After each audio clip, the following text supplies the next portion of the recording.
Oh, good morning. Yeah, we don't have budget and finance members on the call yet. So, good morning, Vice Chair Smith. Calling in. I was listening to you guys for a while. Thank you. Right.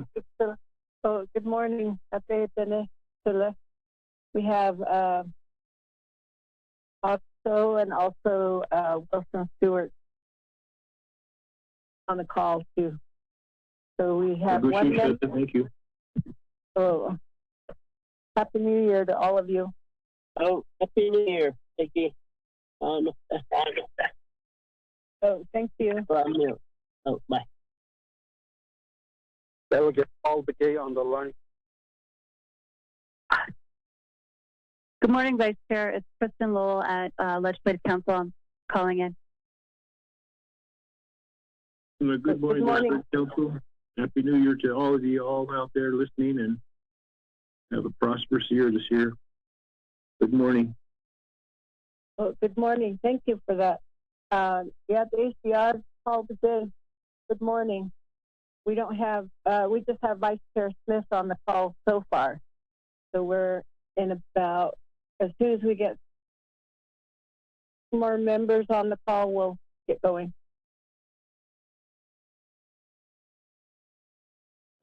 Peggy, it's Kristen. Can I ask you a question about legislations that are ready?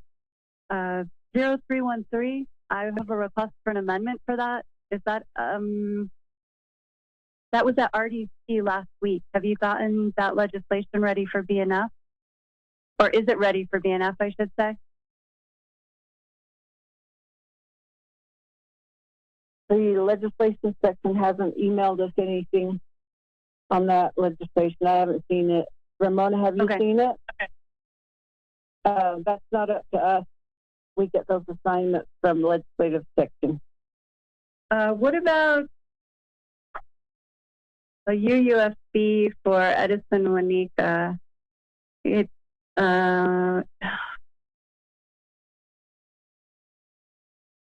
0320-20. It's ready for committee action today. It doesn't have that is ready, but while it's not completely ready, it doesn't have the OMB analysis, and it doesn't have the controller's memo either. So if you look at how it was written, it says that those can be provided. We've been doing it that way. So that was a specific request from the speaker to get that on to this agenda, which is why it was stamped to go to BNF first before health, education, and human services. So I suspect Edison Wanika is the prime sponsor on that one. And Seth Damon is the co-sponsor. So I suspect there's going to be a request to add that to the agenda. Okay. That's fine. If the committee wants to do that, that's fine.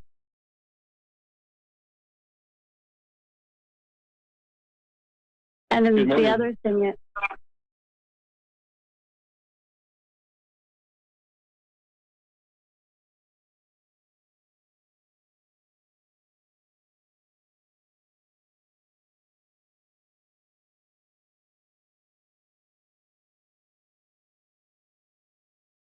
good morning. This is Jamie Hinio calling in. I've been listening to this conversation. So I see Vice Chair Smith is on the line. Che Delgado Story, I think morning. Wilson.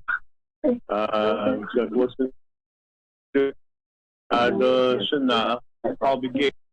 Good morning, that you are on the call. So good morning, everyone. Good morning, Chair. This is Delegate Amber Canaswalk Party. I've been on the call. Thank you. Good morning, Shananda. With that, with one more tweet, I'll come to be on the call, and then we'll get started.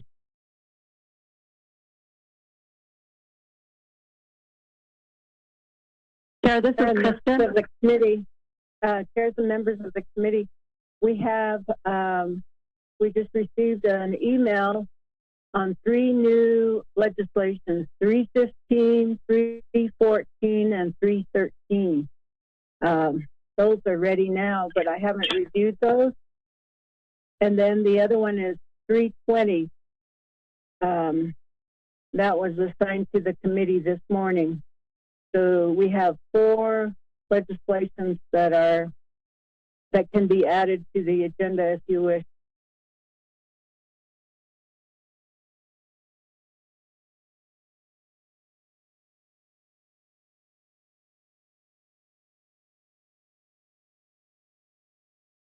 We have no budget.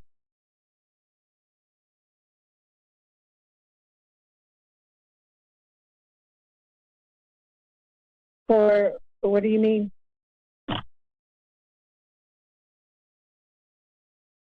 Got line item vetoed.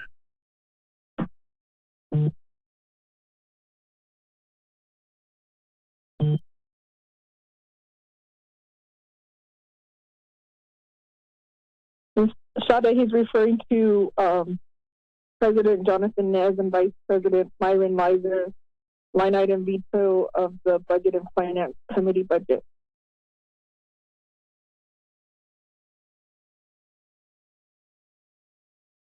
As allocation or hostilities were the only committees that was subject to line item veto.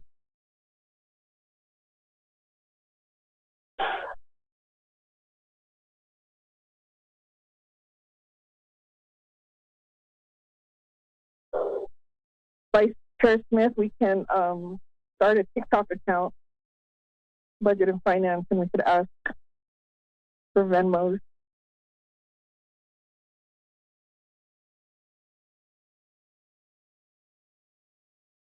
That sounds good.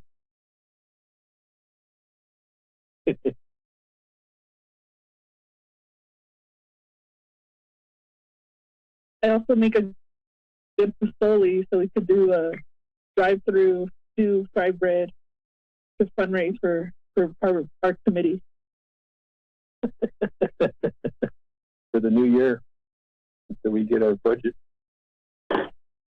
Members of the committee, it's the personal travel, 3230, 3310 is there, and then 7510 training and professional dues. It doesn't see meetings, so we're still okay. Yeah, just our chair will get reimbursed for him going into Window Rock to sign the committee report.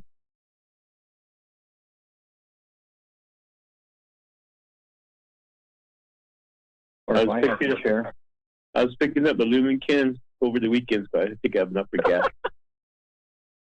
That can be covered under your TAs, right? Your monthly TAs?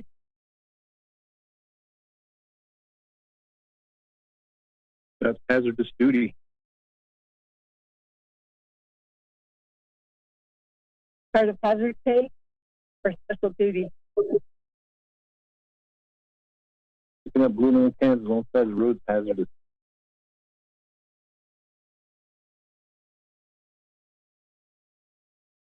Good morning, Chair. Good morning, Budget and Finance Committee. This is Donovan.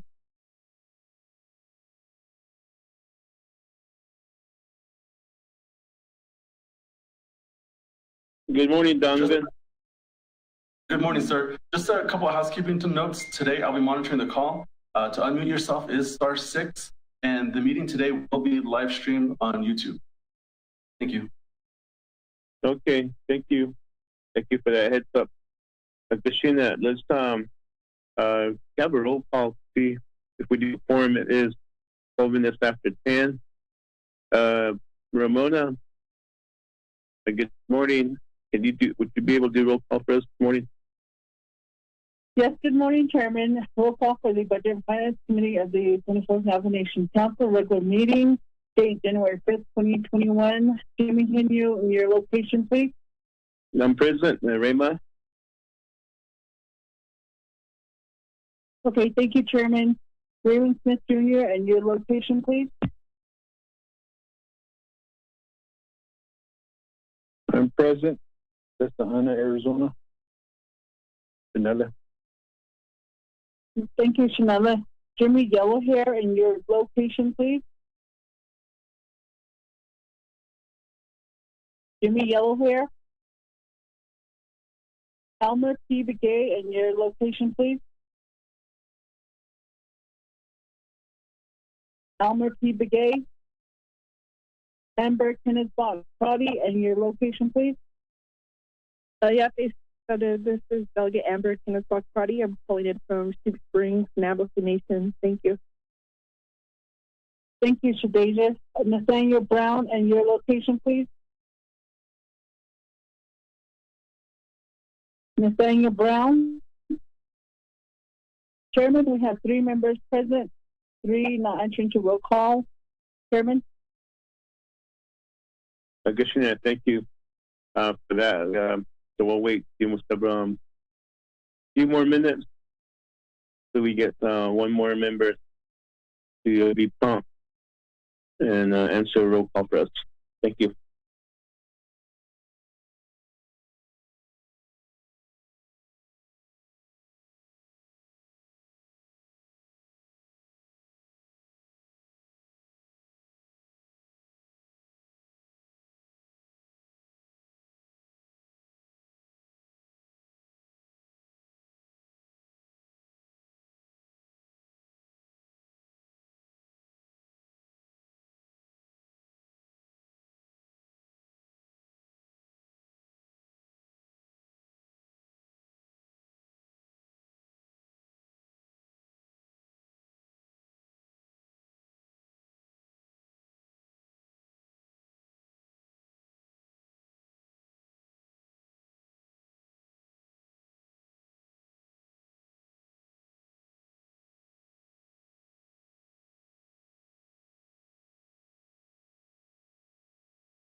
Good morning.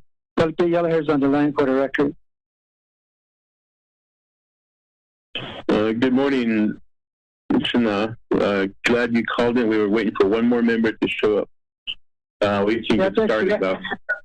Good morning. So, Ramona, would you do roll call, official roll call for us again? I believe we do have a quorum. Sure, Chairman. Roll call for the Budget and Finance Committee of the 24th Navajo Nation Council, regular meeting, January 5th, 2021. Jamie Henyo, and your location, please. I'm present. We're in Rama. Thank you, Chairman. Raymond Smith Jr., and your location, please. Present. Good morning, Shana. Anna, Arizona. Okay, thank you, Shanella. Jimmy Yellowhair, and your location, please. Okay, good morning. Windows, Arizona. Thank you, Mr. Yellowhair. Elmer P. Begay, and your location, please. Elmer P. Begay. Amber Kenneth Balcrotty, and your location, please. Delegate Amber Kenneth Balcrotty is calling in from Sheep Springs, Navajo Nation. Good morning. Thank you, Shadeja. Nathaniel Brown, and your location, please.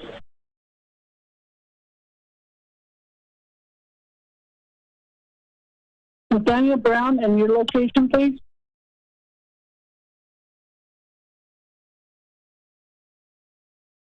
Chairman, we have 4 members present, 2 not answering upon roll call. Chairman. Thank you for that roll call, Ramona. So we do have a quorum. It is 10:18 a.m. and we'll officially call this meeting of the 24th Nomination Council Budget and Finance Committee to order. January 5th, 2021, and it's a brand new year, committee members. So hopefully everybody had a good, safe weekend and ready to get this new year moving forward in a positive note. So with that, we'll have our first invocation of the new year. Shana, I'll get Jimmy Yellow hair and cuts it in the BNB. So, yeah, I think it's quite an honor. It's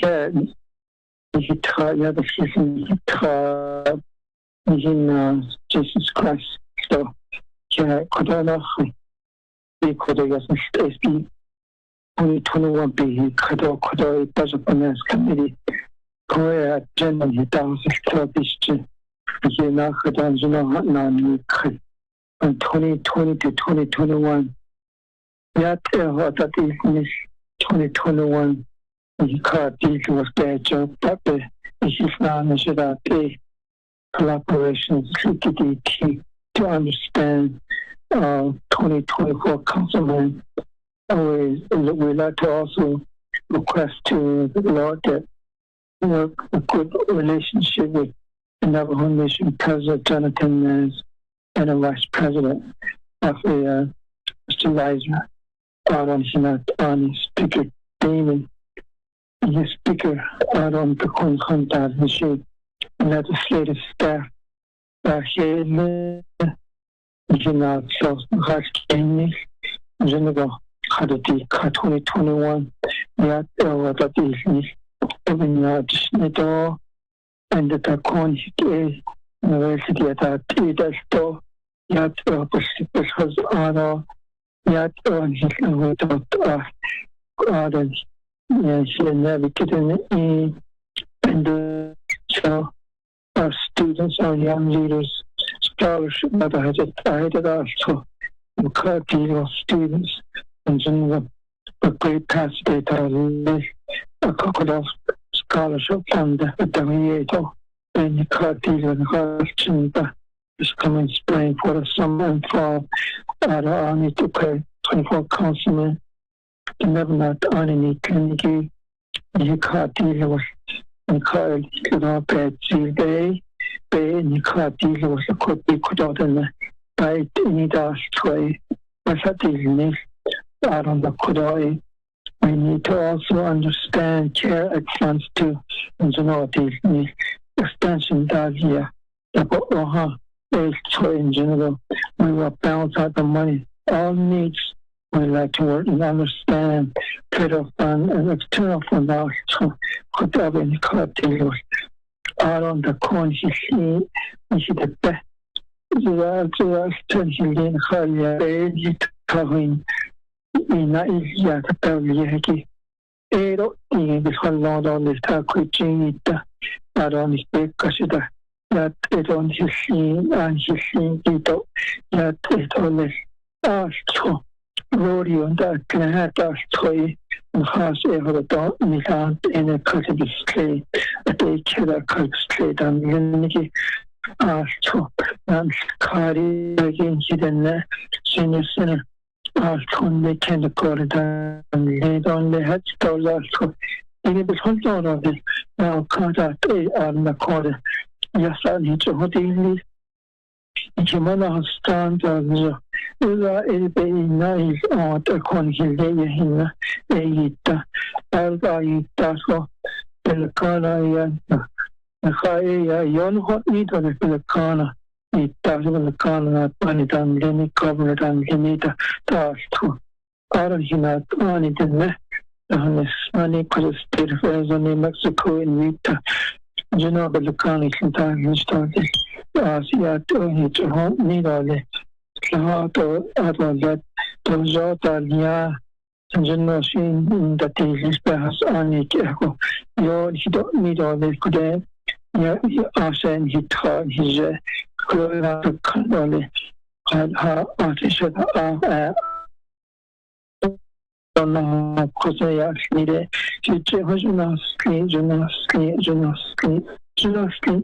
Amen. Yeah. No, lagi. Kini ko tak tahat so ko kela. Ado binache ko naso non just on our agenda. Recognizing guests and visiting officials. Ninanta that is do.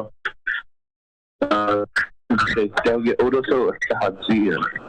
Ado should list. Delegate Wilson Stewart Jr. So, Doshan Paul Begay.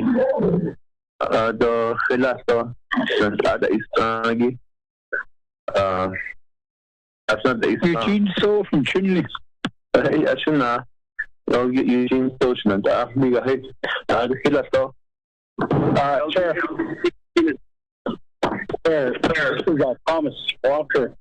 I'm on the call. Good morning. Good morning, Shinabi. I think. Hilasto. Target Slater. Additional Delegate Slater, Vice Chair Slater. Hilasto. The real no. Kushina, we do have our staff though, with legislative branch staff, including Cotton Knight and Chaos, such as Peggy Nakai and Ramona Nelson. They're with us right now, and then our principal attorney, the Chief Legislative Counsel, Ms. Kristen Lowell, is also on the line. Department Justice, usually we have Oshawa listening in. Good morning, Mr. Chair, members of the committee. This is Mel Rodas. Happy New Year to all. Oh, hello, Mel. Good morning. Good to hear you again. Good morning, sir. And anybody else from DOT, Department of Justice? Okay, what about... Okay, good morning. Do we have Mr. Marty Ashley from Navajo Tax Commission? Mr. Chair, Marty Ashley's on the line listening in. No,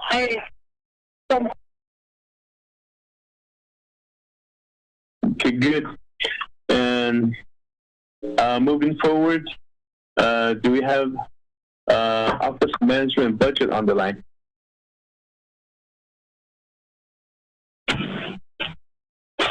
This is Cordell. I'm on the line. Yeah, Cordell, good morning. Do we have Office of the Controller, Ms. Sterling Kirk and staff? Good morning. This is Controller, and we're on the line.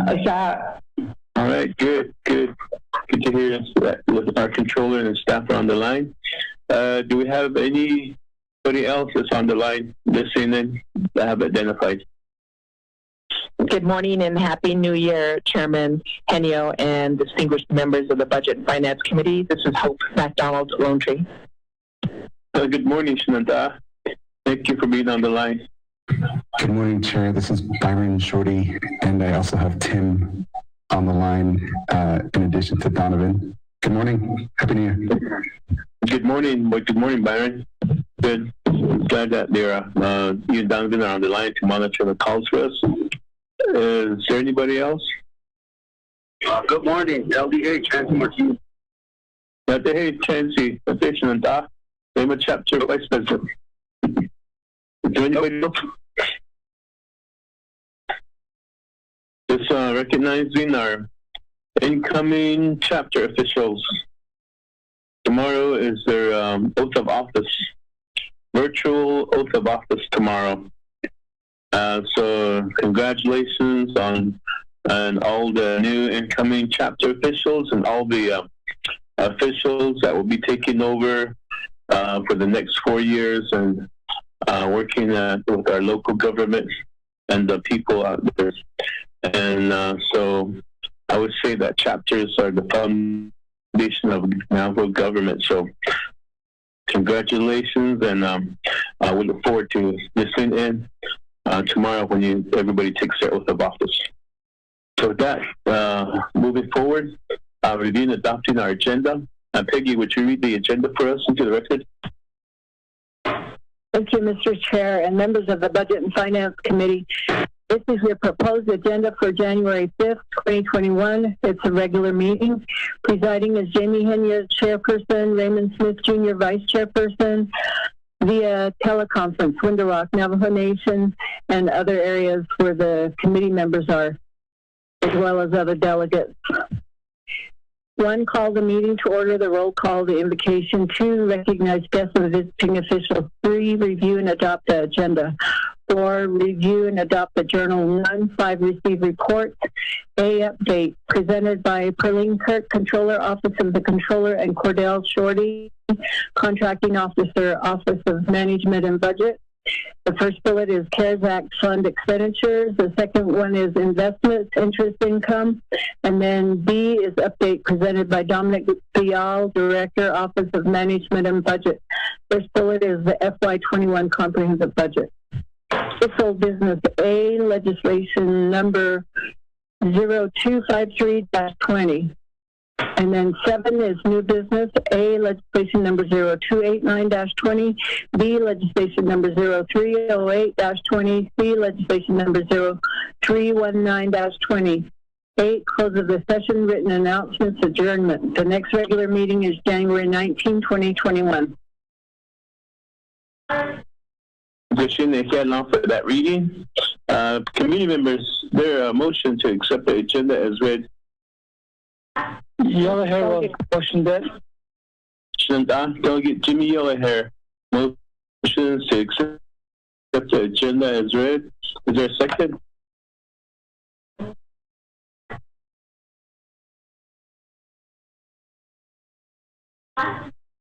Is there a second to the motion?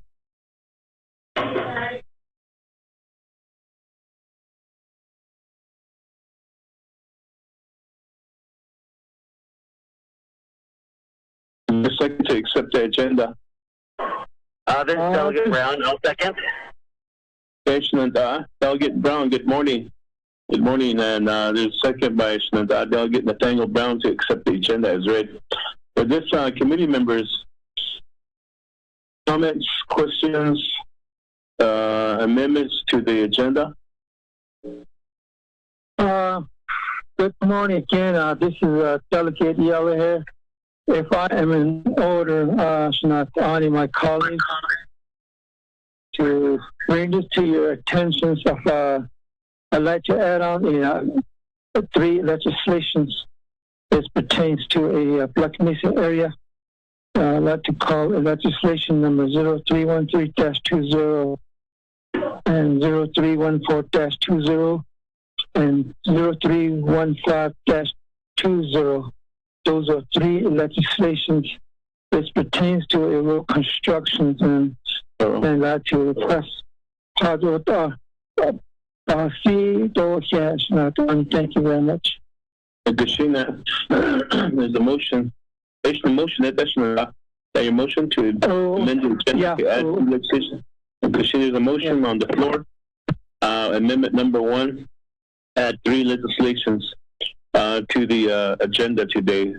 Legislation number 313-20, 314-20, 315-20. Amendment number 1 presented by Delegate Jimmy O'Hare.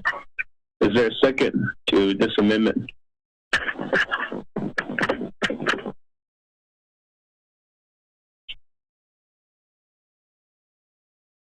Vice Chair Smith will second.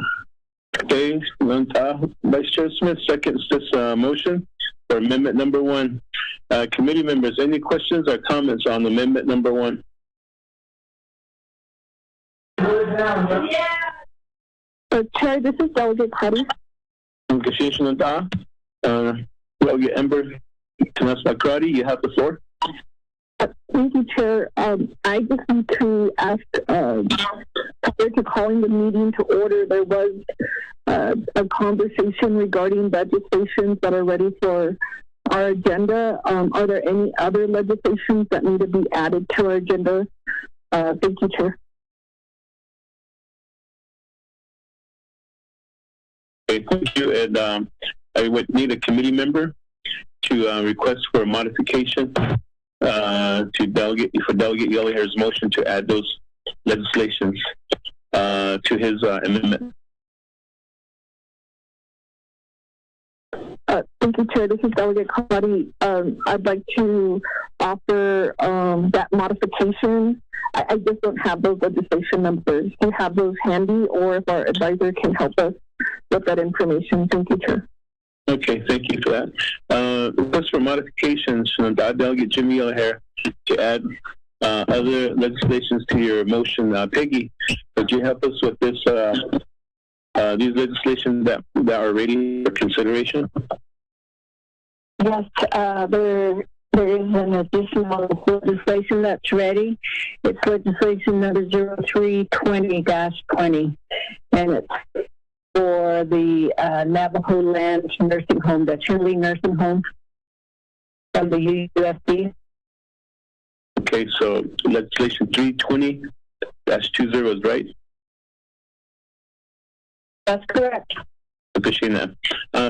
Delegate Jimmy Yellowhair, request to modify your motion to add legislation 320-20 to your amendment.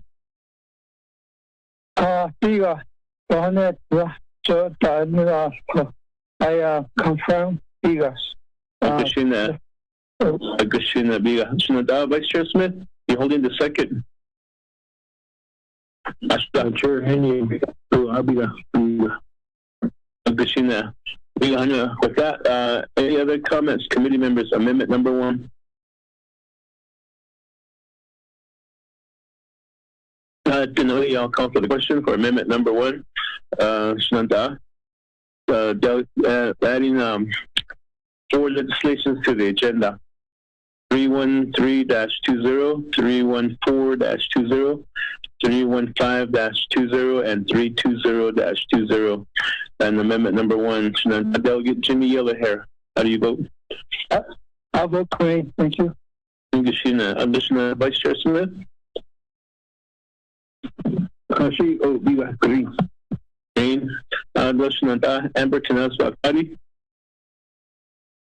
Chair, Delegate Amber Canas-Bacardi votes green. Thank you. Delegate Nathaniel Brown? Delegate Brown votes green. Yeah. Delegate Elmer P. Begay?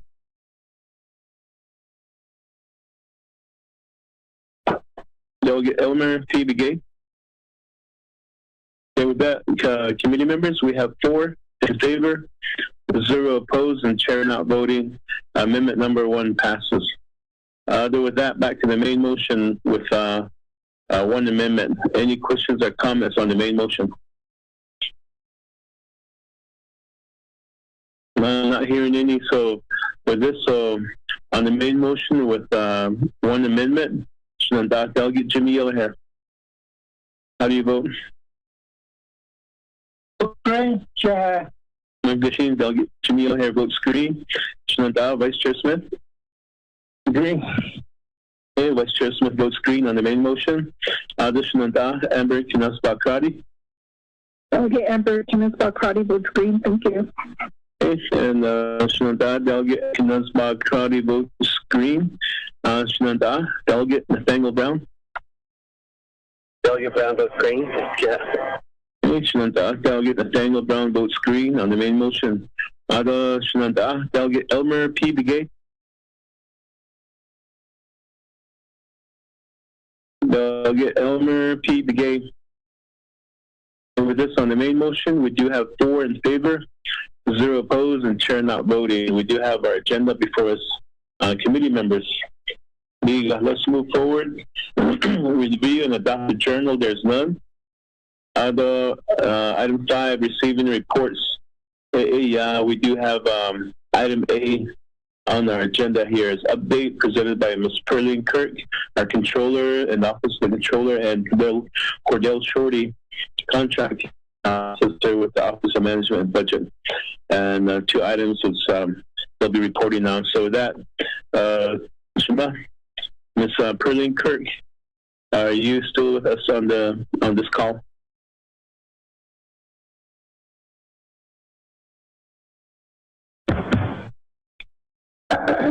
Good morning, Shiaz, Chair, and members of the Budget and Finance Committee. So first on the agenda, it looks like an update regarding the CARES Act expenditure. So as of expenditures as of the 12/31/2020 is approximately $414,179,818. Auto open commitments is the $15,171,454. Auto, what has been transferred to the Hardship business unit is $254,964,178. So, just so everybody is aware, getting everything closed out, what we call the de-obligation process, takes a little bit of time. We did have a deadline last week on Monday, and then basically we were still getting receiving reports and invoices into our office last week. So essentially we have to work with all the divisions, departments, and so forth that are administering these contracts and agreements, and make sure that we capture all the outstanding receiving reports and invoices that are to be paid. So with that in mind, we estimate, and this is still an estimate as of today because we're going through this process, we estimate approximately $324 million that would be available for the Hardship business unit. Again, after we go through the open commitments, the encumbrances, we have to close them out, de-obligate, and essentially OMB has to reallocate on the budget side.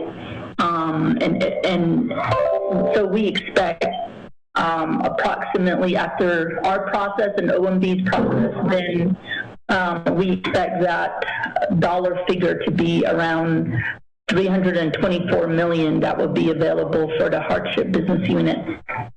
So there are a number of things, and maybe quickly before I go into some of these items by legislation, regarding the Hardship, the activities there, we did, I believe last report I gave, we had approximately 190 that were ready to go. We verified, we validated those applications, made sure that we matched up the information with the census and the vital records. And in doing that, and going through this whole process for weeks now, I think last time I reported that we've added over 100,000 records into the vital statistics census database. And since that time, we've added approximately additional 40,000. So I believe as of today, we have 230,000 that are ready to go to get payment. One of the things we've done, which I think the last time I reported, was the address verification. because we did get addresses as part of the application. However, there's a and we have to go run them through, like, for instance, LexisNexis address verification. Basically, you're checking to see if there's an address that is a good address that the post office can deliver to. And so, unfortunately, we ran into about 50% verification on the mailing address. So some of those issues we're going to have to work through out of the 230,000 that are ready to go. Also, if you recall, the last time I reported, we did have. Okay.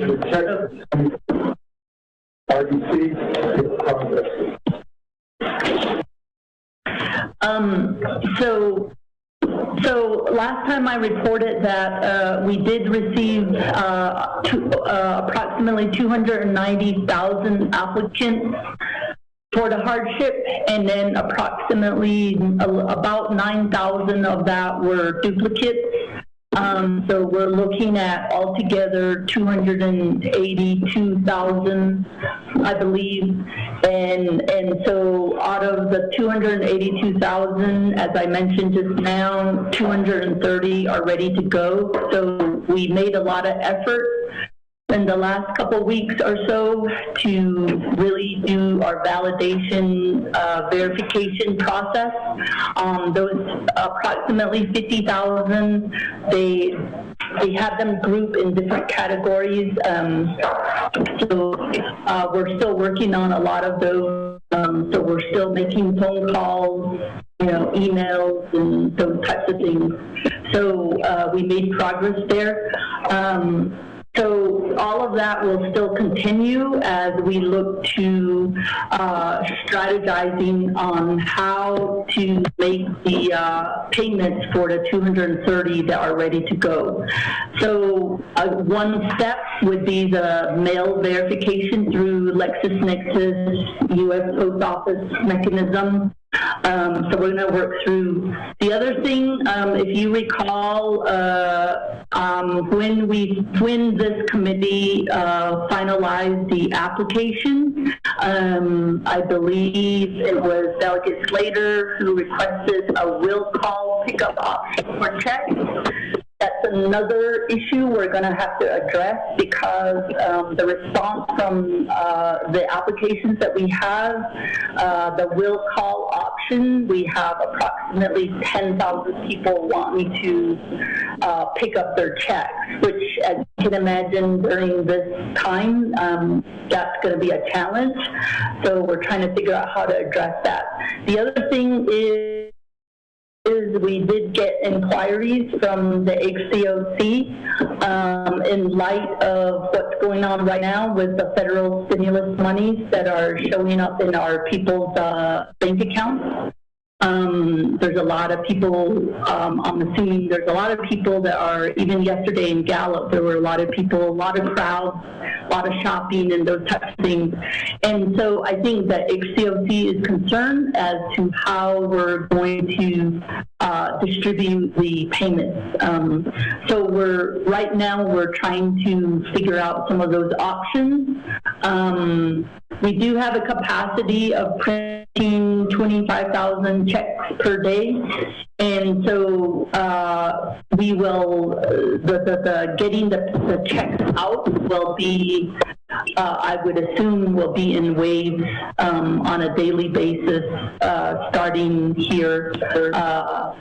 The other consideration we're trying to balance out, just so you know, as I mentioned, our call center is working on those exceptions, but now we also have to tee everything up so when the checks go out, our call center is able to handle inquiries regarding the checks. So that's another thing we're having to deal with. So as you can imagine, there's a lot of logistics that we're dealing with that we need to figure out here in short order. So As I mentioned previously, this is the largest hardship assistance program in the nation. No doubt about it. So with that comes a lot of logistics issues that we're going to have to address. So I just want to make the committee aware of this. And so we have a meeting with Wells Fargo today, so that we're giving them notice that a lot of these checks will be going out. Of course, we're encouraging everyone to cash their checks at Wells Fargo. So those are a lot of things that we're doing as well. So that's going to happen today. So those are all the moving parts with the hardship. In terms of trying to look at, I can't see my calendar, but in terms of what day we're looking at, which is, we're trying to balance the day we're going to start printing checks and mailing them out. We're looking at for sure the beginning of January 18th, but we're working on all fronts to see if we can do this even midweek next week, those types of things. Of course, all of this is being balanced against making sure that as we're printing and mailing out the checks, we have the support call center ready to go so that they're able to handle questions on the checks themselves. We expect a lot of people to be calling, anywhere from, where's my check to, has it been mail? Do I have mail issues? Is the check lost? Can I get a reprint on the check? And so forth, even a reissue of checks and voids and things like that. So a lot of the address information is really key and critical. So at this point in time, the process. So I just want to make sure everybody's aware of all the moving pieces of the hardship program. So so I can, right at this point, go through the legislation itself and what we see regarding the each and I can go by legislation, starting with CJN 47-20. So I can quickly go through this. Bathroom additions, this, as you recall, was the first allocations that went out. There is a balance of about 1.2 million. And so and so we're expecting this to revert. Even with that legislation, it had a expend by August 31st, 2020.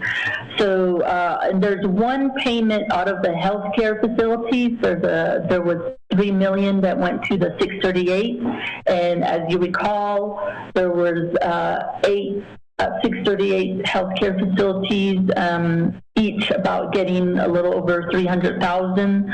So there was one that was not paid yet, that was RAMA 638, and we haven't received a receiving report or in the last week as of today still. And then also on the food and water care packages, the remaining was $550,207 of open commitments, and that should be reverted to the hardship along with the budget balance of $3.3 million. So that's from CJN 47-20. CJN 46-20, that was passed in July as well, signed in July. PPE, originally that had 10 million allocated, so there's an open commitment of 1.7 million and 600,000 outstanding budget balance, which we expect those to revert to hardship.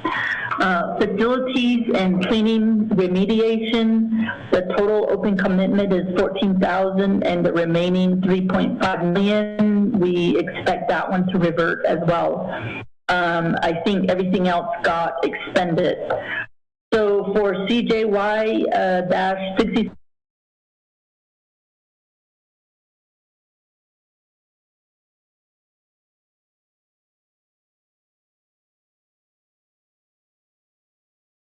broadband project, there's $2.9 million of the budget balance to be reverted to hardship.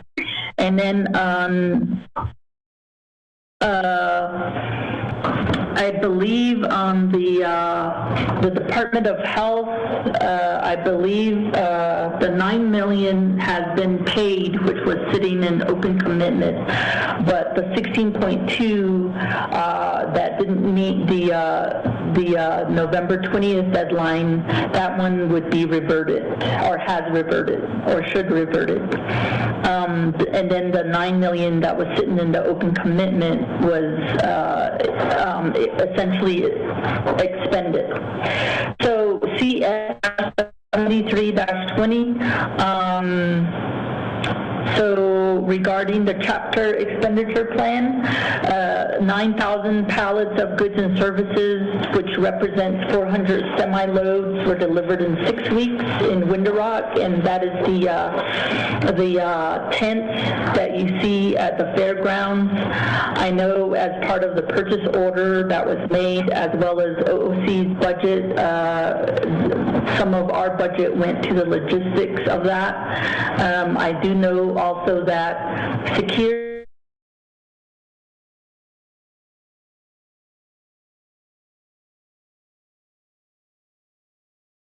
is paid till the end of February, and so, or the end of March 31st, which is a temporary warehouse. So just wanted to make sure the committee is aware of that, because I think what's key to the bulk consumables that have been procured and delivered. The number I gave you, do you still have it? Okay.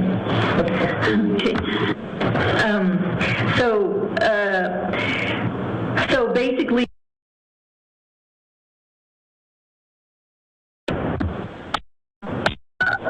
okay, can you guys still hear me? It says I was unmuted, so just making sure.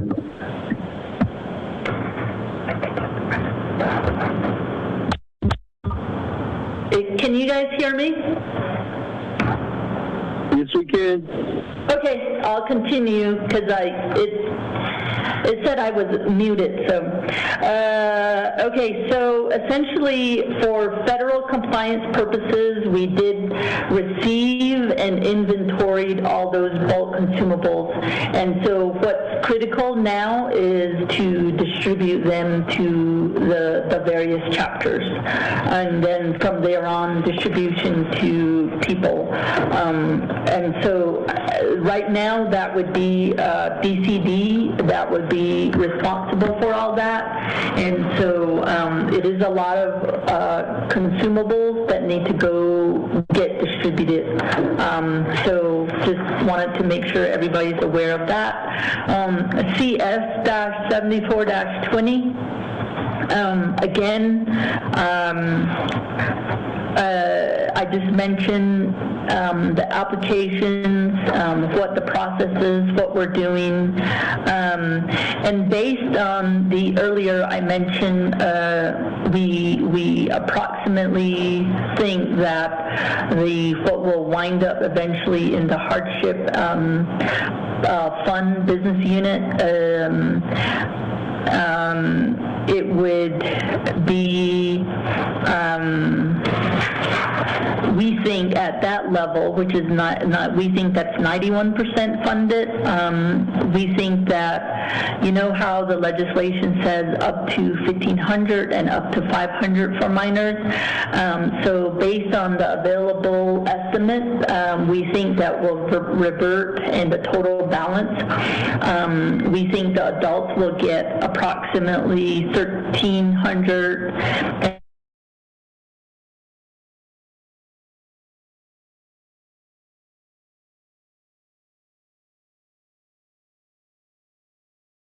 that in the neighborhood of those amounts. Again, if you recall, the two critical pieces of information that will determine the final amount is our final applicant pool, the number of applicants that are ready to go, as well as the final hardship balance. Those two key pieces of information is something that's changing, every day. That is the reason why I have estimates. There are approximately 10 individuals that still have a CIB or a date of birth exception. So we're still, as I mentioned earlier, trying to work the phone lines to reach those individuals. And then earlier I mentioned the difference between 280,000 and the 230 that are ready to go. 10,000 have the issues of CIB, date of birth, and for approximately 41,000 have other exceptions, such as they have a name mismatch, a lot of maiden names or married name issues or those types of things. So again, we're looking to, for sure, getting everything out starting January 18th, but I'm pushing to see if we can start doing it midweek, if we can. Again, we have all the logistics issues that we're dealing with, and so some of these things that we would have never thought about until now. So, for example, we still have to figure out the will call situation, and that's a lot of people to figure out a way how they can come pick up their checks. And then also, as I mentioned earlier with the command center, the healthcare command center, they're asking us how we're going to do it. Again, we'll probably print, our daily max every day and mail them out. Mailing can be an issue, although the holidays are behind us. But still, the mail float time is to be considered, and so those are things that we're dealing with regarding the hardship program. So I believe I have most everything. The only other thing I can add to is I think last time I reported interest at about 311,288, and so today we approximately added another 1,000. So we have approximately 312,000 in interest earned off the CARES dollars. Those are in a money market account. So that's what we have.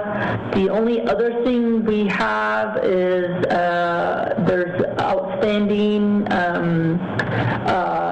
ANCs had a litigation early on, so the feds put together a contingency or a reserve amount. I have yet to find out if there's any movement or anything on any updates regarding that litigation and whether the amounts would be distributed to tribes, etc. The only other thing worth mentioning that that has to do with I would say CARES related is what we call the Employee Retention Tax Credit. It's worth the nation to take a look at it. If you recall, we did use $42 million of CARES money to essentially reimburse ourselves. That is the payroll support program that we allocated under CJY 67-20. So what we can do as part of the fiscal year in closing, assuming we're still able to do some journal entries, but also also definitely since the government closure, the most recent one that we're in right now, we can essentially use tax credits on our employee tax reporting to the IRS, and essentially free up some. I'm hoping we can free up some general fund monies as well. There is a max per, but it has to be for employees that were paying administrative leave just to stay home. So they can't be working remotely. They are just at home, and we're paying them admin leave. So we can get some tax credit relief on our employee tax reporting to the IRS, and that's something I just want to bring to your attention because I think it's something worth exploring. There is a max per employee, and the max is 5,000. So if you could do a quick calculation, we have, let's say we have 5,000 employees, that's 25 million that we can essentially, use tax credits and free up some general funds. Just kind of food for thought because we're always trying to look for those opportunities. So we're going to be looking into that and what that entails here shortly. So I just want to mention that to the committee as well. So I believe that concludes the report on CARES. So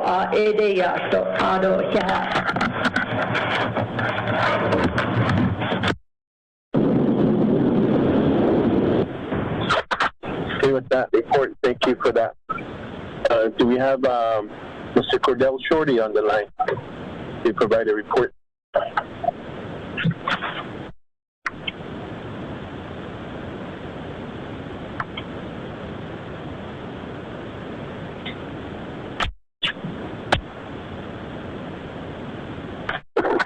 Do we have Cordell Shorty on the line?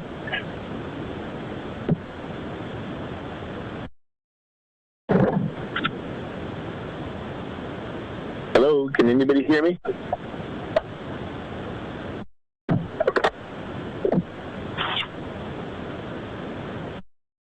Hello? Mr. Chair, this is just a reminder to unmute yourself with the star. I can hear you, Chair. Okay.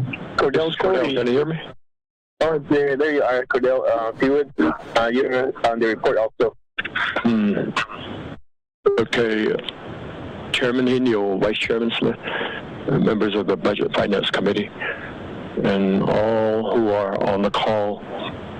Earlier, I emailed a report on the CARES Act funding to Ms. Naikai. Hope she forwarded it to you.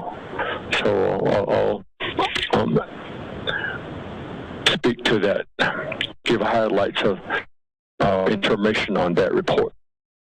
The heading of the report reads, Budget Expenditure Report, U.S. Treasury CARES Act funding. Over to the right-hand side, information, there is report period inception through January 5th. So that this report is generated this morning. The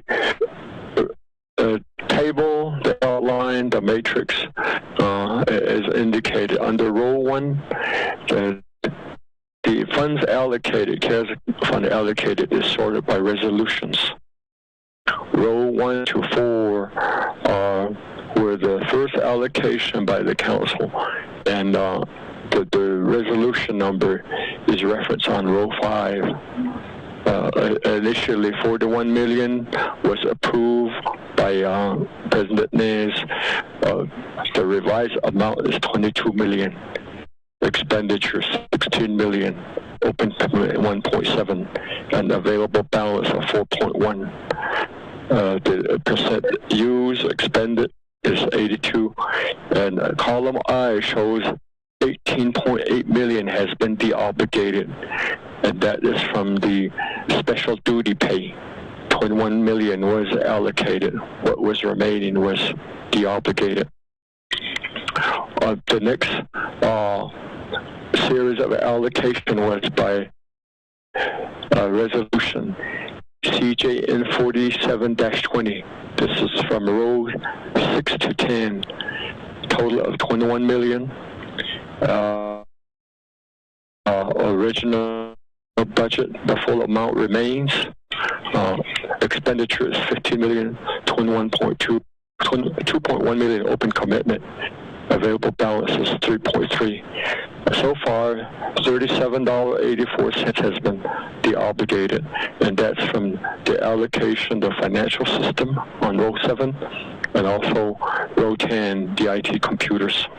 I'll explain more about amount shown in G and column G and H after I get through the report. Column row 12 to 22 is the allocation by resolution CJY 6720, 475 million, 355 million is the revised budget, 332 million expended, 2.3 open commitment, available balance is 20 million. To date, 120 million has been deobligated.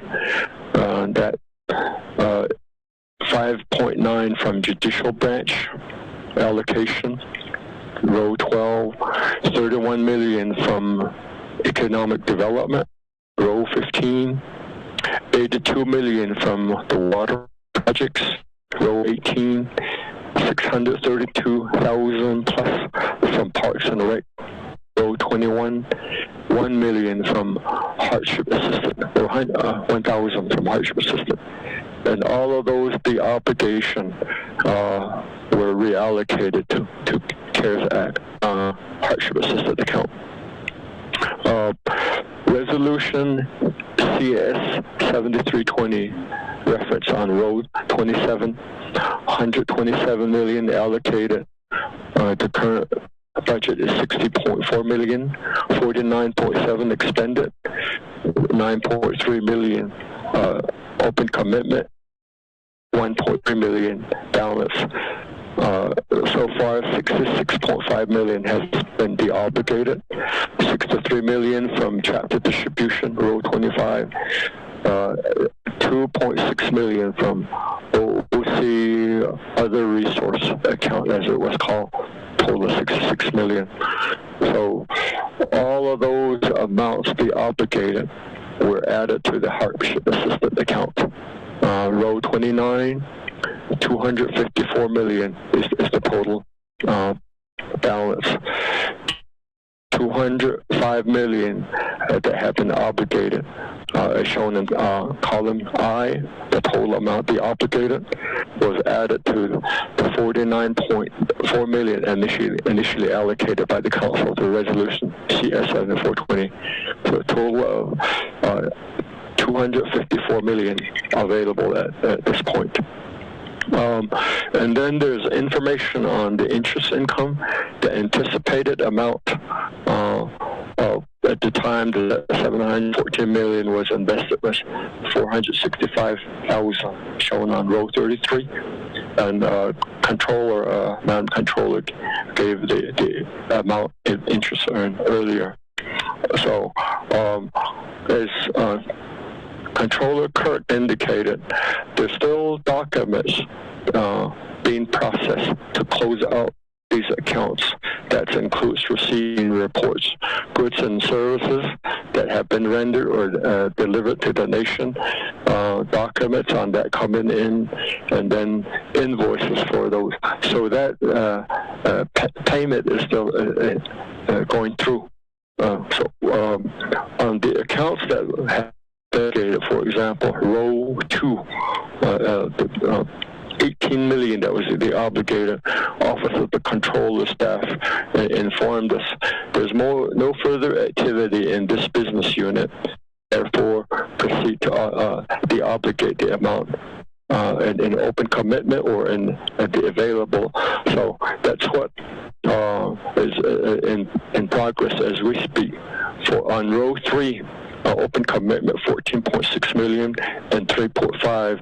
So when controller's office staff inform us that there's no further transaction to be processed to that business unit, then that the obligation will happen based on that form submitted by the program, summary of change form, as it's called. The open commit balance, and then transfer all of that into the hardship assisted account on row 29. So any amount shown in column G and in column H as we speak is still in closeout process. So when you get to a point that no more invoices to be paid, no more receiving record to be processed, and then at that point, and the amount available will be the obligated. So right now, on row 30, column H, you see 254 million plus available in hardship assistance.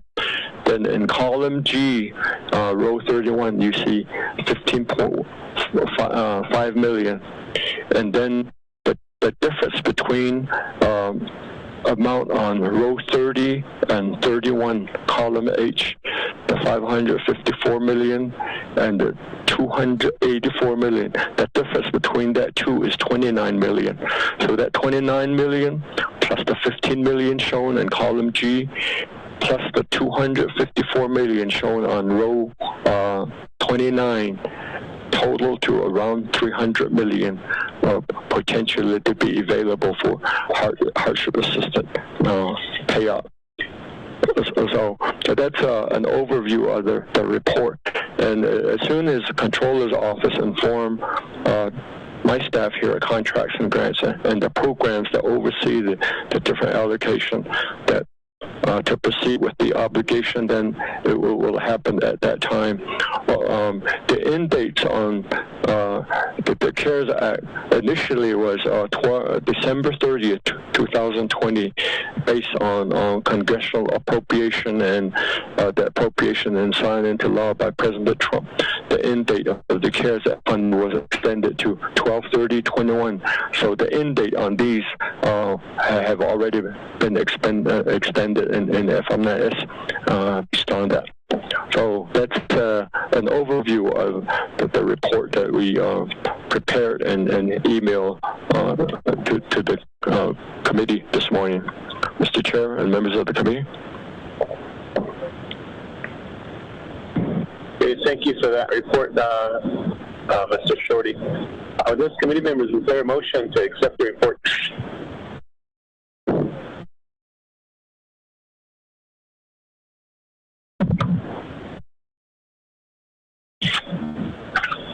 Is there a motion to accept the report, committee members? Chairman Henio, this is Delegate Crotty with the motion.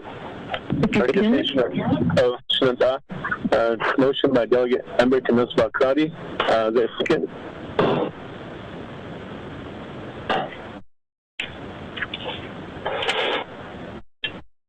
Is there a second, committee members?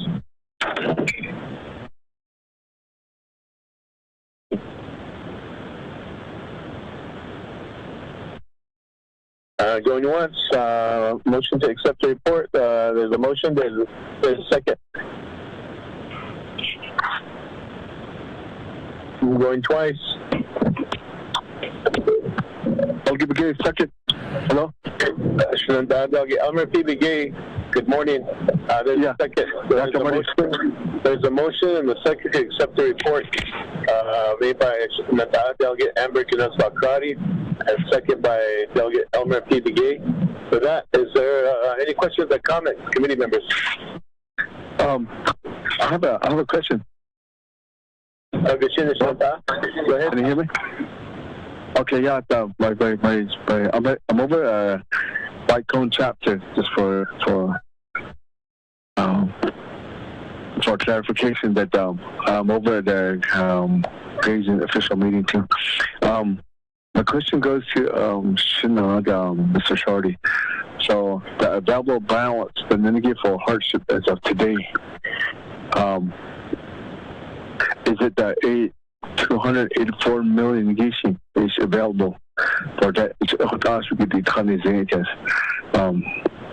I don't know that I think the other question is there going to be enough on the to the 299 enrolled members that applied for this hardship? It's asked cost, but not asked data. Then with this question is 1,500 for these people, and then what was committed.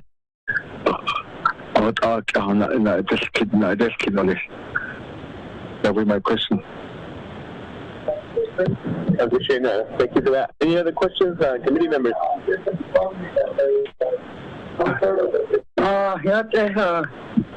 I had a question, sir. This is Delegate Yeller here. Appreciate the question,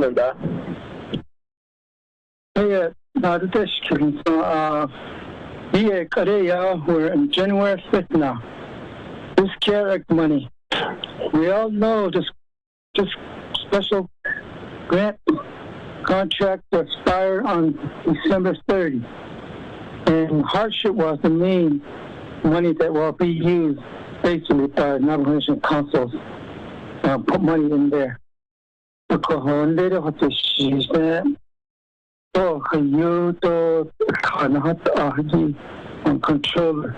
Are you confusing? But there's more confusion coming up. I don't know why. It's just taking too long. This is long overdue to the people to receive the CARE Act money. So that's all I say. Laho Yishka. That Hashit. I don't know. And that I get you're a part of Donald Mr. CRP does not Mr. And that up a comment on the whole answer the later phone OOC staff. Navajo Nation OOC, they don't know their job done. Upon the OOC staff, they don't know what's going on. A crack I don't honestly there's another issues I have. CRP office, no, that office is closed. When they get their office is closed, but it's open when they come in, when they're lucky. But it has to go in one at a time. It takes a lot of time consuming. Even now, this is from the beginning, CRP should not have been used. It should only use Social Security. CRP are really confidential numbers. And she number, census number. Because they tell me that they are wishing that is just, and she just keep nothing, and she not sovereignty. That's a number in sovereignty. And she, I don't know what can't do the 8 or don't cut there. Even none, your cut, your cut, the late not there. Donald Trump, family state, I done, and about a positive thousand. That is 80 million people compared to us, 330,000 Navajo. You know, yeah. Keep out of the stuff. The complex accountability, accounting, and then side of the U.S. state of all this should be developed first before we even hire consultants. Another Tesla. Not controlling, control the Quadorius is many confusion. She has a number of commitments here. The open orders, income transfers, extending or rid of all scramble. Even in what does she not have a simple paper document showing that where the Navajo Nation is at, but preserve a county which she's at the Nation. That does to the list. The Korea, is confused. But he didn't never check that was nothing now. General public hotel. This is the way after the hospital. Make people a lot of noise. And you could have this also on the community. Also make them hold on his children. Joe, but she should be Joe on this. Yeah, I thought it was a long ago. There's no cost on this and there. I could should be studied. I read in 2003 at the Number One Nation. I purchased a $14 million FMIS system. That is a National Lands Information System. It's down in digital record 2003. Much enough only I could have been to the kids. But he said, oh, you're the husband. But the Mississippi, the top at machine store, is the husband. Things like they don't know the system delivery. But no one knows how to operate the system. At finance, one person maybe, but as a shout out to what the Bayaki what I think. You all on that only channel on a bit is also on Oja should be studied even to accountability. It should be quick access to deliver these checks to be made available without confusion. Yeah, access on this other. Oh, is it a kid over? I don't know. So, every kid to create. The okay, physical and the sheet, and the sheet, and meaning the quick addresses are that the audio hangs space on the chassis returning that the at the husband of this they would on that only. The good guy should be should I don't get the extension, no. For this care, but it close out. Yeah, there's not started on the chat and she does not know. So the award extension ticket or in his condition, but that really help appreciate the extension. All the stars and only how Yana Care Act. The way to achieve a larger in to the 24 compliment. You all heard my voice to put up a $45 million for mini waterline project. That should be used so that people can get 200 or hook guns for water connection. That close to me. According to my age, never heard a quest. It's beyond December 30. So, another project they called a Ravi Waterline project. It didn't go through because of their short duration. Put out out of his condition, my project because that's needed for people in Black Mesa and hard rapping for slate to pay in this condition. So it's not on to the other. I think a couple of they don't on the education. It's a most in Hannah, she's the Colonel Cook. She's our employee. She's a councilman. Doesn't finance committee. She ever not on uniquely. A permanent she's a public employee. A lot of this stuff, put in the to the chair, Mr. Henny, my brother. Thank you very much. It's enough. She go read that enough. Ethan, the what up is Chicago? Yeah, thank you. Go back on me now. Okay, now with those questions and comments, back to the presenter, Ms. Kirk and Mr. Shorty, a response to the questions. Mr. Chair, and members of the committee, question by His Delegate Begay. The first question was, what is the amount in the hardship assisted account at this point?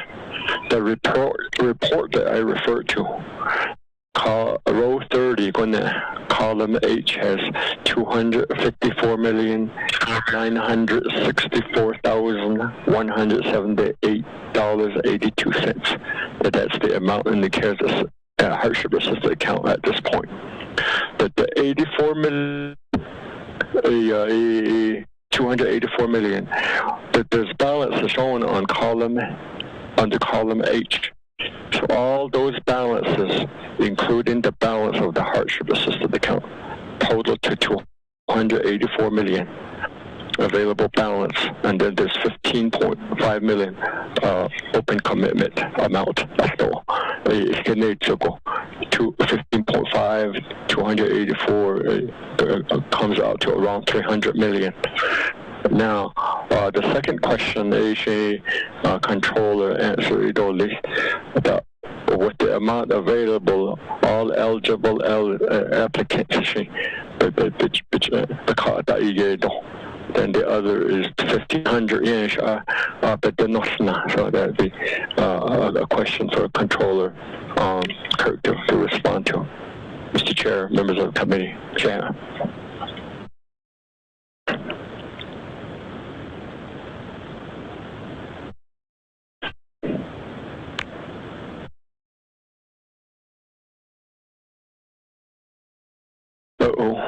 Hello. Thank you for that. I was just waiting for the controller to come on to respond to the questions and comments that are being made.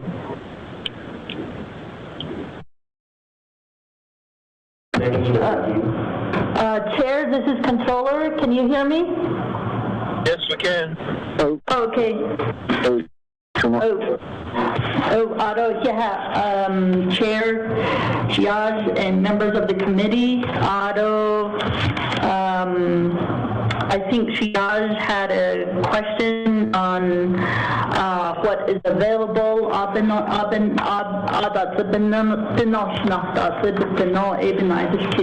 Hardship.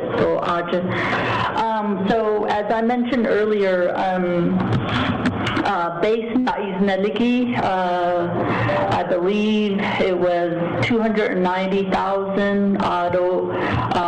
Once we sifted through and looked at the duplicates, it went down to about 282,000. So a quick out if we took out the duplicates, so 282,000 if you count the request. So if you recall, the legislation says up to 1,500, up to 500.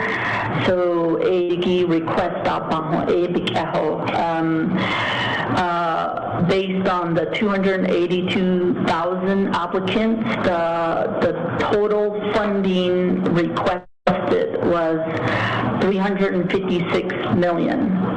So, earlier I mentioned that we expect approximately 324 million that will be in the hardship. Of course, we're all talking in estimates. We don't have, everything's moving on a daily basis. As much as Shazada keeps saying I'm changing it and, I'm dealing with estimates. But it is estimates.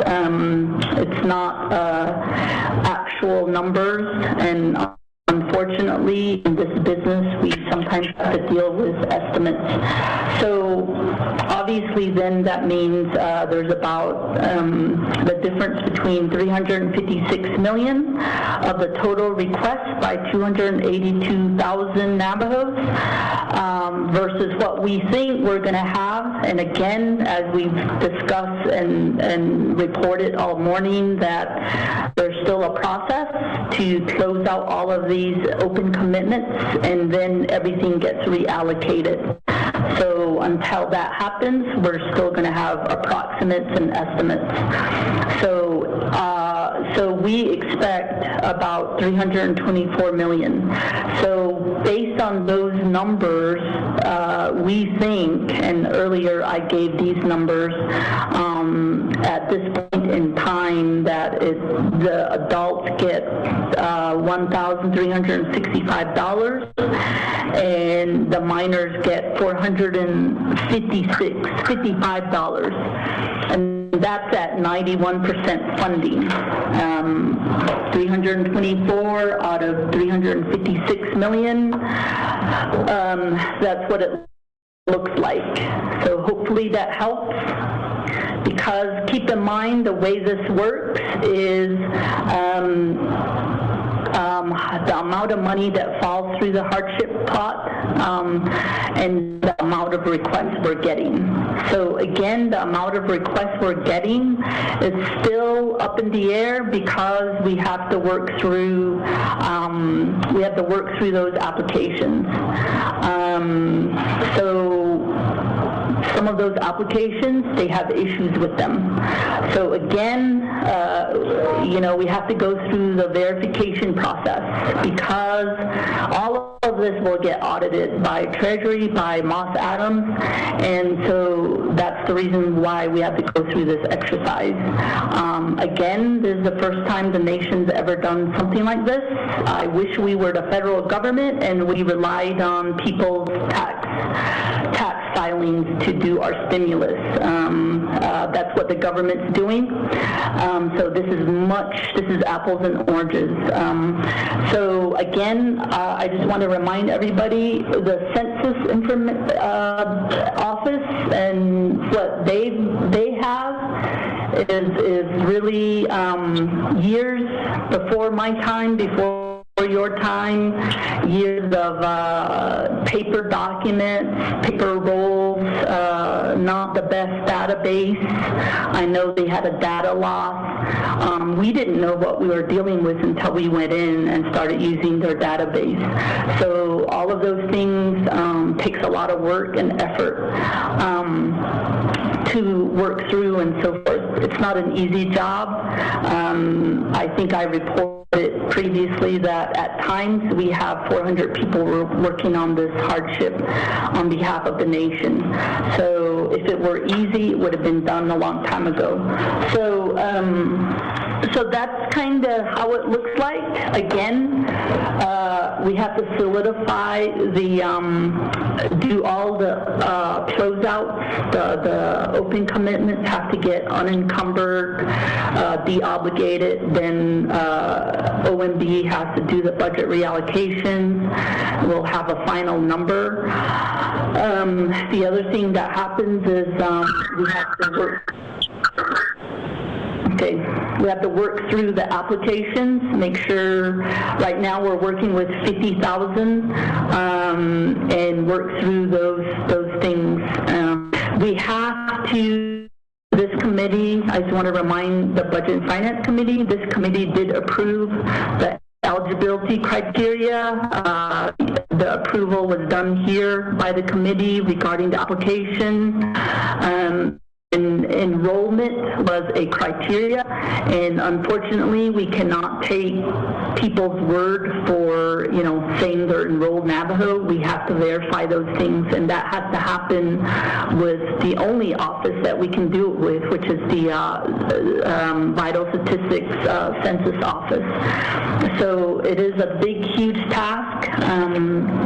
The one good thing I can think of in doing all of this work is that in the future it should help us because I believe because our census data, our database is not what it is, and we're making all these improvements, we're adding records, we're thinking that the enrollment numbers have been I think our real enrollment numbers are more than what we've been saying. And I think definitely any federal funding in the future that has to do with enrollment-based grants and so forth, we should be able to get more money if we really make the effort as a nation to get this database up to par and essentially go through this exercise. So I just wanted to say that. I'm not sure what other kind of questions there are. Shazada, Mr. Yellowhair, I don't know if he wants this job, but I just explained why the numbers are changing. And I'm not sure, we do have an additional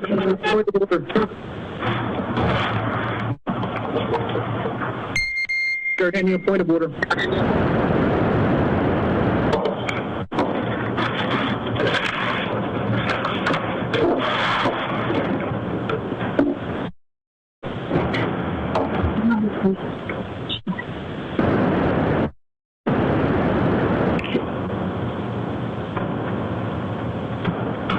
Chair, want me to proceed?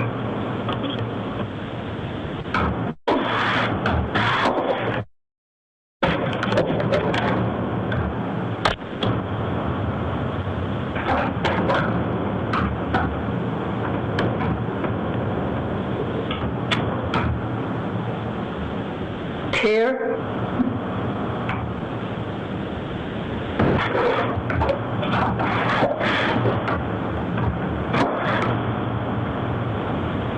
So I guess I think we lost the chair on the ECOM. Chair Henio, are you there? Or Vice Chair Smith?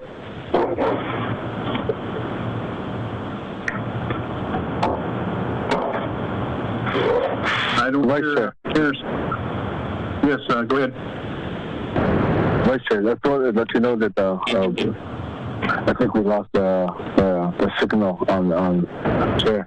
So I could still hear you and others from the controller. So let you know. Okay. Well, since we lost the chair, I'll go ahead and step in. Question undone from the Trinity. Let's stick to the questions. And the question was asked, so the answers were provided. Let's not put any other side comments in. And undone from the Trinity.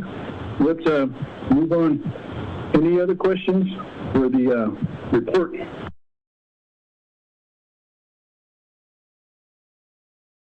Vice Chair Smith, forget karate question. Honorable Crotty, you have the floor. Yes, thank you, Chair, Vice Chair. To the Office of the Controller, was there a written summary provided to the committee on your report? My second question is regarding, we've had a few conversations regarding the special duty pay. Is there or has there been a high-level summary in terms of that missed opportunity? In looking at the O&B report, it looks about, the council allocated $21 million, and of that $21 million, only $2.17 million was used.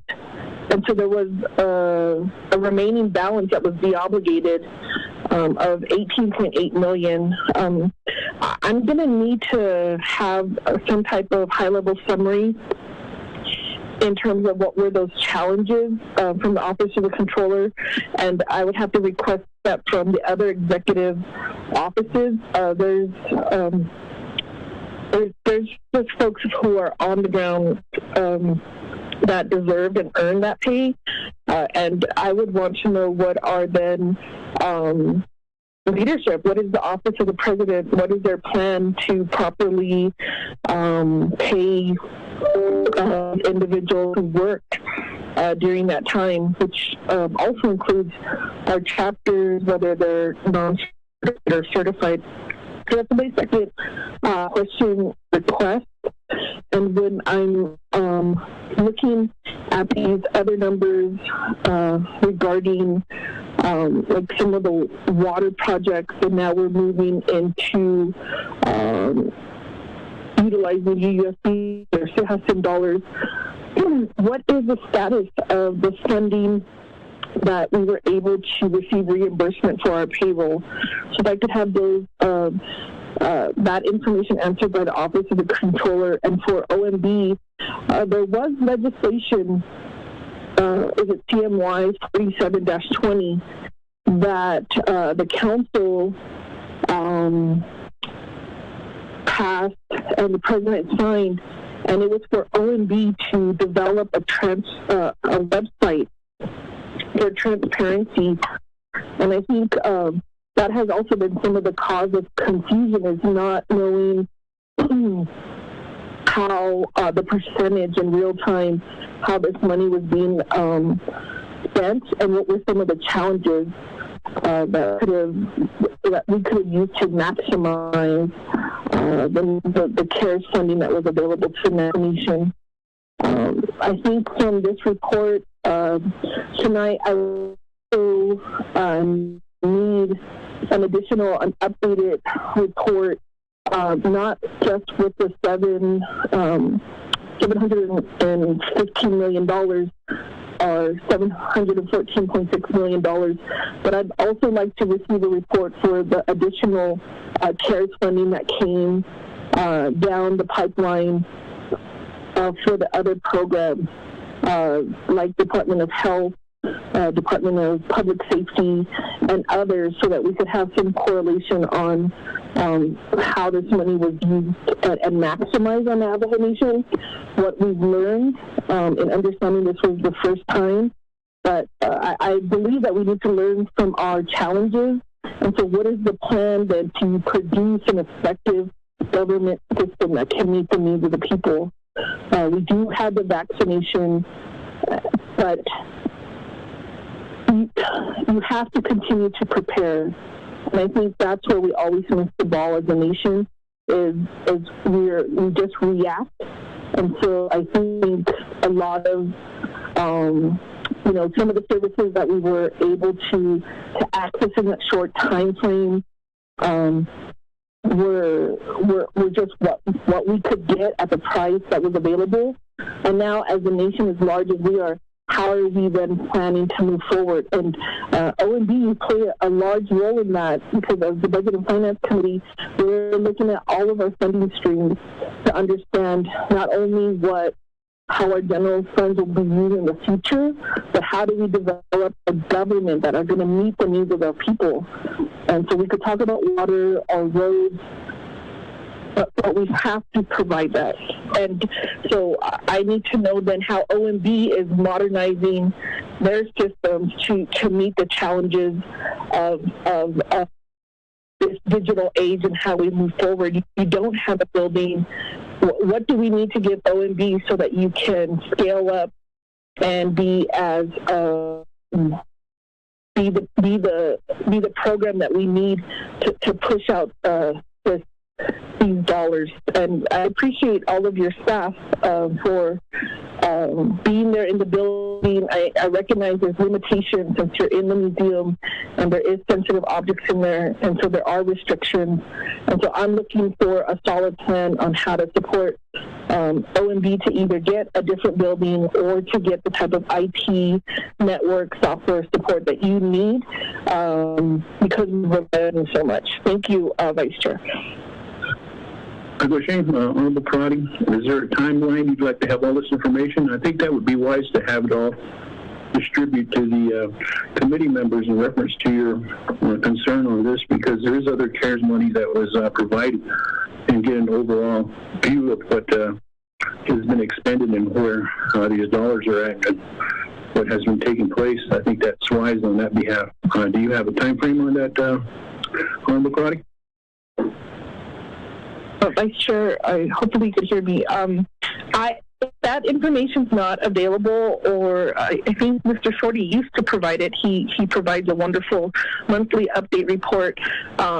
If we could have that document continue to be forward to the Budget and Finance Committee. So I would say by the end of the close of business day today, that the recent document be forward to the committee. Thank you, Chair. Right. Honorable notify, that will be put in the record for the records to be requesting to be supplied for us by the end of the before the end of the day. I guess that'd be by 5 p.m. workday. Committee members, is there any other questions for the report?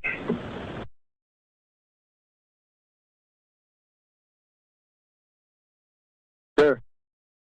Vice Chair. This is Doug Yellow here. Negotiation. I'll recognize Shada, then I'll recognize Shache, yellow hair. Shada, Elmer, you have the floor. Okay, Shada, so all the members of the Budget and Finance Committee, people that are on the line, though. On the Shina, that Mr. Shorty, and then also Shimoda, Ms. Kirk. Thank you for the report. I think it's good that we got some clarification on it. I think that's what the people are more, I guess, in the that's all.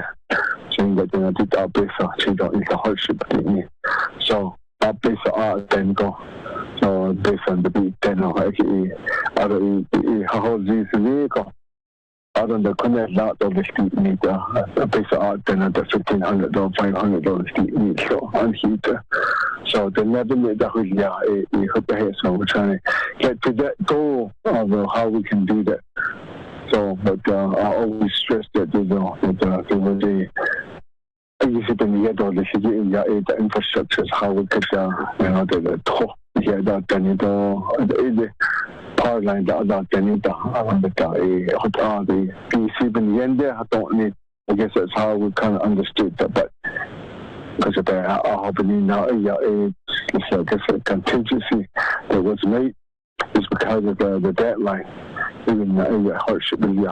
So I didn't extend to 1 year.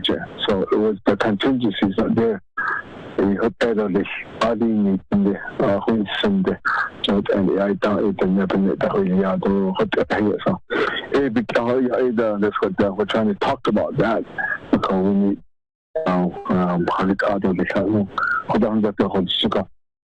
so you gave us a good indication, those the amount.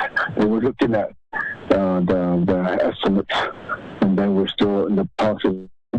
And then people I should cut every day. I need to hold this. I but I need to get on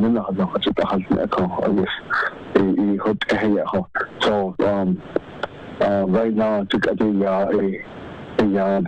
so the plans about the extend India. So all the people there's duplicate of the application to make so when do you think that you can go through that around the I don't need to because you are asking us every day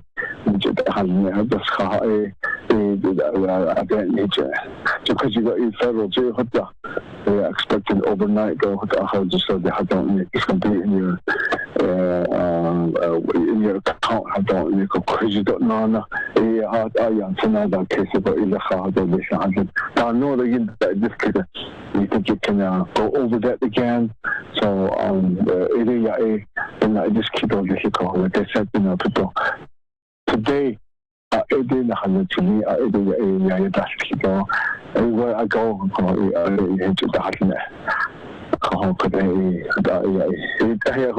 this is the one thing that I wanted to say that I don't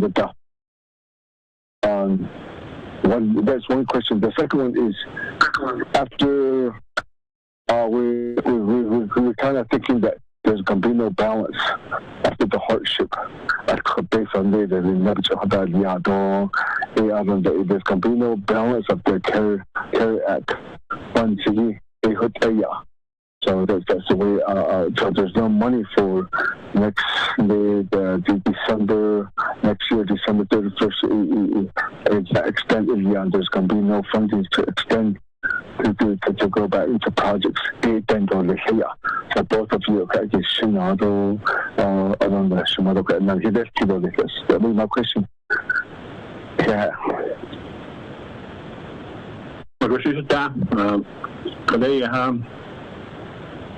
Honorable Yellow Hair, you have the floor.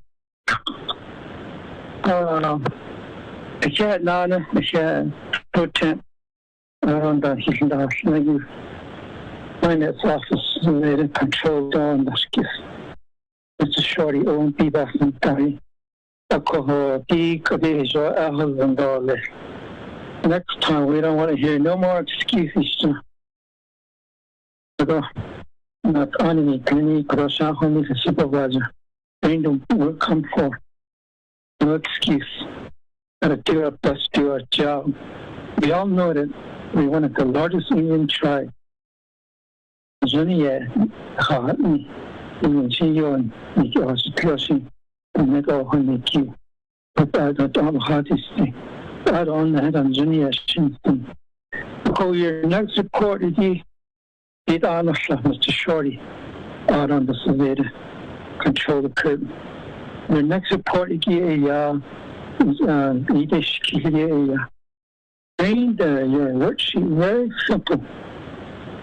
The next report to summarize your written at least one-page report for committee, Budget and Finance Committee, not just a verbal report.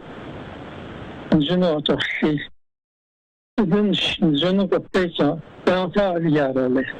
All those applications should be reported next time. Without aid and cover that without I don't stand here. The extension the area. I think can be some of it can be modified. To modify the contract and stick with the Nation Council. And a very thing nothing that yeah, supposed to be Korea 1,500 when I lie to pizza to the Nahai 1,800 in the pizza to yard 18 under a business thing bigger. In condition, it is hello, Dr. Christine. They are honored on her request. According to simple case, yeah. 2,000 Cardelia, she gave legislation out of 500 or 800 pesos to the north. There'll be money left, I know, because this is 1,000. They say pizza to Nahai. Tora doing 50%, so 18 and up 50% with 8 so that 18 Nahai or more populations, or 18 and over, or even more. We need to find a statistic so we can get this our care act pay to the people down to the penny. Just how that a small track. Actually, they thought that they paid those guys anyway. But we should not have an excuse anyway, you know. With it on there. You could get out in Canton, Nesto. You could get the office lead of so the Ashon Lahot, Canal Cover, this night down, those census number, 80 and there. So Craigie, Craigie, not long. Crochet, she was Holland, she been there. He could on the returns and there, Kishim Santa. And then I had that things in there. So discount on the Tobina get a water truck. She not that day goes at the East. Because she puts a part of the payments with her. So they are shown put herself, for example, he got on each daily out of Yanston, he was on the toilet with 11 needle. Take it away and the buyer's people. Just yes, Tico. About next report, we made a very good report. It has some report in that also Budget Finance Committee. We don't want to be confused. So there's been money left. More is also that we Mr. Shorty, are your $300 million available now? You have to put it down to $254 million, $324 million. It only got your piece of money. Because now the machine is not, they need to balance out the worksheet. On to the hospital. Thank you, President, to our colleagues and other 24 councilmen. Thank you. That's all shout out there. Go ahead, Che. Committee members on the committee, any other questions for the report?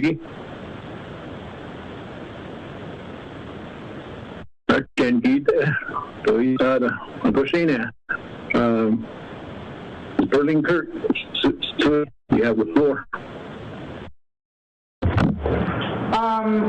Otto, should say, Vice Chair. So Otto, Shiad, Delegate Elmer Begay, I think your question was, I think you're asking about the timing. Otto, if I'm wrong, let me know. But as I mentioned before, Joe, I thought 230,000 they're ready to go.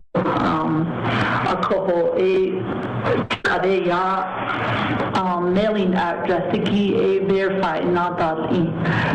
The reason why that's important is if we don't do that, half of them will just come back because right now we got half of them verified through LexisNexis and the U.S. Postal Office. So they give us their address and our office knows that even when we print checks, they payroll check stuff.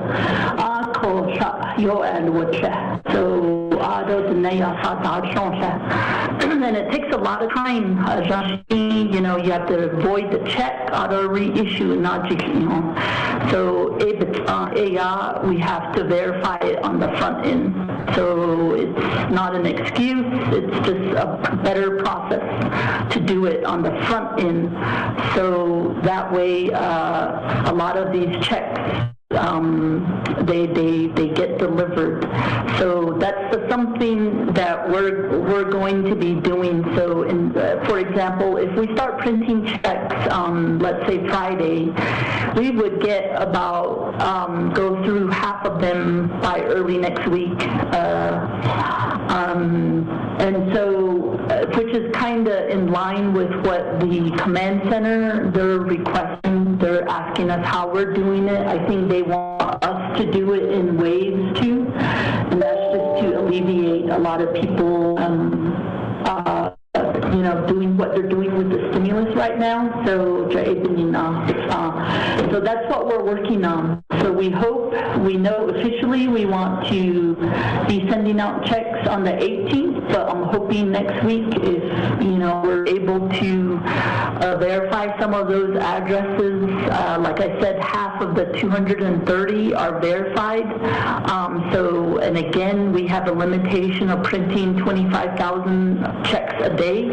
So if we start printing checks and mail them off in waves, then we will be doing that. So I just want to answer your question. Not sure what the other. I have no problem sending out a report. That in the past, we've done a one-pager regarding the expenditure report, and also whatever the daily expenditure report that we run, we also have been posting those same numbers on our website. So any other day we're not reporting to this committee. Anyone can go to the Office of Controller's website to check on our information.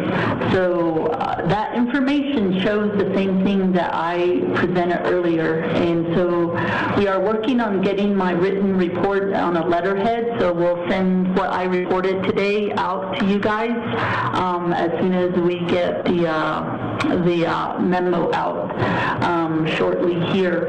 But the same information I have regarding the expenditures, the open commitments, and remaining budget available, that's also available on our OOC website. And we've been changing it every day to reflect the daily activities, every business day. So we did that in the interest of being transparent to the public. And just so you're aware, these graphs that are on our website, we keep track of how many people visit these graphs.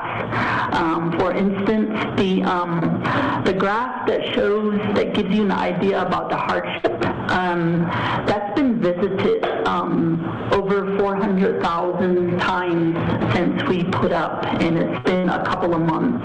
So there's a lot of activity on our OOC's website, and so it has been good information if you're the public to find out. I'm looking at the one on our expenditure open commitment, and you'll see a blue bar that is the hardship assistance, and if you hover over that bar, it tells you $254,964,179 is in there right now. That's reflective of our FMIS information. And then you'll see all these other business units, by projects and so forth, and you'll see what is still, what has been expended, what has been in open commitments, all of those things. So it's been there for a few months at least, and those are the reports. Those are coming off of FMIS as well as the reports that we normally give you all. The spreadsheets, the one-pager, we've been giving that out as well. Every business day, we make those changes. So our office has been, transparent. So I just wanted to say that for the record. So I'm not sure about any other questions. If I didn't answer them, let me know. Just so everybody knows, our office is essential throughout this Navajo Nation government shutdown. Right now, we have a number of staff who are either just sick or positive, and we have the daily challenge of carrying out our duties despite those challenges. So I just want to add that. If I didn't answer your questions, let me know. Okay, last committee members, that does it vote? A question again. One more question. Follow-up question. One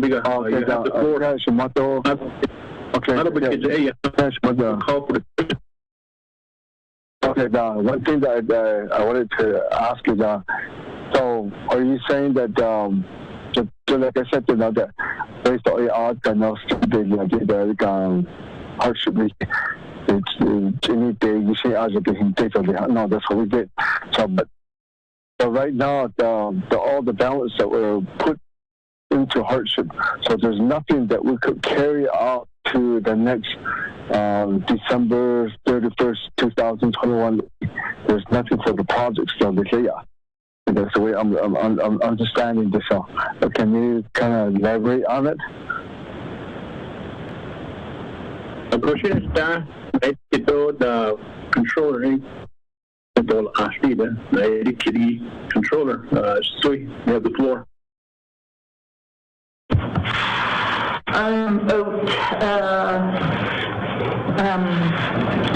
Vice Chair Ado Shiaj, Benaitin Kiriki. So essentially, I believe all the legislations that went through, we carry out the work. So as of now, we have the Nakia resolution, they put in those deadlines. They fall through the hardship. So we're carrying out those things. So as of right now, the only other thing that survives the everything reverting to the hardship is the cost of compliance. Controller I am in charge or responsible for the nation. For example, I didn't mention it earlier, the next Treasury deadline on reporting is due on the 10th. Every quarter, the nation has to report to the U.S. Department of Treasury on all the activities. Anything over 50,000 gets reported.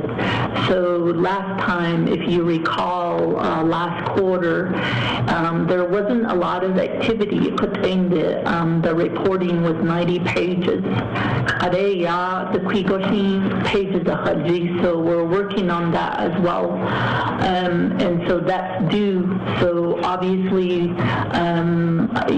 that's compliance work that some of it we have to outsource. So we did, it is in the legislation regarding the cost of compliance. So other than that, everything pretty much reverts to the hardship, and then the hardship gets paid out. So cost of compliance also includes audit. We had just started the single audit. I had a call with our external auditor, Moss Adams. They are starting the single audit on audits for the fiscal year 20, and they will be auditing the CARES activities as well. So they are going to audit.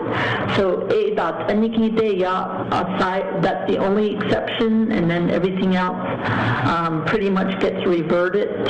There is no change in deadlines, etc. So a hardship. So hopefully that helps you like that. Congratulations on that. Vice Chair, can you hear me? So, Vice Chair Henio. I had my internet shut off on me, so I got it logged back on. Chair Henio, we're just about ready to call for the question. So Liz, you have a question, Shananda? Chair Henio. Go ahead, call for the question. I'll let you finish this report off right here just for now.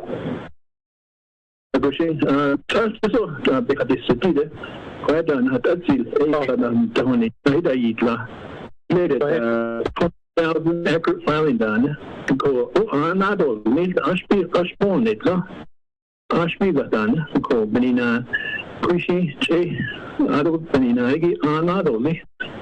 It'll attract more of our people. I'll give the floor to the controller. Can I ask questions again? Hold on. Vice Chair Smith with your question. Delegate Yellow Hair, go ahead.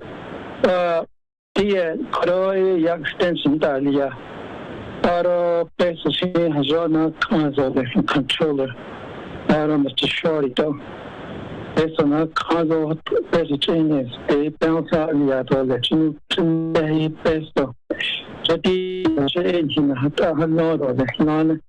these legislation we probably have to amend some legislation to extend or maybe do something about it or increase the payment to the people. Share issues and never to not to really shut down the should be count. John later when the snake is off the trade down that on and Joshi never said car. I don't know, we probably have to look into maybe spring or the bigger until never seen that was chipped or beat out either.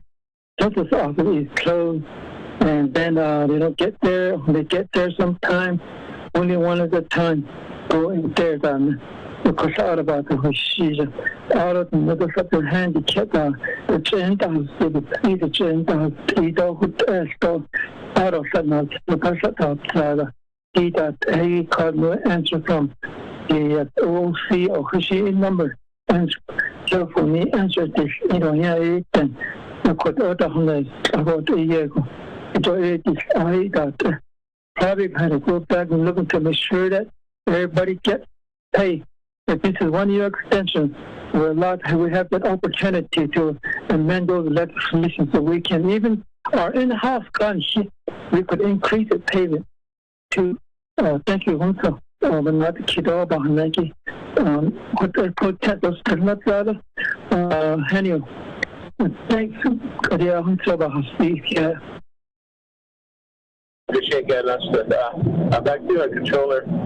Two questions from Vice Chair Smith and Delegate Gillair.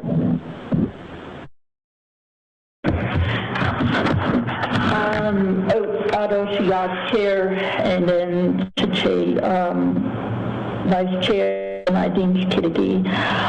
In terms of the application opening back up, obviously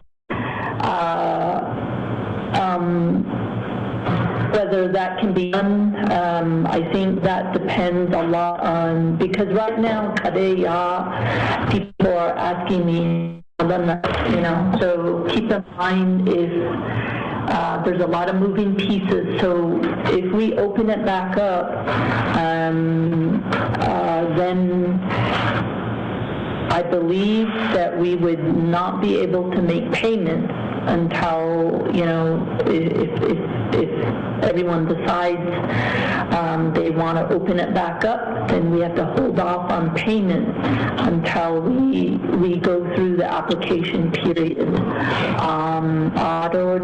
Because we would have a finite at some point we're going to all know it's going to be around 324 million, and so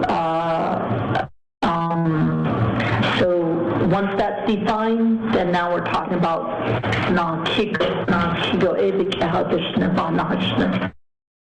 so once we find out the other one is what you're asking about.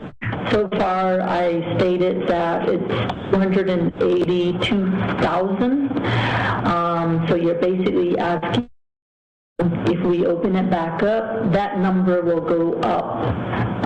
However much it then what that means is then less will go around. So there's two variables that need to be defined, and so Shahajiki, if we add more to it, and our hardship pot doesn't go up, and so that's what that means. I understand because I do get people asking me the same question. I do get people saying the same thing. Some people they want to withdraw their applications. People miss the deadline. Some people actually COVID and they missed the deadline, and lots of things going on. And that's why I was saying earlier, there's probably have a lot more people than we think that are enrolled and so forth. So understandably, the needs are out there. People want to do it.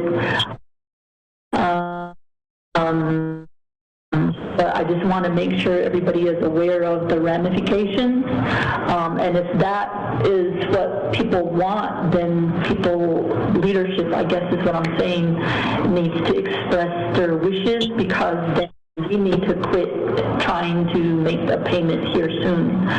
The only other thing we can do is, we have some, this is hard to explain and it might get a little technical, but out of those exceptions, I think earlier I mentioned exceptions are about, I want to say about 50,000. It's a difference between 230 and 282. That exception, we have the numbers reserved for it, and our assumption is that we're going to work out every one of those. So now it gets a little tricky. Maybe we won't work out 100% of those. Those are assumptions we're working with. Then we may have a little bit of contingency to work with for those cases. But then now we go down the slippery slope of saying, okay, who gets to get in line to be included? So those are really hard questions to go through, and that's actually something that we've been talking the last few days internally, and that's probably something that we're going, if it requires a bigger conversation, then we may have to do that, but it's got to be in short order, because on one hand, people want to get paid ASAP, and if we're talking about it and we say next week we're going to start printing checks. On the other hand, if this conversation needs to happen, then it needs to happen right away. But I think everybody, especially this committee, needs to be aware, okay, if we open it back up, then how do we do it? Do we hold off on making payments and then figure out how much the application pool looks like, and what does that mean? If the application pool increases, then that means less per person, So those are things I think everybody needs to be aware and to have in the back of your mind as you're considering opening back up the application process. And that's not to say that the needs aren't out there. Obviously, the needs are out there. So just wanted to let you guys know that's how, those are the considerations into wanting to open it back up. So,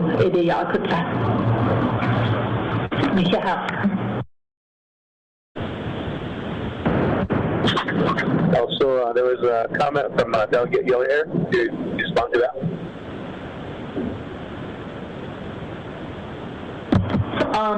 Chair, I can't remember what the comment was, but I think he was commenting along with the question of opening back up the application pool. So I kind of lumped my answer together, my response together. He was asking if we could only increase the amount to each individual. I believe that's what he was asking, instead of what you stated, to increase the amount. To increase the amount to each individual would require additional funds, and right now, as I reported earlier, we estimate that what we'll end up with after we do the deobligation reallocation, we're estimating it's going to be $324 million.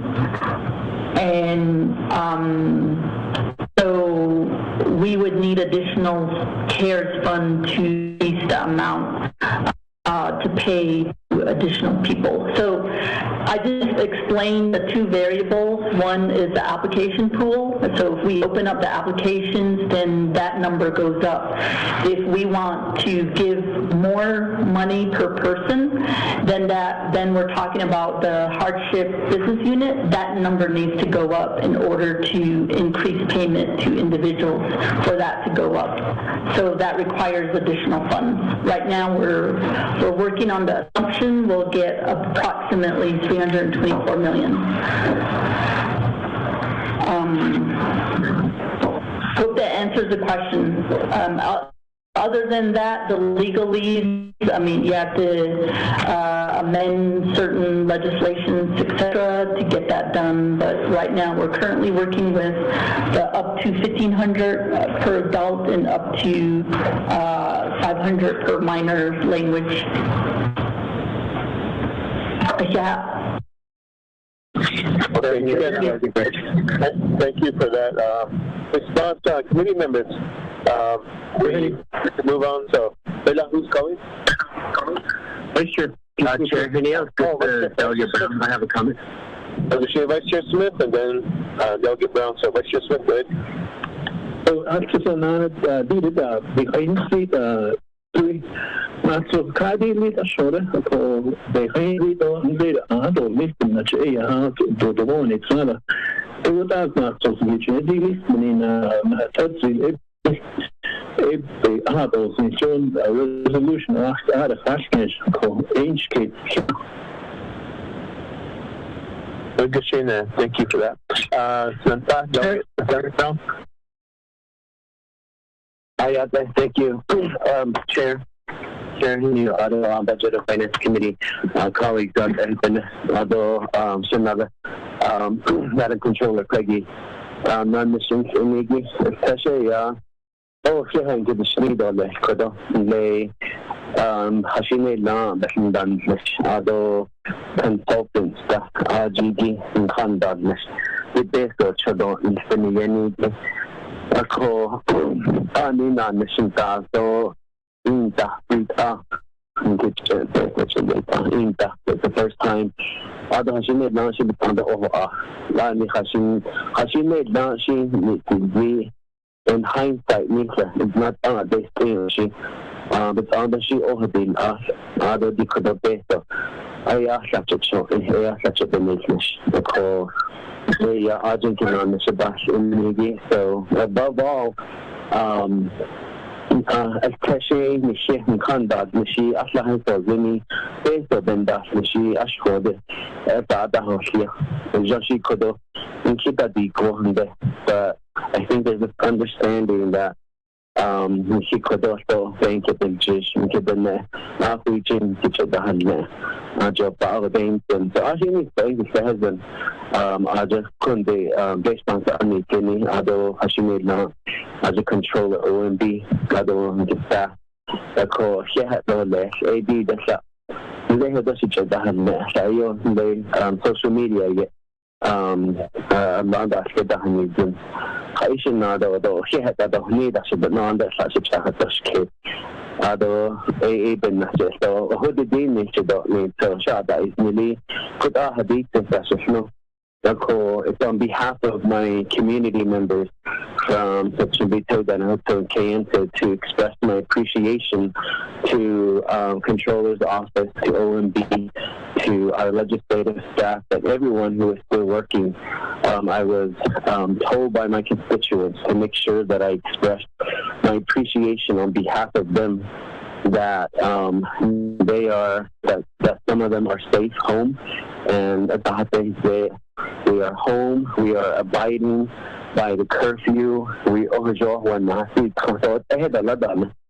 enjoy it when go tayo non masyado nito isibeneng ka action jono bichaya de at hanegi is dahanti tham ayen dan kitas kido batahil na dan so Sunday go na atno ka biskes ni khodan lo do bahasyo ra hota ang siya kujudi de ta do ta la ho ta hadin ni na si ta ni di sabe na hay bahas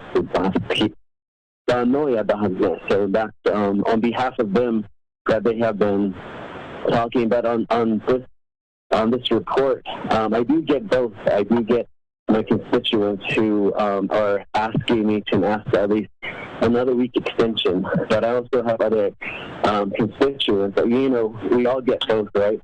And I think from majority are saying go ahead and just pay it out.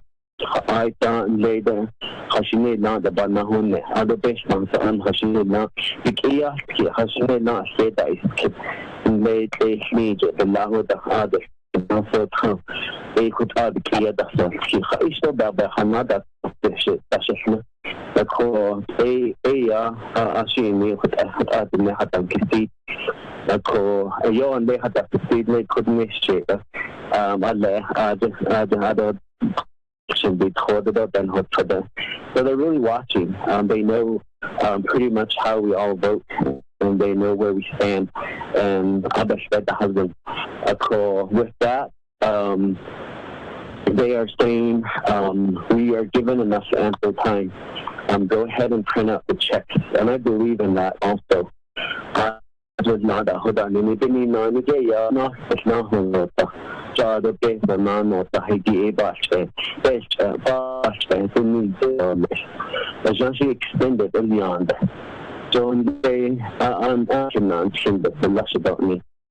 And they been on to how AI can other course, but just see other then is not a head kid. Other less course, I just see. And here I don't stress for not for Padabilia. The hardship assistance, I don't for. But alcohol on us, it's not just on this. I don't for the chaos, on his not for Padabilia done. And a lot of people have traveled long distance. They've driven from Salt Lake, Albuquerque, Denver, further to make sure. So people have driven, and the people, and for my area, what I know is the people that are asking for an extension. It's really the people that are living locally. I still don't understand, and I've asked them this question. Khalid Adam, the husband, the his mega be it. That'll be newspaper be it. Nicole. And I don't know how else, and I know that we can't please everyone. So my recommendation would be to keep going just the way everything is. We have talked about it, we debated it numerous times through WKSP and council. President has been involved in the executive branch. So much work has gone into it. How you go in the Ashnish. Many hours. And through those hours, a lot of our people working on this have gone sick. They have gone exposed. They shaban okay. Not about us that we need to see us for the Yad not all. He baby. I thought she made that. The corona, that we voted on it. Yes, and the only difference is the extension, but that was always in the back of our mind. I know that in March and April, that was one thing that I've asked was maybe we should ask for an extension. From day one, before we got the funding, that was always in the back of leadership's mind that there was a possible extension.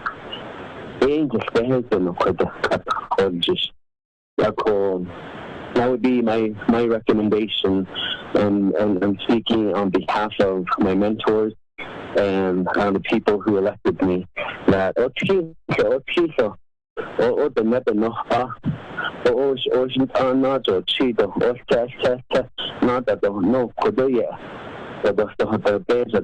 those are people that have bills.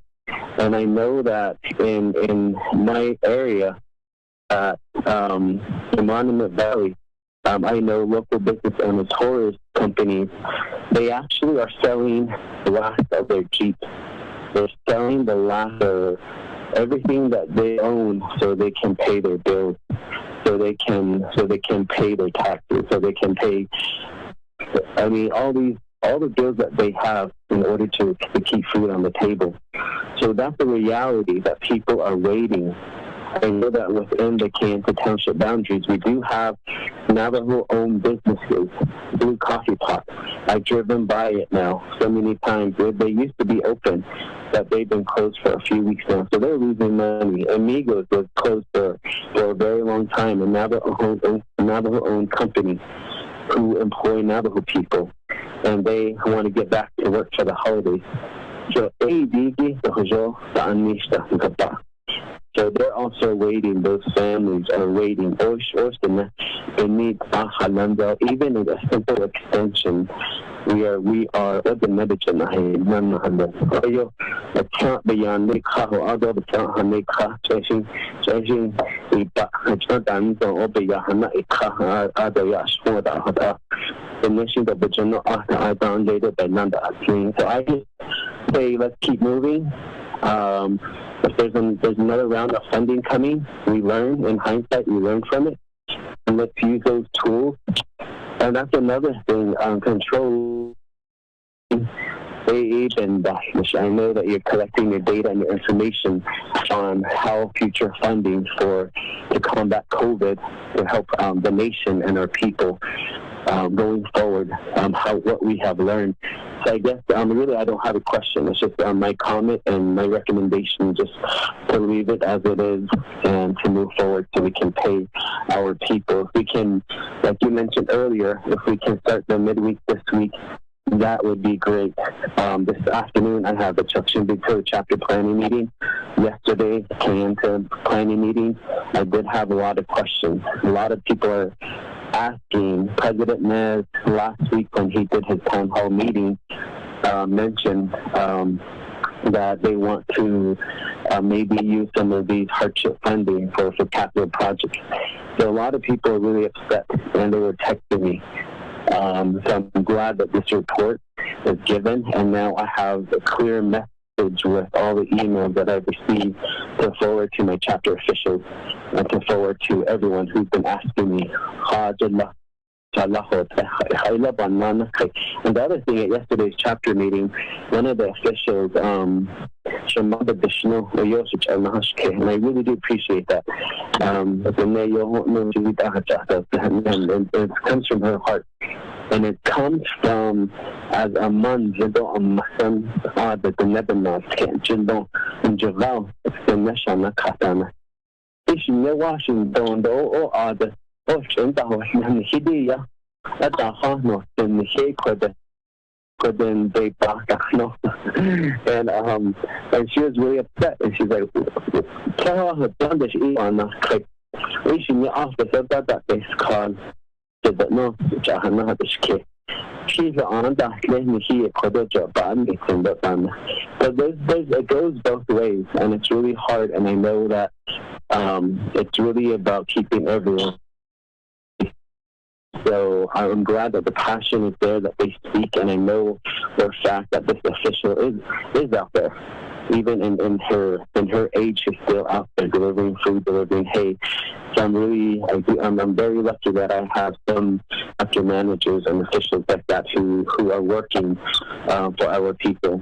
So Abon, this case of the with Ashanaka had the Hasishan and Shadow Hushibitna. So that's my recommendation. I don't go to lecture. Yeah. Thank you for those comments. And one request, Controller, from Vice Chair Smith is to put this in writing regarding the reopenings of the portal. That way he can have available for his chapter. And there are people that chose not to apply. And for me, I chose not to apply because I felt that there would be more somebody that will benefit instead of me. So there are people that I've talked to that have said that. So we didn't apply because we felt that there are more people that need it more than we would. So I know they'll cause some disturbances, but let's move on. That's what you're hearing from the Budget and Finance Committee now.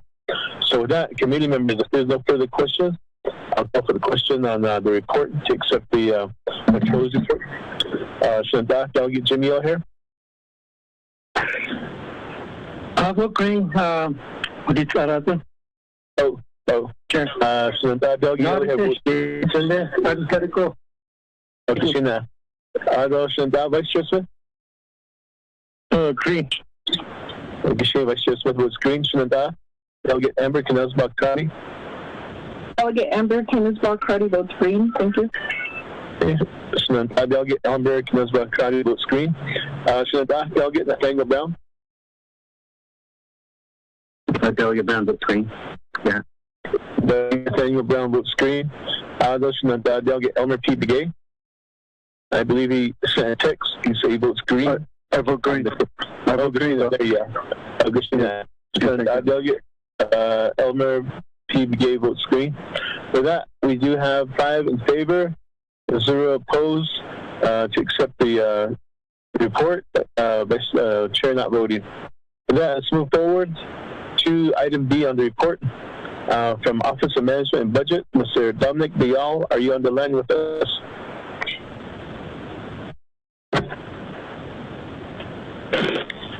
Mr. Chair, I am here. Okay. You are on the agenda for a report, so you have the floor, Mr. Biel. Okay, thank you, Mr. Chair, members of the Budget and Finance Committee, and other listeners to the meeting.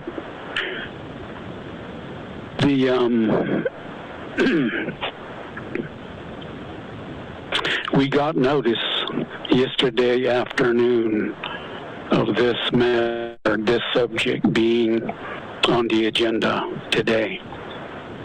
And as it reads, it just says update fiscal year 21 comprehensive budget. So it's just very generally stated.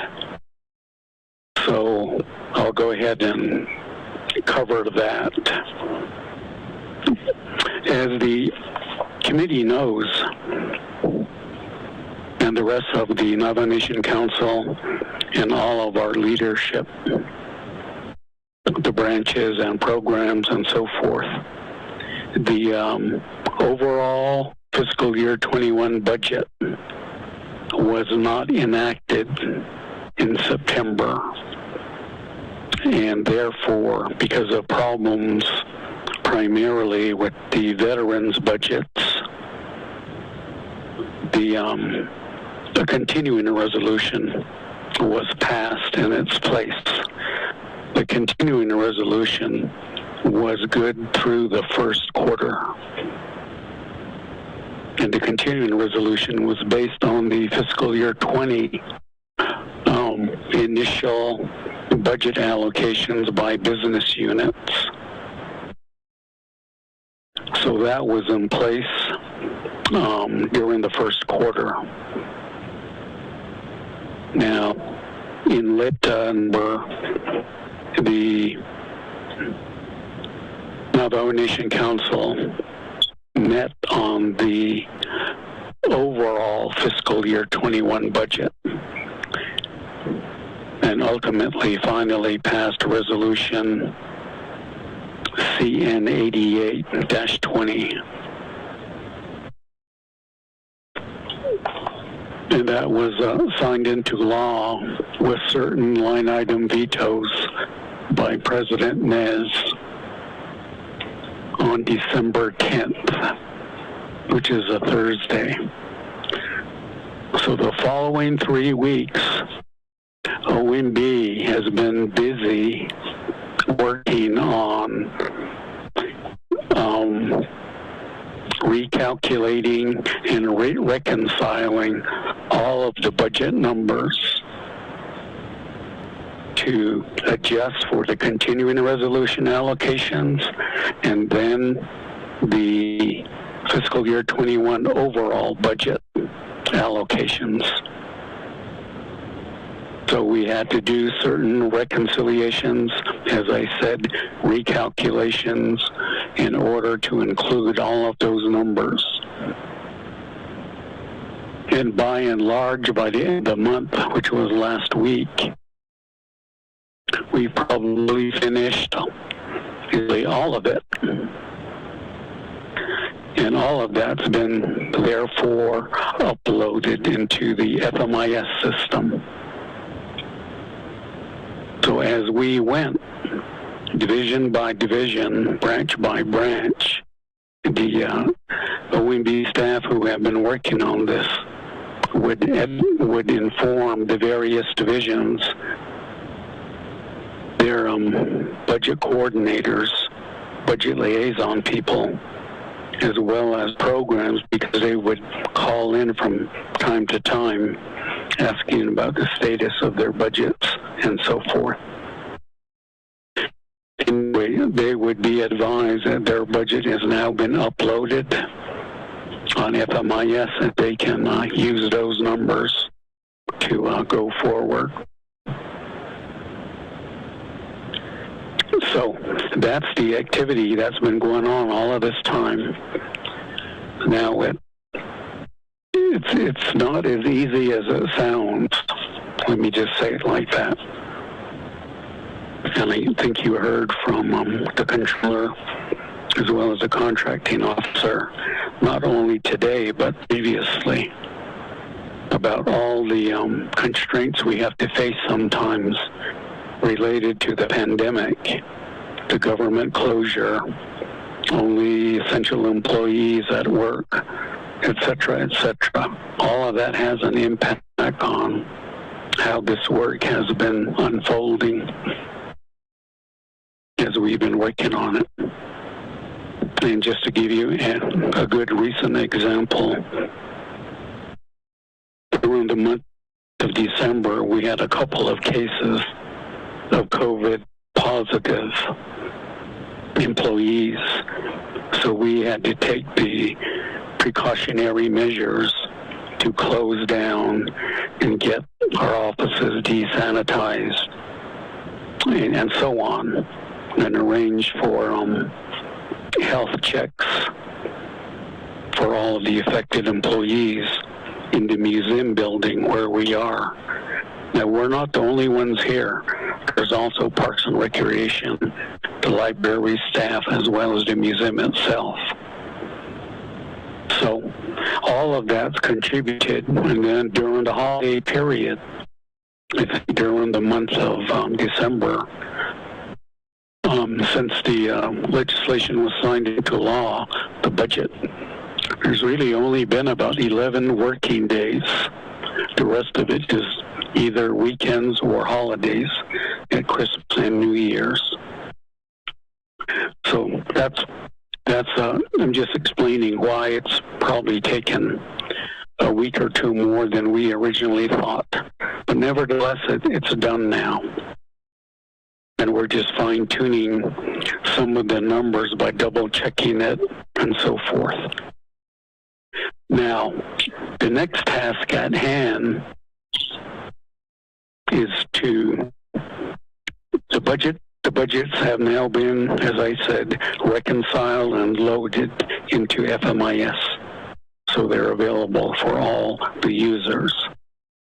But what we need to do now is prepare the budget books accordingly to reflect all of these changes, because there is an audience out there, both employees and the public, who still rely on paper documents. They'd like to see the binder, or they'd like to see their budget packets for their divisions and branches, in hand or on hand. So we'll be doing that in the next several days. Hopefully we'll be done, if not by this Friday, then by early next week. But that doesn't mean that the budgets are not accessible, because they already are. I just want to emphasize that again. Now, the last activity we'll get started on is the line item vetoed budget amounts. As we're all aware, the Navajo president line item vetoed some of the personnel lapse funding and then some of the general funds, the grand total being $10.7 million. Of that, $1.5 million is regular general funds, and then $9.2 million is the personal lapse fund amount. All of that was in Exhibit K. So there is a lingering question, however, still there, and we've asked DOJ to provide some advice and guidance, particularly on the personnel lapse funding, the $9.2 million that was line item vetoed. The question is that now deemed or considered to be the equivalent of general funds? If the answer is yes, then that amount would be added to the unallocated, unappropriated balance, which is where the branch chiefs, the BNF committee, and then eventually the whole council will again deliberate and approve budgets for this particular fund balance. Or is the personal lapse fund, by virtue of the fact that it was line item vetoed, and the original personal lapse funding pay plan resolution, which is CF 0711, it has language in there that any personal lapse funding not budgeted or appropriated reverts to the UUFB. So does that mean that the $9.2 million, the next action or step would be that it goes now into the UUFB?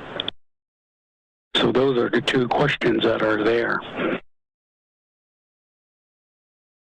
And we're awaiting some careful deliberation and guidance from Department of Justice. Now, the reason I explained that is because in the fiscal year 2017 budget, there was a number of line item vetoes to the personal lapse savings budgets in the amount of about $3.2 million.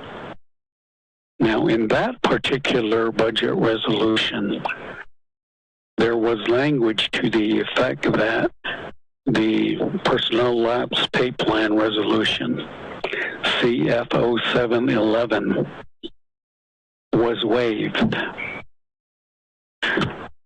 So with that waiver, one reading of it, one interpretation of that was that the money would not go to UUFB in that case. It would just be treated as if it were general fund and just go to the unappropriated, unallocated balance. Again, that was one reading. The other reading, however, was that because $3.3 million in that case was line item vetoed of personal lapse savings funds, does that now go to the UUFB?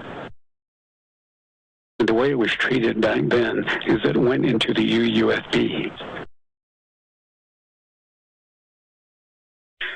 Now, this year's budget resolution, there was language to waive CF 0711 again, but the president line item vetoed that when he line item vetoed all of Exhibit K. That's the waiver of CF 0711, and it could be read that meant it would have waived the requirement that any balance goes to the UUFB. So that's where that particular matter is, or question is. And we've been in dialogue with Mel Rodis and others at DOJ. And hopefully very soon that'll be answered to the satisfaction of all of us. I understand, because I've heard the controller make remarks earlier, I believe it was last week, that would go back to the UUFB for resolution CF 0711. there's another thought that because it's derived from general funds, it could be viewed or considered as general funds too. So therefore, it would go to the unallocated, unbudgeted balance available for more appropriations as we go. But anyway, that amount is $10.7 million, both general fund and the personal lab savings.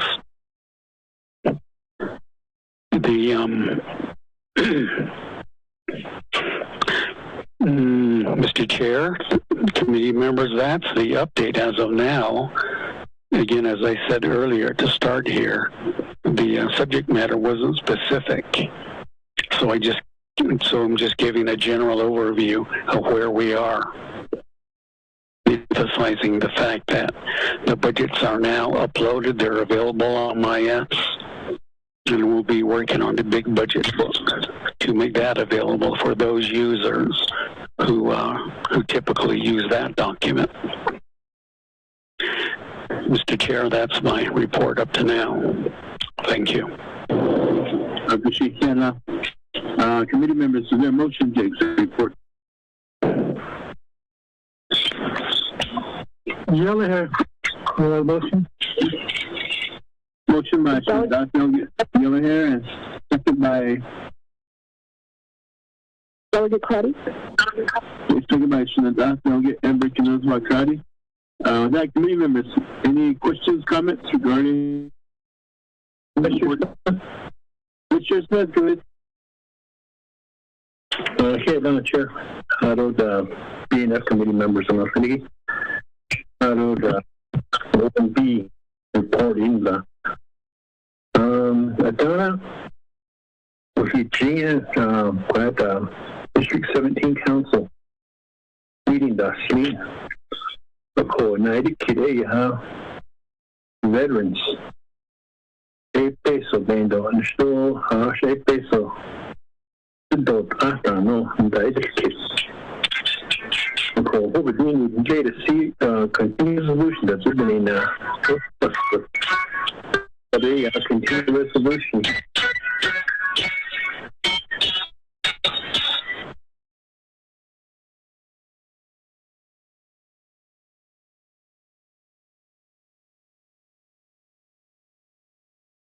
On this week, sure. No, go ahead. We can hear you. Thank you. Dana, hold on.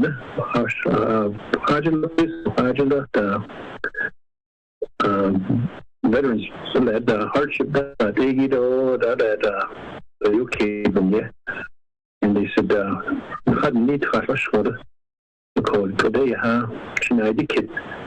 Is it all in place, and is it where the so place of the UK to Gisha? Chair, thank you. Christian, thank you for that question. Any other questions, committee members? Chair, Delegate Yellowhair. Delegate Yellowhair, go ahead. When you talk about personal lapse fund, that law, Liana, it should not be used for other specific law, Liana. At this BNF committee, we need to review the personal lapse fund, the law that was passed by our previous council. Was it back in the late 90s, early 2000s. There's a lot of need areas today. Personal, either was not on the personal lapse fund. Especially the head honchos can make card like that. Basically, owns status. That means so the Schneider and Budget Finance Committee, we need to look into this personal lapse fund. I don't really remember what was really for. It's supposed to be used for a general wage increase in order in that not for bonus pay. There's other departments using this money that was savings in the personnel. I think we should bring that before the Budget Finance Committee. There's my motion now, to the Chair, Henny Chair.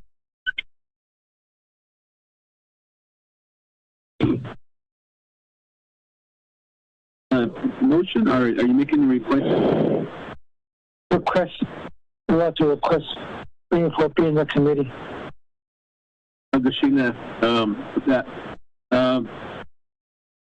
back to Mr. Biel. One question from Vice Chair. Okay, thank you, Mr. Chair. Committee members to respond to Delegate Raymond Smith regarding the veterans budgets. For the first quarter, which was October 1st through the end of December, like the rest of the government, the Navajo government, there was a continuing resolution in place which covered the budget needs of everyone, all three branches, divisions, including the chapters, as well as the veterans budgets. Now, those budgets were based on 5% of the fiscal year budget.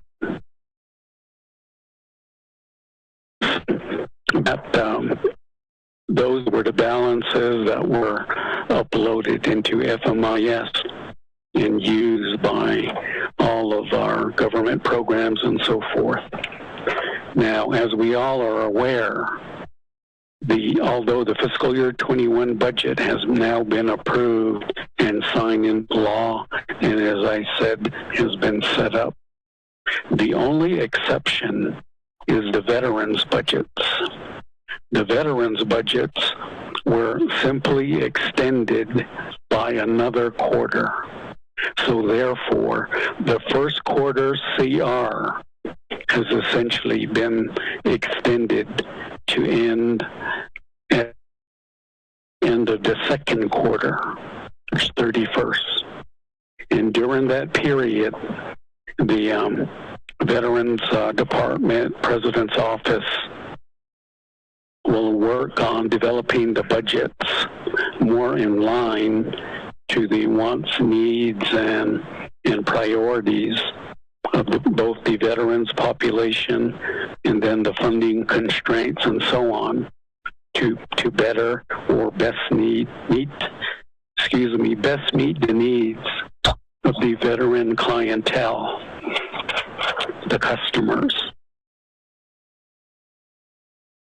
And so that budget work, I'm sure will start soon, probably towards the end of this month. That would be led by the Veterans Administration program. So, therefore, the answer to this question is all of those funds, as I said, have been uploaded. And they're there and available.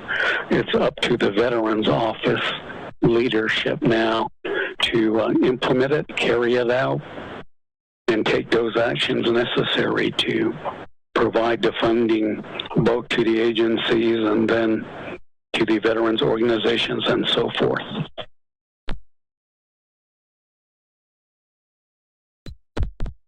Thank you for that. And also, Peggy, are you still on the line with us?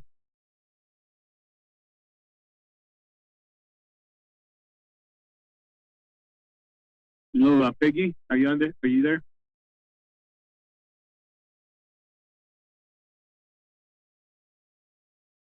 Chair Henio, this is Commissioner Smith. Yes. Yes. Follow-up question, okay, let me see if Peggy, are you on time? Yes, I had to unmute myself. Okay. You get the request, Delegate Gilla here, regarding pass that you. Yes, you'd have to add that to the agenda and act on it today if you want to do the vote. Okay, all right. It may be for a future meeting, is what he's asking. Yeah, that's So, fine. okay, put it on a future agenda for us. That would be for January. So, the next meeting you get. Just that, Vice Chair Smith?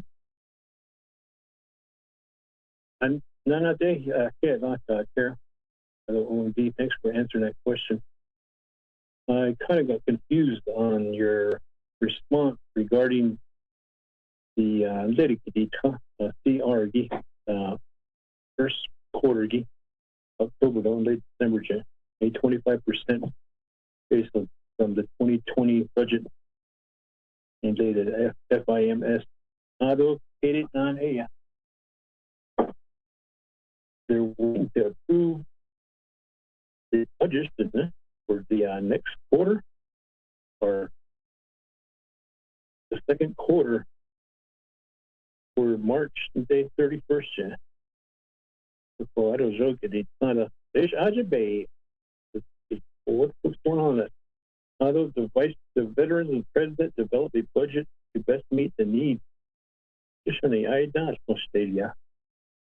so I don't wouldn't need money. The funds have been uploaded to the Veterans Office.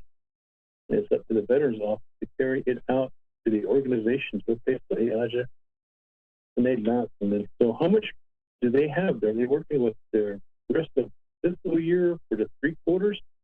Or are they only allowed to work with the second quarter? The first quarter, the second quarter, the third quarter, the fourth quarter. Are they only going to be working with 2 more quarters or 3 quarters? Chair Henio, thank you. Thank you for that. Back to Mr. Bial. If you could provide clarification. Okay. Mr. Chair, committee members, to on further to Delegate Smith. I was explaining that in the fiscal year 21 budget resolution, CN 8820, as approved by Council, signed into law by President Nez. The first quarter CR budget for the veterans budget was in another quarter and therefore goes through the end of the second quarter. That budget has been uploaded and is available now by the Veterans Office personnel. Now, by virtue of the fact Council merely extended the first quarter CR allocation, they also included language that by the end of this quarter, a new, I guess you could call final budget be application.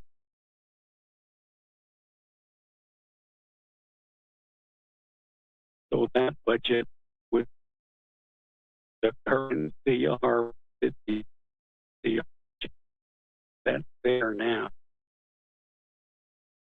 Now that budget has not started yet, and that will be driven by the Veterans Office. Now you remember in the budget resolution, there was language to the effect that the chapter veterans organization and the agency veterans organization could be these budgets themselves. What they chose in the meeting, and I vote to not do that and allow current work means Veterans Administration and trust office that very oversight what it developed and reviewed and ultimately job by the committees and then that has not yet happened. And the budget approval really needs to happen by the end of this quarter. We're now in second. Chair. So back to Vice Chair Smith. You good with the response? Chair. So we're only working with second quarter. They need to come up with current budget change when they'll be at their rest of their third and fourth quarter because of this second quarter extension. Is that how I understand? Thank you, Chair. Okay, Mr. Chair, again responding to Del. This is how I understand it, and so therefore I'm going to say the final approved budget that could be done no later this March will be budget for the entire year. And it's going to incorporate and include the first year's CR allocation, second quarter pension, and of the all of that would be the overall budget. Mr. Chair. Thank you for that clarification. Back to Vice Chair, were you able to that? Oh, yeah, Chair. Thank you. Committee, maybe any other questions or comments? If not, I'll call for the question. Nanda, Jimmy over here, how do you vote? MB report? I'll vote green. Christina Nanda, yellow hair green. Nanda, Vice Chair. Shadow, Christine, Vice Chair, vote green. Nanda, Delegate Amber, that's Bakari. Delegate for Kenneth Foxpark votes green. Christina, Delegate Amber, Kenneth Bakari votes green. Nanda, Delegate Nathaniel Brown.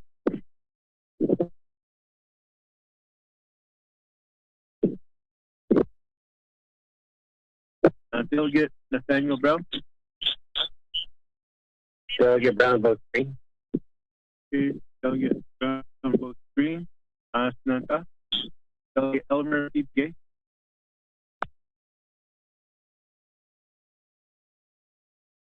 Elmer PPA.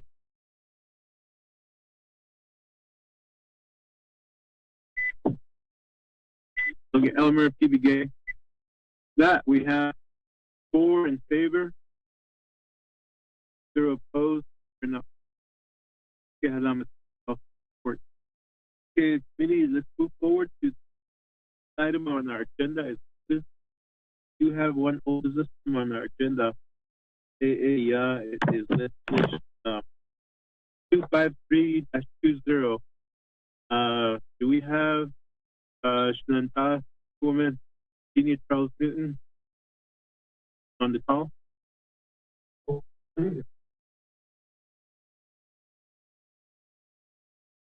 Shananta, Chairwoman Eugenia Clinton, are you on the call with us?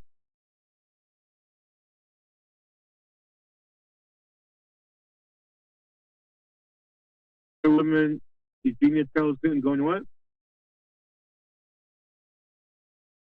Chairwoman Eugenia Charles Clinton going twice? Chairwoman Eugenia Charles Clinton going 3 times. Have a sponsor. Just open this item forward to business. Item A. Before I get to this new business item, there is a request from Vice Chair later. I believe he Dixon saying he will not be presenting. Legislation 319-20, and therefore, because of issues that still need to be resolved with budget reform. So I believe that would be call for suspension of the full rule to remove 319-20. Vice Chair Slater, are you still on the line with?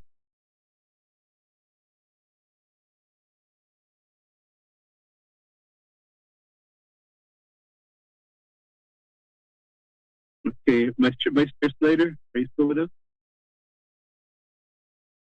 Okay, we can just move forward and we can call his name on station. There's no response.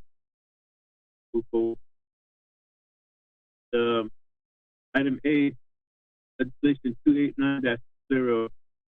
Do we have Officer Delegate Smith? Are you there? I am here. Kashina Peggy, could you read this into the record for us?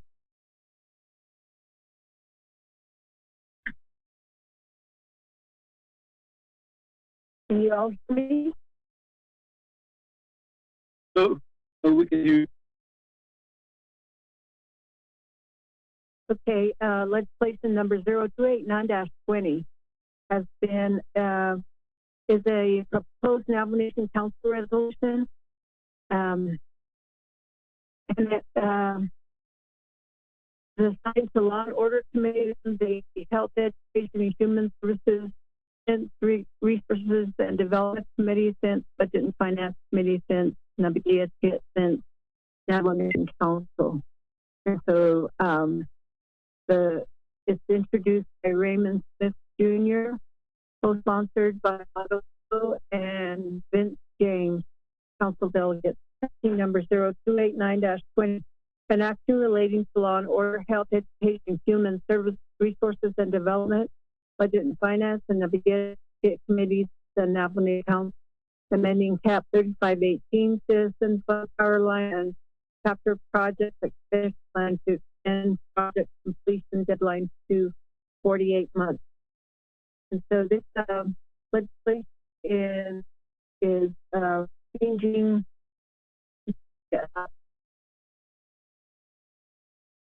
amending Cap 3518.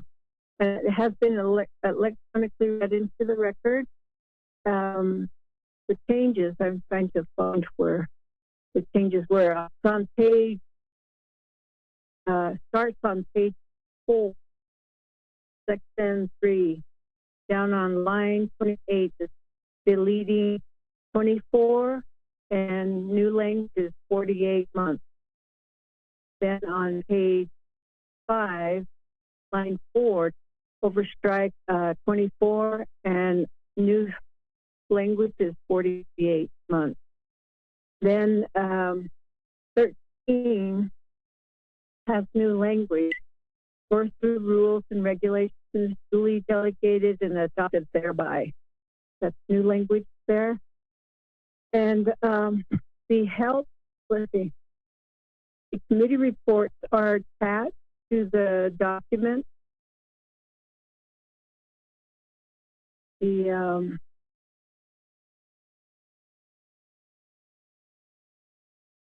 Legislative Council memo is there.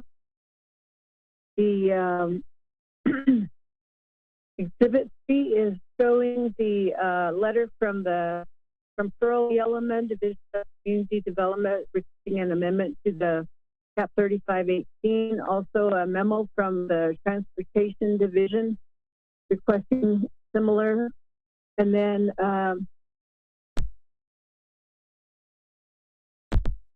public review publication, one report, and Tony made comments and recommendations. And then and those are attached. Then the Law and Order Committee passed with no amendment with a vote tally sheet. And the committee report from Health, Education, and Human Services Committee has a due pass with no amendment or no directive with a vote tally sheet as well.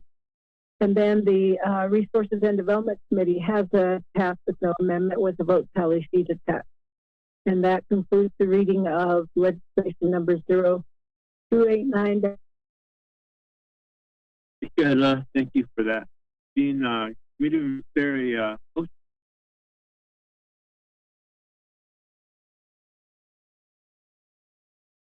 Yellow hair motion. Jimmy Yellow hair motion to on this legislation. Is there a second? Second by Delegate Party. Okay, second by Delegate Member Tanas Bakari. Chair Smith, if you would introduce the legislative committee.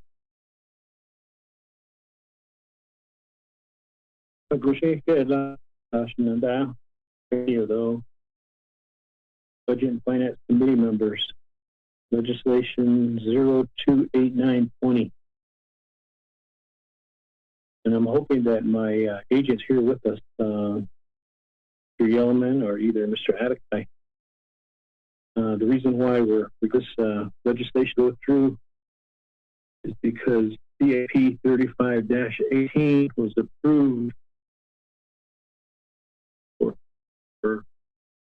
the mix at the no day 48 months. But peso bando de Estado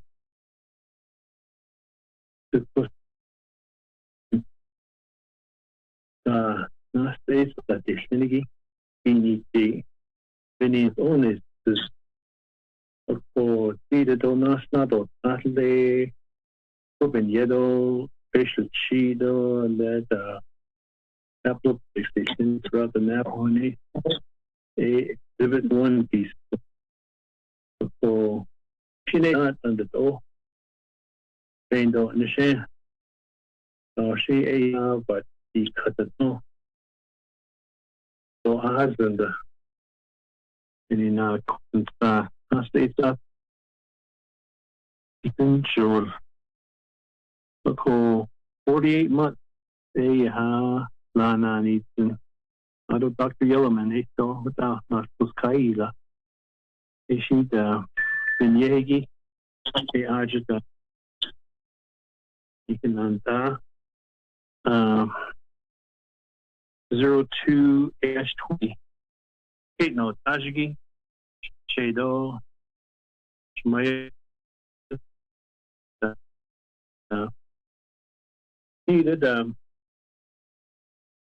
the meal so that's on the fact is nothing fish one son is nothing the meal so econela this was other full bando and so we only kind of the look card photo what that yeah there so benin dito on it yeah so CPMD da no dito so nado aso benefit to she a han evolution dito because it's up at the clinic she be a hadika so the ebina is the double baby in the seed it is the one not that they know so nado hutta the art episode on the total there's not so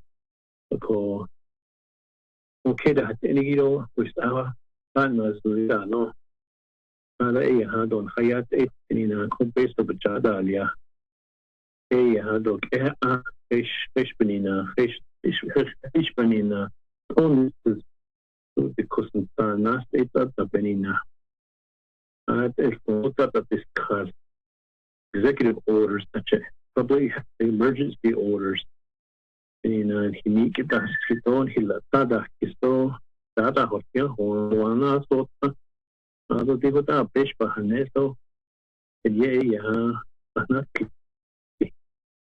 con akutanos ndide.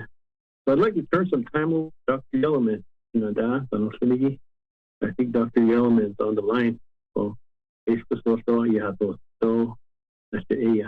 Nasti Tisonde, Nabiyat, Peshmasan, with your session. She, Japan, they either Yashkoda, even the day, it nano, with Tendo, Nishigi Yal A. Ajanigi, A. Onasado, so Yellowman, Dr. Yellowman, she has so we have those. Here now. Dr. Yellowman, are you on the with us? Or Mr. Edikai?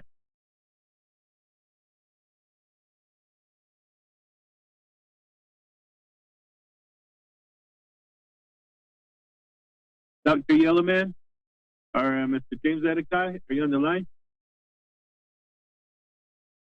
I don't think they're on the line with you.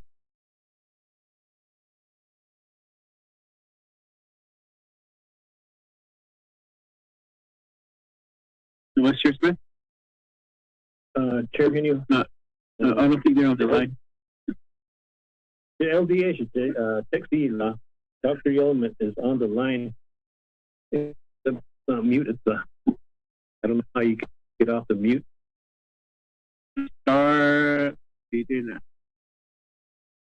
Chair, this is Byron. The unmute are star. Star. Yeah.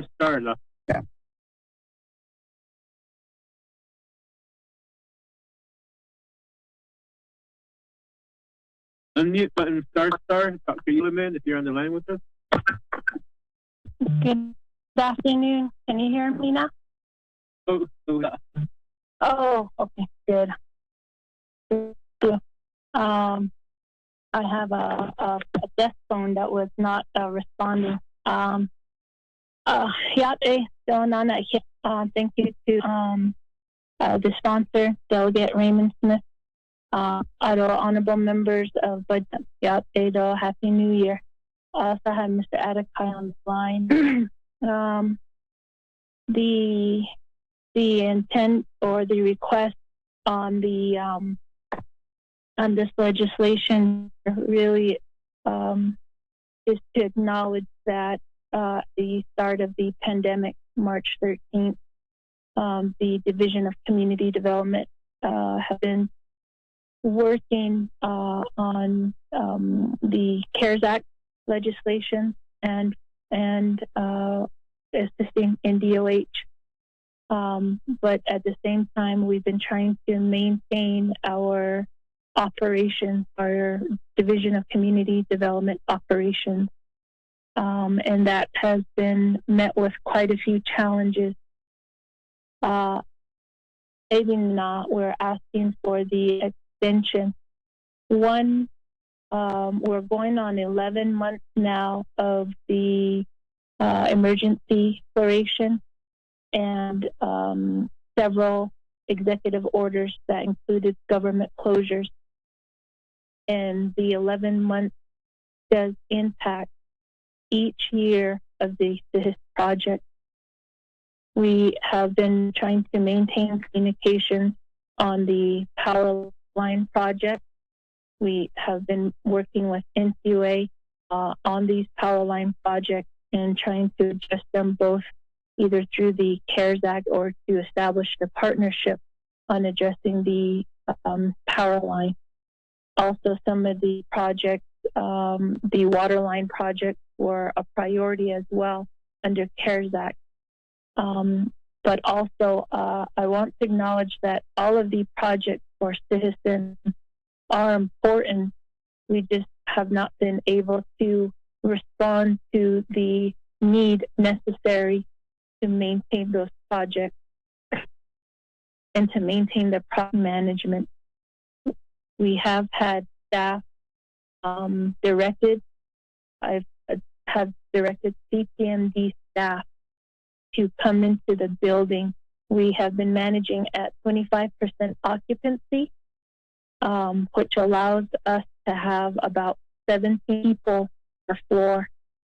But even then, when we come into situations where the building has been compromised or we have individuals who are self-monitoring and self-quarantining, I had to ask other departments to stagger their schedule so that CPMD staff can come in. But that has been very difficult to achieve. So we do acknowledge that these projects are of importance. With the extension, it also allows us to produce our recovery plan. We are working on our recovery plan to come out of this, the COVID-19. We will be coming out of, and we will need time to recover, not just for CPMD and not just for citizens, but many departments and many of our departments at BCD, our CHID, and of course ASC have been working since March 13th, but we have other projects that will require recovery time. And that just means involving and updating all of the listings, include the business unit numbers, working with OMB, working with the controller's office on these contracts, and any of the contracts that had been submitted to OOC, either for payment. That has a significant ripple effect, stalling these last 11 months. So that's where we're at right now with our project. We are still trying to maintain the methodology we use for the back petitions under 47-20, where we work closely with NQA and NECA. We plan to incorporate that same methodology into some of our recovery plans for the citizen bathroom edition. And then again, the partnership we have with NQA to work with the power line. Many of the first year projects were dedicated to the power line.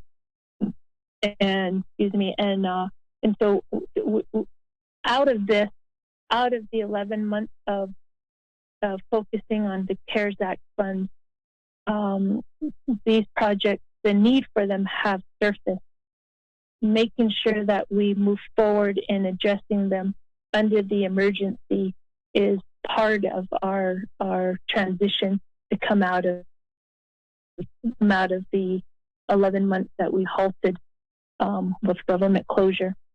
So that's where we're at with our request. We appreciate your support, and we appreciate your leadership. We do have Mr. Adakai, who can also speak a little bit more to the listings that have been provided and the status of these projects. So yeah, sponsor, thank you. Yeah, Vice Chair Smith, I believe we get the idea of this request. So does that conclude your presentation? The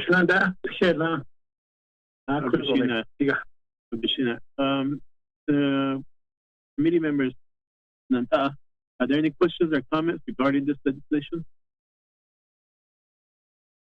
Chairman Henio, this is Delegate Buddy. Allocation, go ahead, you have the floor. Thank you, Chair. I want to thank Dr. Smith for this legislation with your co-sponsors. What's important that this committee timeline is a baseless time frame in terms of what it takes to get a project completed here on Navajo Nation. I'm actually concerned that I'll support the extension, but I also think in terms of putting timelines on these projects, hurt the time and the effort that it takes to get a majority of the project not only shovel ready, but complete it within a certain time frame on Navajo Nation. And the reason why I'm saying this is there's never been some type of study, a case on how to fix capital improvement projects on Navajo Nation.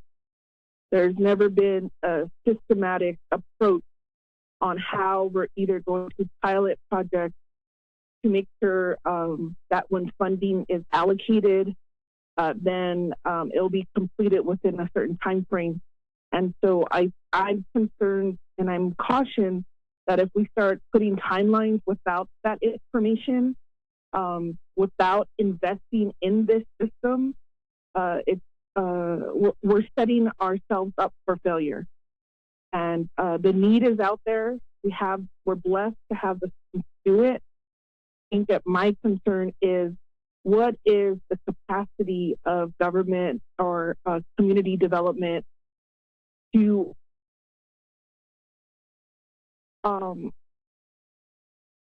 initiate and complete these projects? You have a handful of project managers who are doing their best, but we load them with so many projects. That's why I say it's a setup to fail. And I think we need to step back and also have a conversation of what investment do we need and how can we be building up at our agency level to take over these projects, to decentralize everything that's happening in Window Rock, and to bring in the expertise, as Chairman Henio mentioned earlier, the local leadership at chapter level.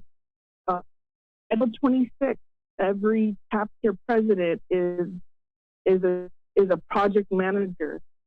He provides the skills that they need. How much work is put on community development or the other programs, project managers heard their workload, and it does not seem reasonable for the workers on the ground to take this. And that's why I'm concerned. We need plans to be successful. We need them to expedite, to be efficient. And I think the short-term solution, bringing in the consultants, but that comes at a high cost, and the consultants do not provide enough integration or work development. And so I'm not sure if community development is in partnership with tribal colleges in creating a pipeline for workforce development to maximize project management across Navajo Nation, since there's such a vastness. But I think from a delegate who represents New Mexico chapter communities and Arizona chapter communities, we are also and have challenges to get some of these state capital projects. And the same delegate who at the time made this 24-month timeline also advocated for that 24-month deadline at the level. Why we're also now in danger of losing state capital projects. And so I think, Chairman Henio, if I request that we, Budget and Finance Committee, have a high-level conversation about how we can create an efficient system, because the needs are there. There's not one project that are on any of the lists that will not improve the life and provide basic services to our people. But I think it's getting the services out there, and it's going to take the work of Budget and Finance, Resource and Development, and a collective, all of my colleagues, mine. We all have projects we need to move forward, but we need to do this efficiently and effectively. And so I support this legislation, but that we can then springboard from this legislation to have fit in room for a while and have someone facilitate a conversation and come out with some real either policy, like where's the red tape and challenges when you're doing construction, contracting, where are the challenges when you're trying to procure, where are the challenges in terms of getting those contracts out there, And then what are the challenges of what type of training we need to provide to our communities so that they know what a proper land withdrawal looks like, so that they have stuff ready for these projects. So I know my comment is at a 45,000 view looking down, but I think that's our role as delegates, is not only to fix problems, but if we're just fixing and trying to put out fires, we're never trying to do that perfectly efficient. So thank you. Appreciating that announcement. For those, at the same time, I believe we do have community development and CPMD listening. So, but also the other, before I get Vice Chair Smith, is possibility of doing that through your agent, looking at NECA to, as they provided display their capacity during using assisting A and DCT and the CARES project. Maybe they could look that way also too, to maybe do MOU or something with NECA to get some of these projects and project management going. So that, back to Vice Chair Smith.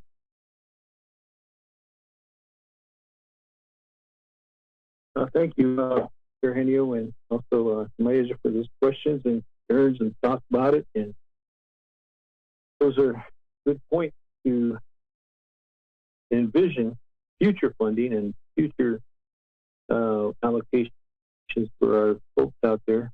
The other day I was at the Health Chapter meeting, and they wanted me to voice this, and I think you voiced real well, because they're the ones that are more the front line, like Chair Henio said. They know what is needed out there, they know what's going on, and they're the ones that we rely on too. Like any emergency operation, always big SHAR is there to help the emergency operations. So the chapters like our resource to give us the information on what's really needed out there, so that we can lobby and advocate and get these funding and get these things going. And that's why we're asking for a 48-month extension. We don't know how long this COVID-19 is going to last, and that's why we have Dr. Yellowman on here. So I'll turn the floor over to Dr. Yellowman. Thank you. Yeah. Yellowman.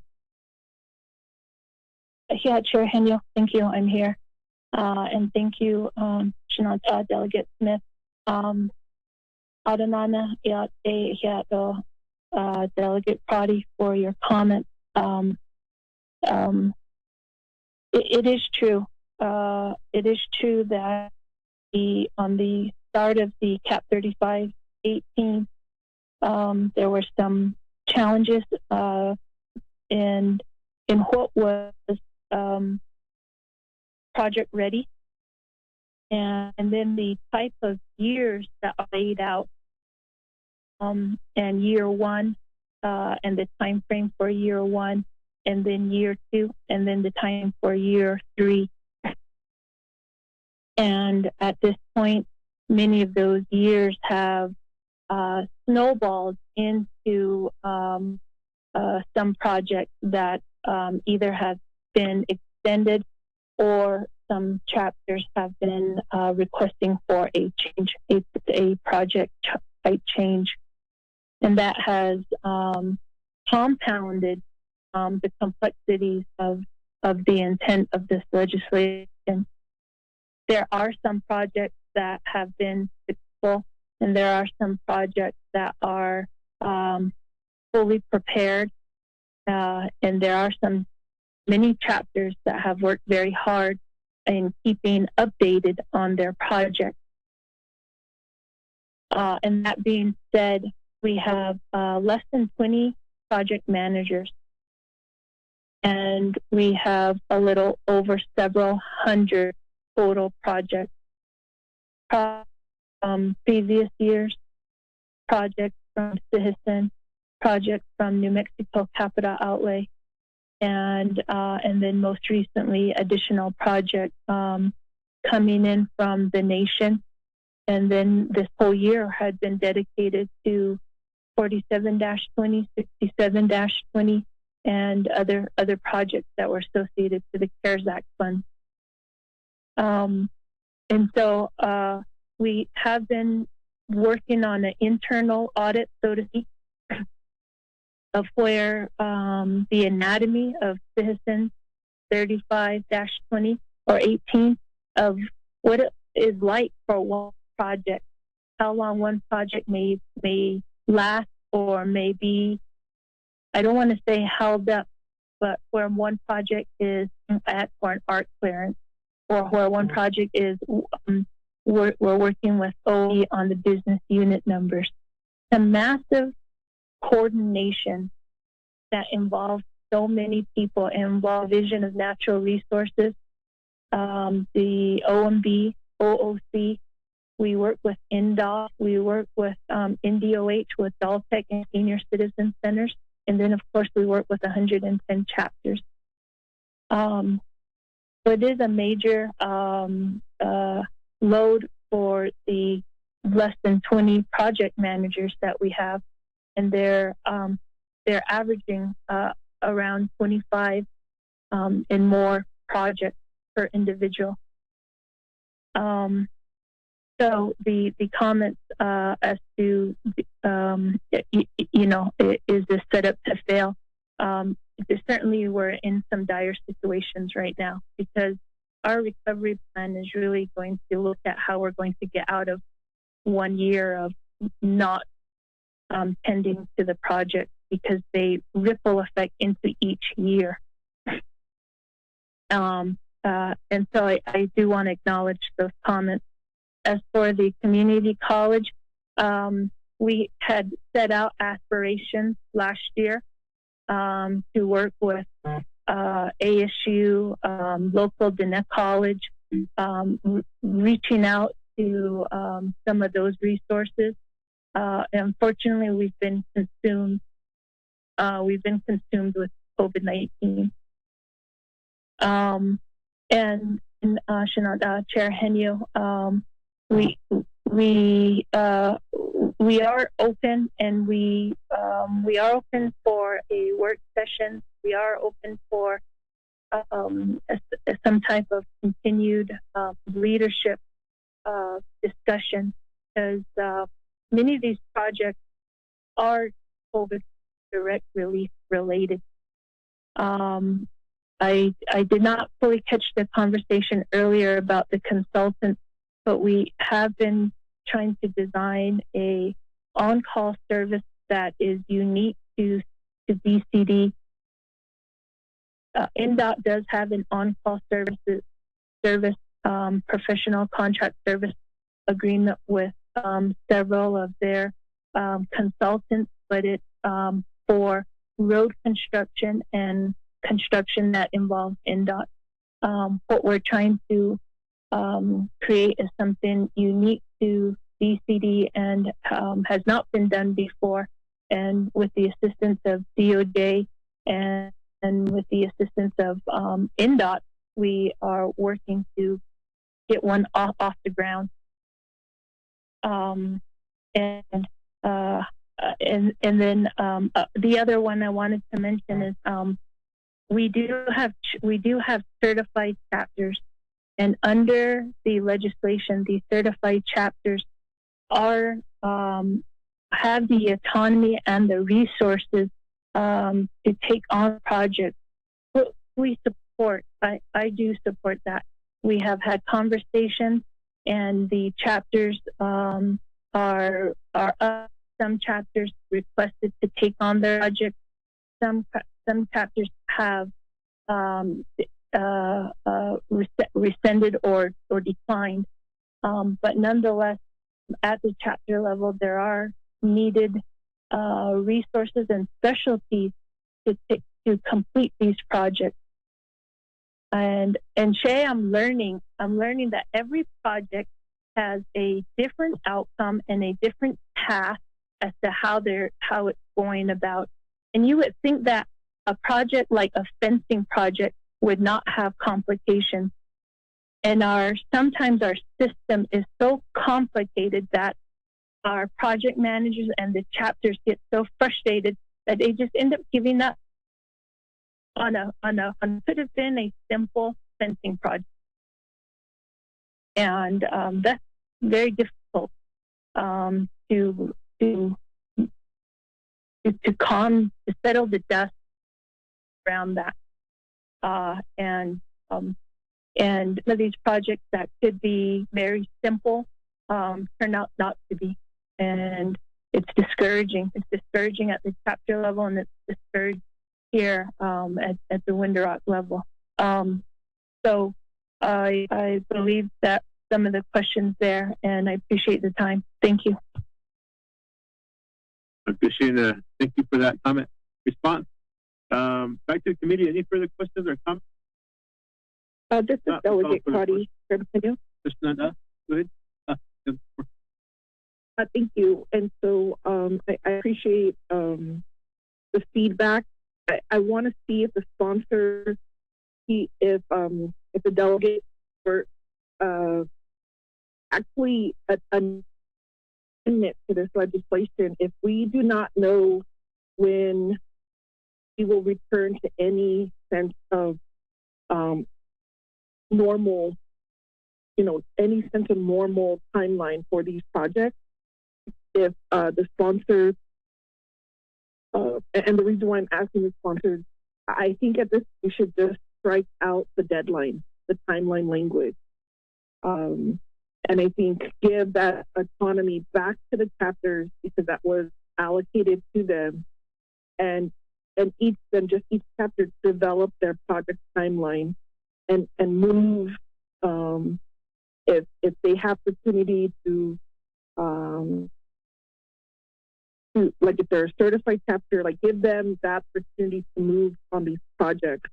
So I just wanted to ask that question, and out of respect of sponsor, I would go whether if you support it, I could make that motion. If you don't, I'll respect that. But I think we're going to be back and having this conversation down the line, and just seeing how if our staff right now is just working at 25%, and looking at the projections, the vaccinations, and how we can get any sense of getting back a target, I just think we're going to have this conversation again. So I just wanted to avoid any possible delays or any possible anxieties if some of the chapter projects are close to that timeline. And I'm not sure how many are close to the 24-month deadline, and then what we would have to do in 2 years. So I'm just trying to think forward. But also, Chairman Henio, what I wanted to say is this is the time as a committee that we look at the Permanent Trust Fund 5-year plan. And we start negotiating and saying if this percentage is going to be used for the government service, we have the time right now to start negotiating and saying, what are our priorities? And where do we want some of this funding to go towards so that we can maximize resources? Community development, and just remembering some of their budget, they get very little federal dollars. I think they get some USDA or maybe some rural dollars, maybe the community block grant. And so this is a Navajo problem. And if I think, I don't know if Dr. Yellow talking about the fencing project in Betabato, what you would think is a very simple project, has taken us years because of just layers of challenges on getting anything done here on Navajo Nation. And my concern is a majority of my time as a delegate is spent on trying to move projects. When my primary would be legislating, changing policies, amending to make it easier for community development to do their job. So I think in the permanent 5-year plan, that should be a discussion on how we assist and support community development to be effective. And there is, and I will ask our council to pull up the language. I think it's under Title 2. There's language in there that certified chapters are entitled to 50% of that permanent trust fund interest. And I did not see that on any of the proposals. So I'd like to see that because there could be an opportunity where we invest in some type of system that will help our certified chapters manage their projects. This builds in, workforce development. If they could build up their economic development that brings in revenue, if they can, allocate and look for these next gravel pits, whatnot, really empower them at the local level. So that would be my request from legislative council. And I think any opportunity this committee could use to enhance services out to the community, we should. So thank you for those comments. And I'd just like to know, Chairman Smith, what are your thoughts on amending that language? Thank you. Okay. Thank you for those comments and the request. Vice Chair Smith, in response to the request. Thank you, Shenandoah. Chair Henio, Budget Finance Committee members, and those that are listening on this legislation 0289-20. And Shumayaja for that request to consider your possible amendment. Those are in a utopia world, it would work, but you know how Navajo Nation is. There's a lot of bureaucracy, red tape within our own government. You look at the CARES Act money, you look at the funding that was given to us by U.S. Treasury. One, we would want to go through and do certain things, and it gets hung up. Chapters come up with their own timeline, would run into red tape, either at OMB or contracts, and all the required documents for each project. They would have to be their own manager. And I know certified chapters, some are ready to do this, but some will be running into a lot of these problems that are taking place. For example, one of the chapters that I represent, they were trying to get, and they're certified, they were trying to get house wiring money for 2.5 years, and that took forever. And it's just a lot of red tape on that. So if we just keep this simple and just extend it for another 4 years, I'm sure this legislation can be amended later on if we need to. I would request just to keep it the way it is, make it simple, 48 months, and let CPMD work with the chapters and getting these business unit numbers available. And some certified chapters have said, we're willing to do it, give us the money and we'll run with it. If that can be done at that level, rather than us putting in certain language for that, then I'm sure that maybe Dr. Yeoman can elaborate a little bit on the concerns from the chapters.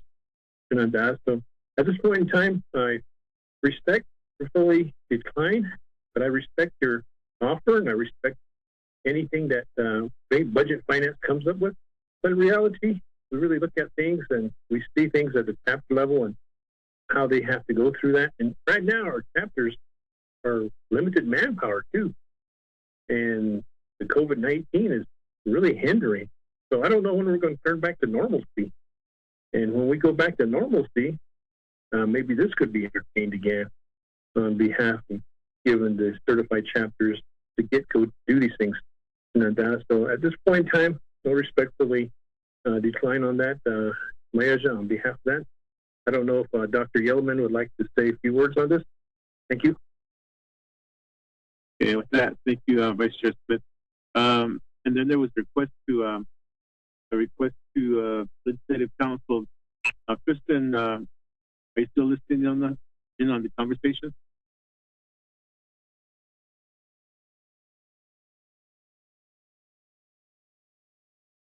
Star to unmute, Kristen.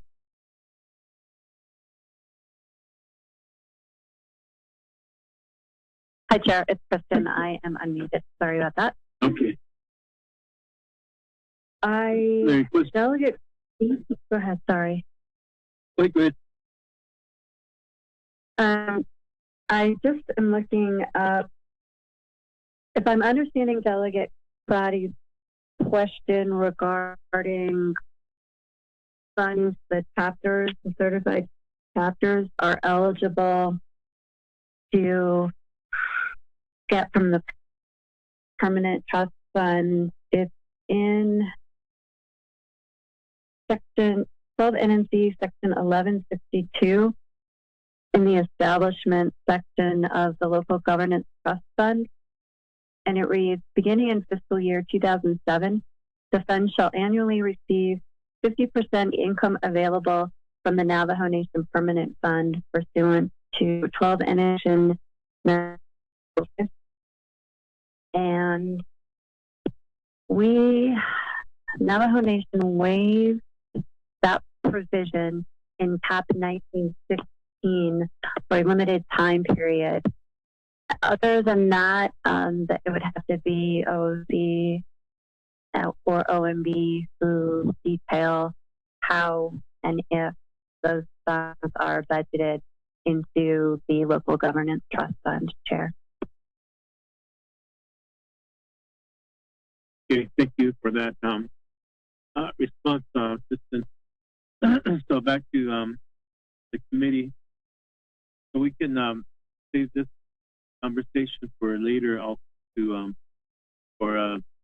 might even have to do a little work session when we talk about the second PTF second year plan that the board requests us to add this type of language into that legislation. So, Kristen, if this request comes up before you, kind of keep that in mind. Yes, Chair. Any further questions? Any further questions or comments, committee members? Or call for the question. If not, legislation 289-20. Delegate Jimmy Yeller here. How do you vote?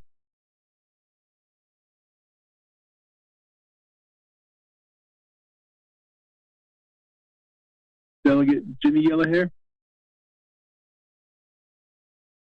Vice Chair Smith. I was on mute. Okay, I'm back on. How do you vote, Maine, on this legislation? I'll vote green to Delegate Yellow here. As is, request by vote Smith. Thank you. Delegate Jimmy Yellow here votes green. Vice Chair Smith, how do you vote? Green. Vice Chair Smith votes green. Delegate Ember Knezbach Crotty, how do you vote? Delegate Amber Knezbach Crotty votes green. Thank you. Delegate Ember Knezbach Crotty votes green. Delegate Daniel Brown, how do you vote? Delegate Brown votes green. Yeah. Delegate Brown, Nathaniel Brown votes green. Delegate Elmer P. Begay.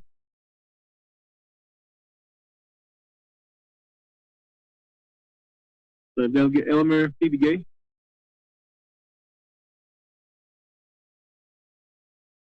With this, so we do have 4 in favor, 0 opposed. They're not voting. 289-20 receives a 2 pass. Moves on to the next committee. We do have another legislation. Item B is legislation 308-20. Delegate Wilson Stewart Jr. Shinanta, are you still on the line with us?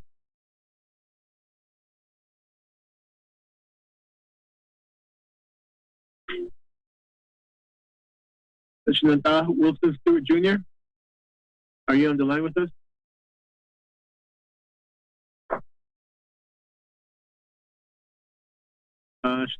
Wilson Stewart Jr., first call. Star to unmute.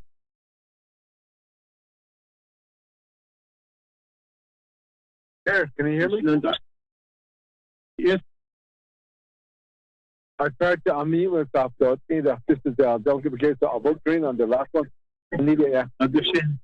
Augustina Ramona Uteki. It's star 6. Delegate Elmer Brigade votes green on 289-20. So that the final vote tally is 5 in favor, 0 opposed. Augustina, with that, back to 308-20. Delegate Wilson Stewart Jr., second call. You there? Oh, there you are, Augustina. But this, Peggy, can you read 308-20 to the record for us? Yes, this is a proposed Navajo Nation Council resolution, and it's assigned to Law and Order, Budget and Finance, Navigate, and Navajo Nation Council, 24th Navajo Nation Council, second year 2020, introduced by Wilson Stewart Jr. I'm sponsored tracking number 0308-20. An action relating to Law and Order, Budget and Finance, Navigate committees, and the Navajo Nation Council approving the deposit and allocation of fines collected from curfew violations related to COVID-19 public health emergency orders to the Navajo Nation Division of Public Safety. And this has been electronically read into the record. The internet, let's see, has the exhibits that are referenced in the legislation. And then it has 3 chapter resolutions that are attached. And then the Internet Public Review has 1 comment, and it's opposing, and it's by Hank Caskey, and his email is attached.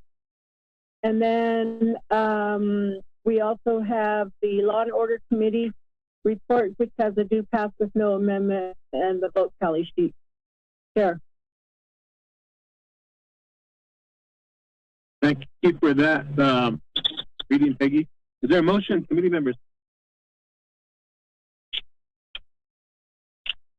I'm motion yellow hair. A motion by Shnanta, Delegate Jimmy Yellow Hair. Is there a second? I'll second this, Delegate Brown. Shnanta, Delegate Nathaniel Brown, second this motion. So with that, we do have our sponsor here. So Shnanta, Delegate Wilson Stewart Jr., if you could introduce your legislation to the committee. On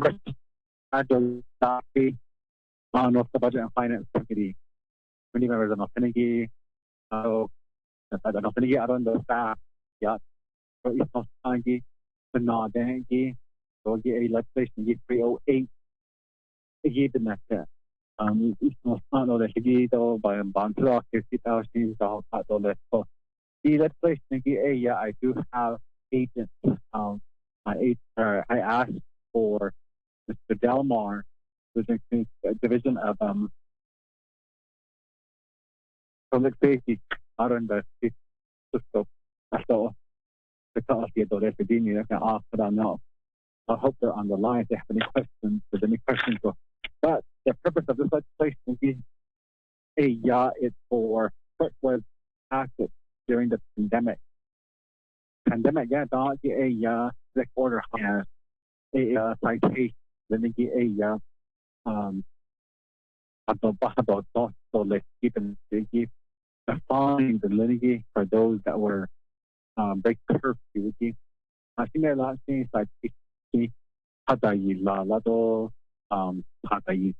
for across the nation. Loud litigate. I thought they had to pass up on the EMS, EMTs at around the correct facilities so it's a yokero PPE they link out and for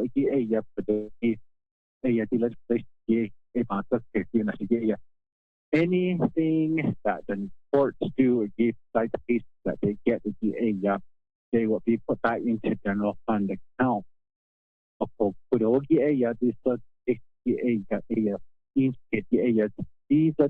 These citations, however, the court feel no, they're not going to get fined that much amount of dollars. We all know that. It's going to be depending on the judge's thoughts and whatnot, how the person is that's going to present the citation out of prosecutor's office, not the sound of the post, the hashing on the itself. Whatever fines are collected, just those that are related to this, that those funds be reverted back to public safety. Up to purchase their PPE, to purchase their cleaning supplies, to purchase what they need to keep themselves safe, to keep our police officers safe, and to keep our facilities clean as possible. I'll put on forbidding legislation E3088 of the Dejado for all these chapters. I'm going to give the 4 chapters I represent the support that the well, you get the cut just on it. No, that's all. No, they can see a quick summary. I'm being estimated. It's not even legal. Let's show on this policy for the young policy for this. Open source now.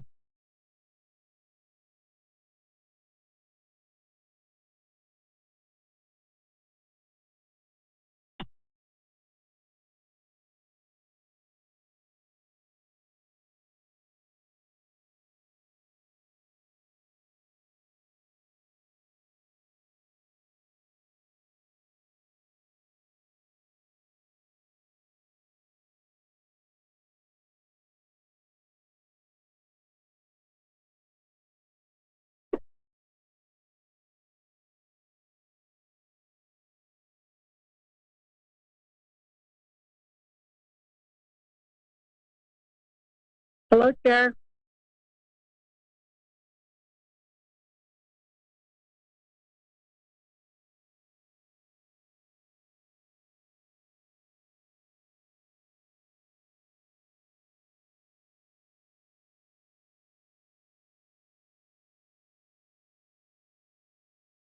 Chair, is anybody still on the line? This is Elmer again.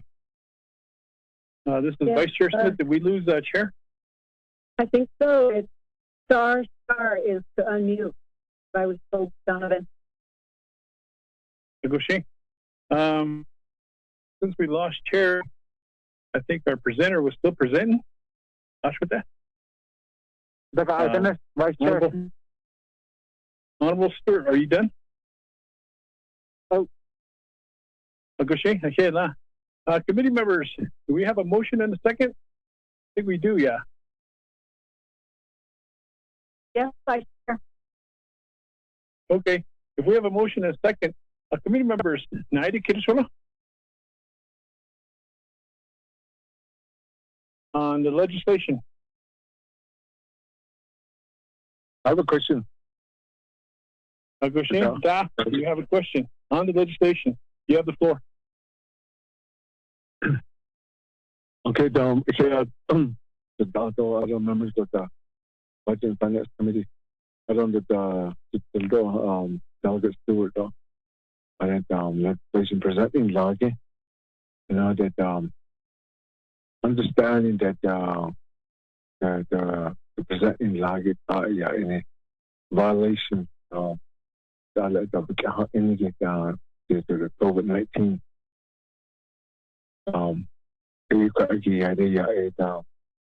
On this case, there's a lot of sites that hopefully this will be a temporary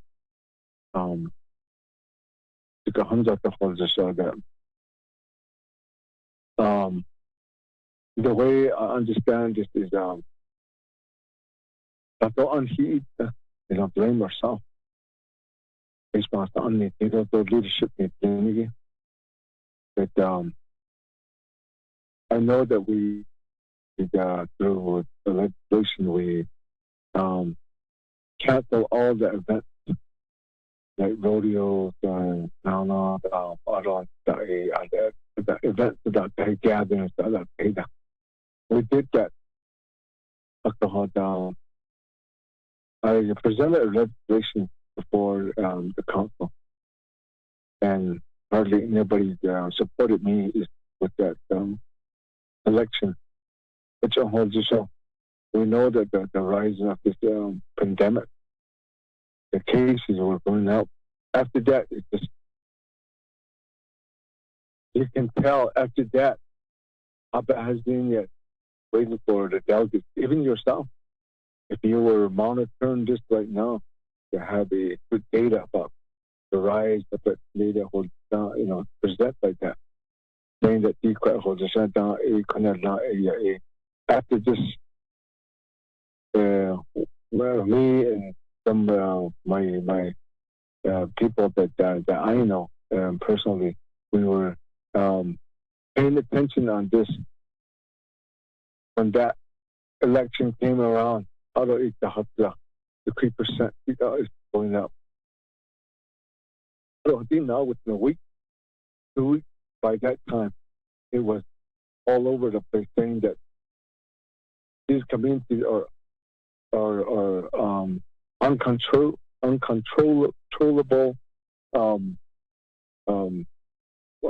this virus case going up. We allow that. But there are people you have to practice this with the to be fair about it. We can, think about ourselves.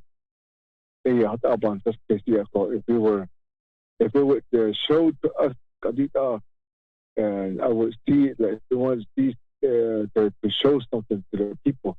But I guess I think that after the election, after the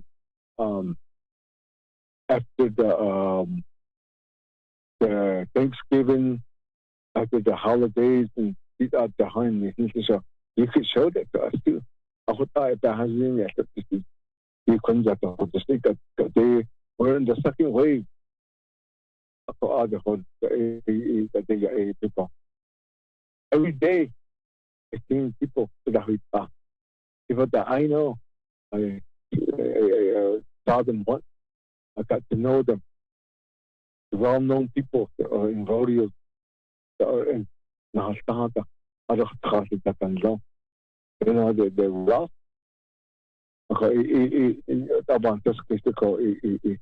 So right now, if you want to show something to the people, even not this is where the graph is, this is where the data is. I would present the function them to do your homework like that. I think that would be more legitimate. Just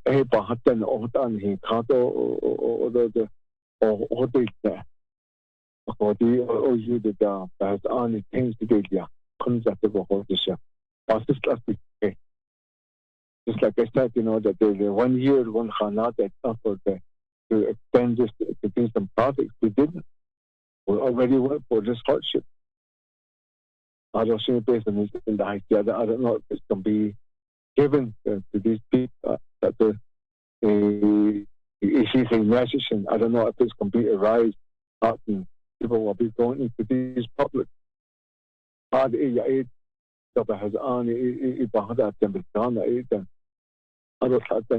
not using their mask. That's where our people will be going in that area. They're going to be using that money. They're going to be using outside into the border town. I thought that to be considering this, I think we need to show a graph. Show these people keeping not beaten as on the data is ne. So to do those kind of homework. It's just physical, but they only present. I don't know if you spent it to us about it. I haven't get it yet. So that will be my kind of my question and comment to that. Thank you. Let's share back online. Okay, so don't I just could share. I'm back on. I can see it.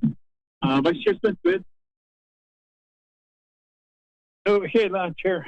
I don't committee members and I don't Shahash for sponsor this legislation. Oh, in this case, did today lockdown bani. Akunde. I see that to kita ida. Akunde. Pinanigi. Tukad. not the Z, which is not, yeah. I don't they none chosen that. They don't come back till real late. That's what I know. Oh, it'll be like the target for people getting citations. Yeah, and they, Biondo, what that's Aggie, and yeah, necessary supplies. Oh, I think the Navajo Nation should be considerate on behalf of the curfew dated weekends.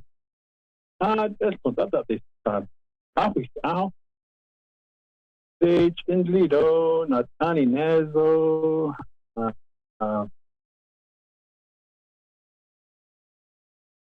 Riscodonde, Huya, Deltanode, Tonistizo, Kate, Ajin, Nadia Baho, and the Haldo. So they're all closed. So we data. I think we need to have those essential services open. So they, Gian Baho one. They open so that people can shop local. That's what I need. The Navajo Nation, shop local, shop Navajo, keep the dollars on Navajo. They end up at me. Cool. I think that should be considered by the Department of Health to let the essential business I don't know. This question goes to Executive Director Delmore. Otis, a lot of land, Hatinigi, Onachadaslo. Allowed, Ako, Kauche, Atten, when he dated no, allowed. Ako, what no, they're exempt from this law.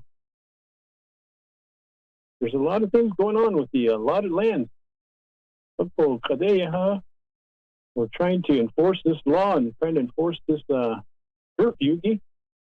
So that means that these a lot of lands that Aggie, they're not subject to this because the law no, they don't. And I asked that question to the Department of Justice, and I'm hoping the Department of Justice is listening. I know.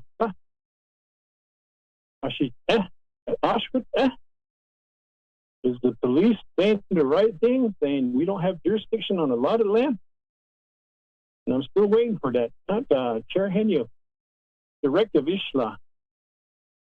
Kushi was Kare, not is not those, not supposed to be. That's then this shit on the okay, that Aggie. The standard is Annie, so that Aggie. Look at the company now. They know how to get through the loopholes. They not the either. But I'm in support of this legislation. I think we really need to be aware of getting those people. I see those either. That's one the Nida Aggie I wanted to bring up to the council's thought. Nasi Kashida. Okay, that here. I get up for those comments. Back to Celeste. Delegate Wilson Stewart Jr. I respond. Question nine. And Vinigi, Padogi, but science media, Makanagi, Krogi, Aya, Anonymous, the gay, the fame, Sugi, Sat, the Nigi. So that on the April 2nd, 2020, yeah, saw a the Aya by county, the A thought can. Ida, Aya, 22 individuals had tested positive. At Aya, what we get by reports we get on the community staff, and it's by community, by service unit, Hickey, a 45 service unit, at Aya, 2,475 audits. That's an increase by over 2,000. We get these reports. We should all do our homework. It's all right here and from the first time it came out, we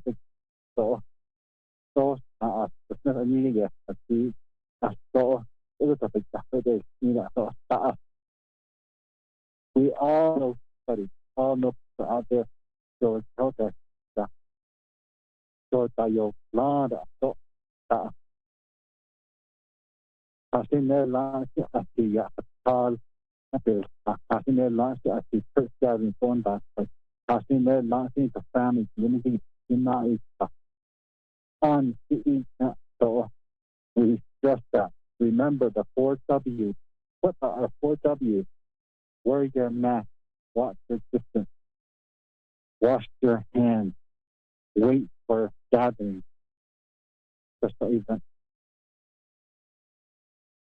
When we go to our communities, you put our yana, like, so even when we got in public, you go and get tax, different, I need a tax. The 4 taxes out of percent. I tell them that. Please remember these 4 W's. Please remember to watch these things. Community members, when I meet them out there in public, I tell them, watch the system. Please, 6 feet. We all need to remind none of us are perfect. To me, that's another was Royal Martin. They will have another countdown. But no, there's several things with them.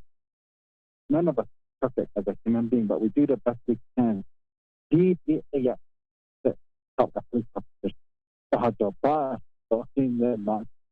gonna.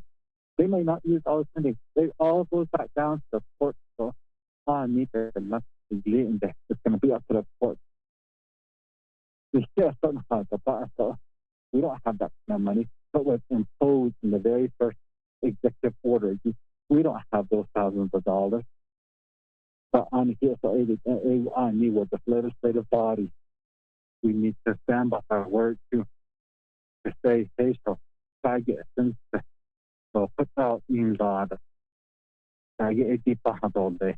We need to support our judges, prosecutors in that way. So to be fair, possible. So again, I think I'll see about that. Vote down that for me, I feel our doctors and nurses, our EMTs, our EMS, I've had help them find people in communities where they live, tell them, and I feel them. They go out there and I watch get ready. And the suits they put on before they even go into that house, before they even go into that program, how they have to prepare outside. After that, they could just go in right away. But now they have to get there, prepare. That takes time again trying to go in because of this virus, this pandemic that we're in. And all those things cost money. We don't know how long it's going to be around. We don't know how long it's going to be. Look at us, that's get data in a webinar. Yes, the vaccine works here. Elders are getting it. Doctors, nurses are getting it. But how long is that effective? Is it effective 1 year? Is it effective 2 years? 3 years, 4 years? The bosses and the but they do know it works. They do know it is helping those individuals. So this is, again, to put their officers, their minds at somewhat at ease, that they are being appreciated. They are being thought of at our level. Yeah.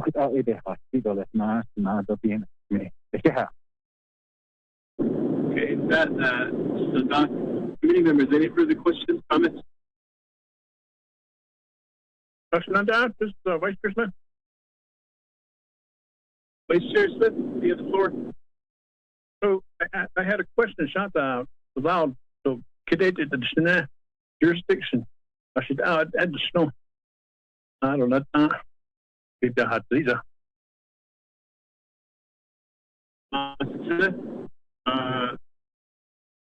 delegate closest to do you have your agent with you? They should be on the line tonight, Mr. Delmar or Chief Francisco. Star 6, you're on the line.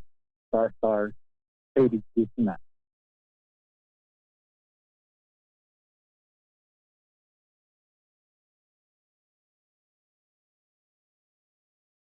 Mr. District Delmar, are you on the line? Mr. Jesse Delmar or Chief Francisco? Vice Chair Smith, I don't believe they're on the line with us to answer your question. Department of Justice, Chair Henio, I believe on that question, then we need to have our advisor Peggy reach out and remind them of that directive you issued, and that way we can get a response, written response back from them after our advisor Peggy Nasai reaches out to them. Would that work? All right, we'll do that. Peggy, if you would reach out to the Department of Justice and DOJ Melrodas, he's on listening end. There was a directive issued.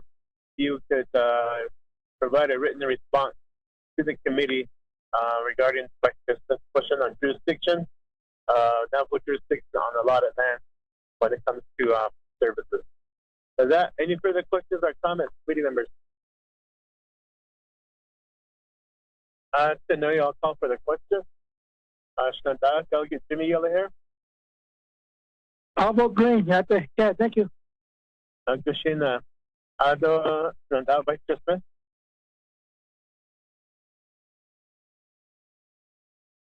Green. Okay, Shnanda, Vice Chair Smith with green. Shnanda, Delegate Amber Ascari. Delegate Amber Ascari votes green. Thank you. Shnanda, Delegate Nathaniel Brown. Delegate Brown votes green. Yeah. Shnanda, Delegate Elmer PVG. I'll vote red. Kushina red. So that committee members, we do have a vote of 4 in favor, 1 opposed. With that, this legislation moves forward. With that, committee members, next item on our agenda is item C. is legislation 319-20. Shandar Vice Chair Slater, are you still on the line with? Are you on the line with us?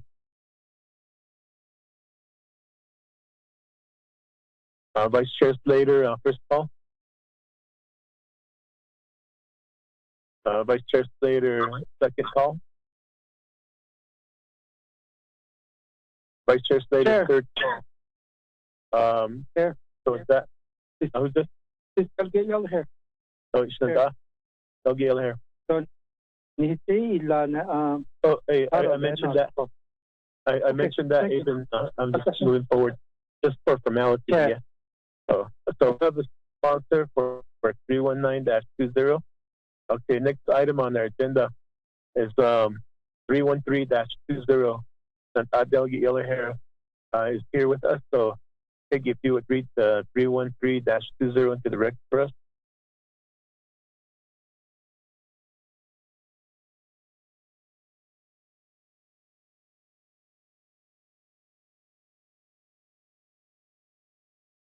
Can you hear me? Sure. Oh, I can hear you now.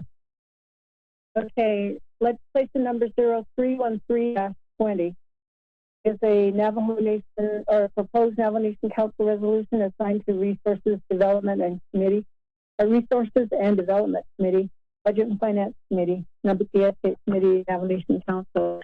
24th Navajo Nation Council, here introduced by Jimmy Yellowhair, prime sponsor. Tracking number 0313-20, an action relating to resources and development, budget and finance of the committee and Navajo Nation Council, allocating $19 million in citizen funds to the Navajo Division of Transportation for the N8031/N4 road project, approving and adopting the N8031/N4 road project expenditure plan pursuant to 12 NC section 2501 through 2508. This goes on to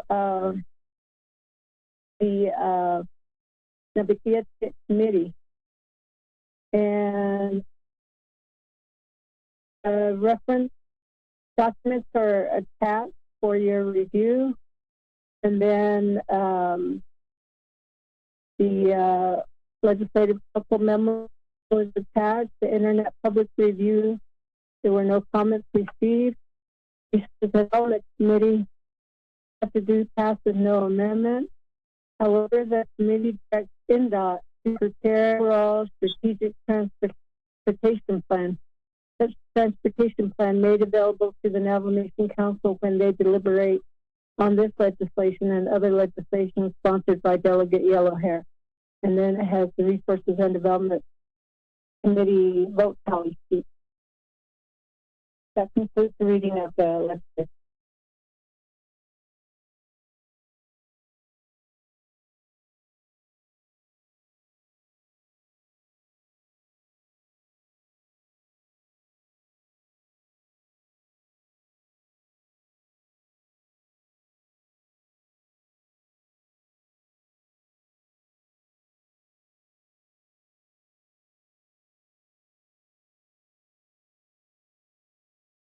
Committee members, this is Vice Chair Smith. The Chair, Daniel?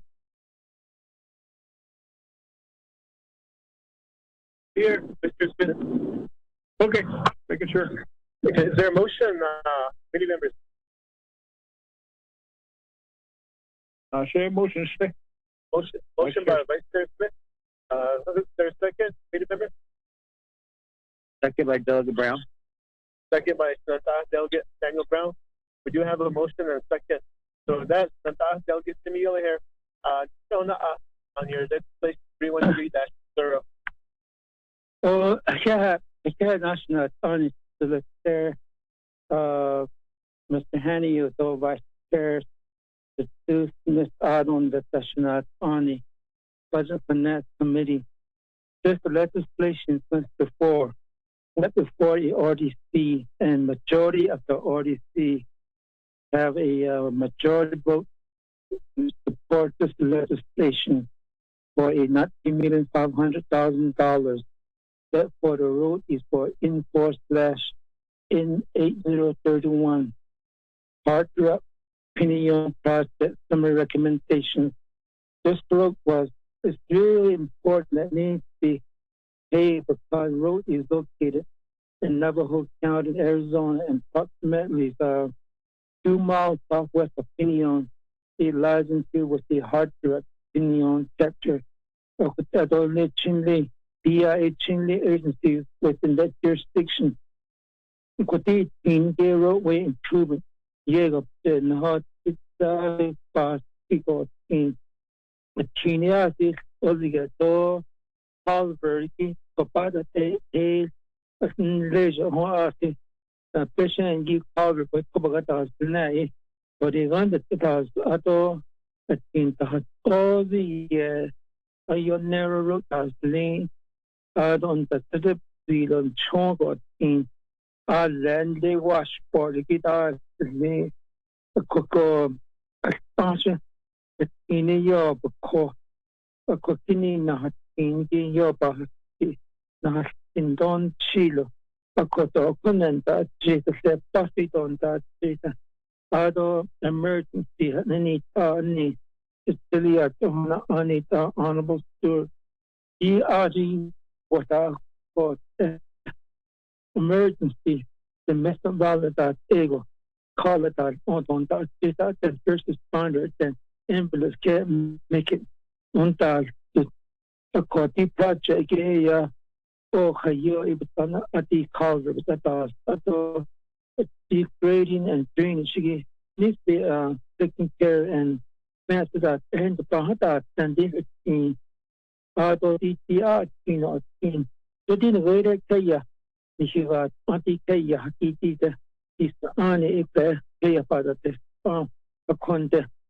After next year, authentic call NPL at the he is only in her clean ladies. The in the to get hot sun got in dolly. Now, Yapahano in dolly. Added on and so they go for emergency down to things where the kitchen that the copy. They want road be fixed and repaired. After a job or Nisha not in a cohortita, Chinda Oya on the Osto on the home side utilities, the oculazo that a job in the hot into ya shoulder, and the arclitin that is sky.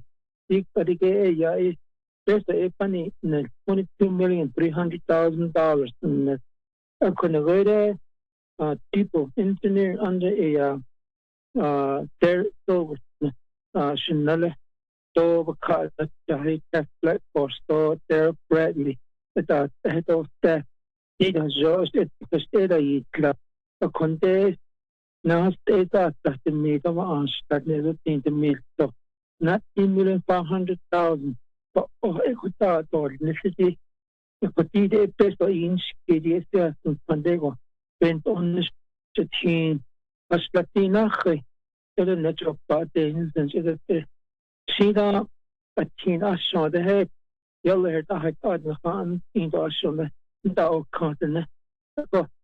Deep attention that this new budget for next committee. I really need your help, strong support. You will big group that's going to councilman. Yeah, but the then state the nose quit it on and please need of days 24 hours on. I wouldn't never cut on this, but all the word as well auto take out the deep in the years the state of Nicholson because you card of the hero. Once of a hospital that their person Honorable Henio and the Vice Chair, Mr. Smith, to thank you for very much to make short with my justifications before you. And I think they're Silverstone, another college bound out there on the line. So tap black horse, they'll brown the God not they can also help me out to justify road to what that's not only one on his listener. Thank you very much. I'm go back on mute now.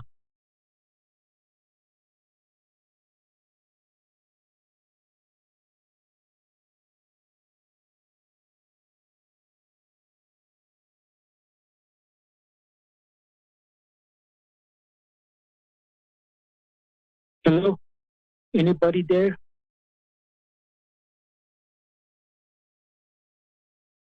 Hello? We can hear you. Yeah, okay. Vice Chair, right. I don't know where Kenny was at. Okay, can you hear me now? Oh, we can hear you now. Go ahead. Oh. Yeah, I'll beat it again. Mr. Silversmith, are you on the line? That's Anita. Committee members, any questions or comments regarding this legislation? Chairman Henio, this is Delegate Crowdy with a question. Congratulations, Linda. You have the floor.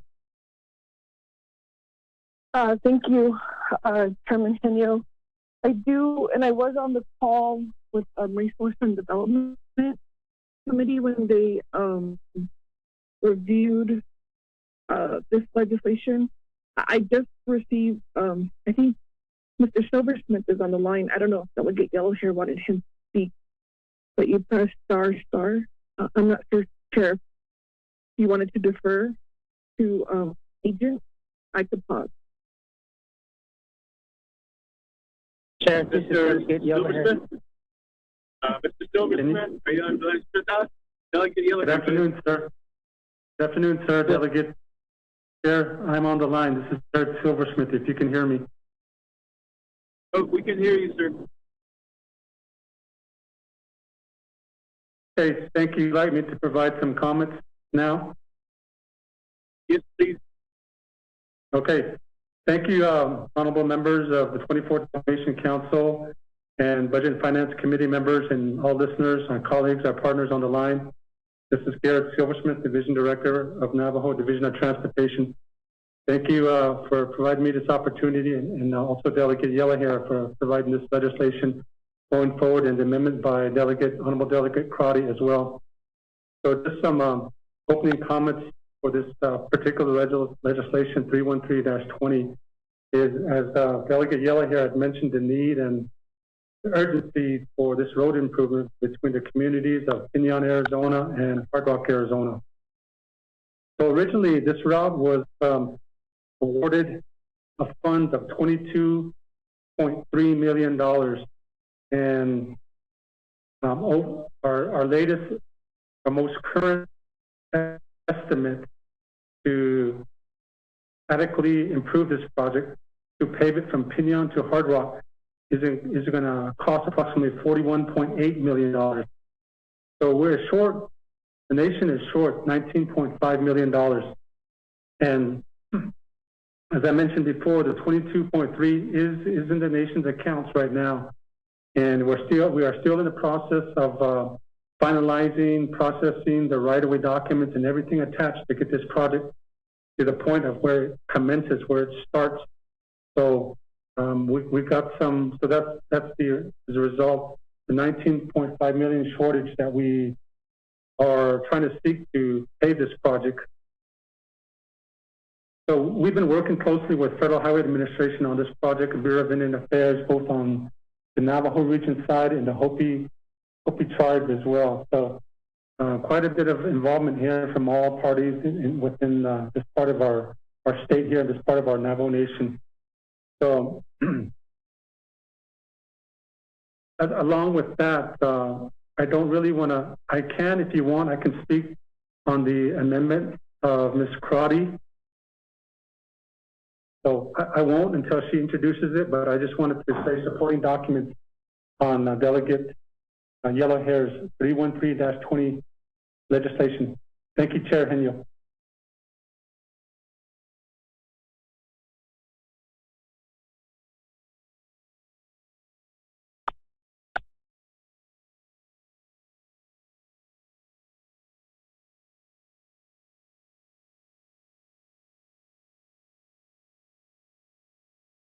Vice Chair or Chair Henio, are you available?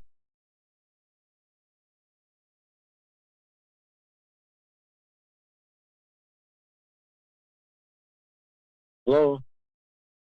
Peggy, can you hear me? Yes. Yes. Go ahead.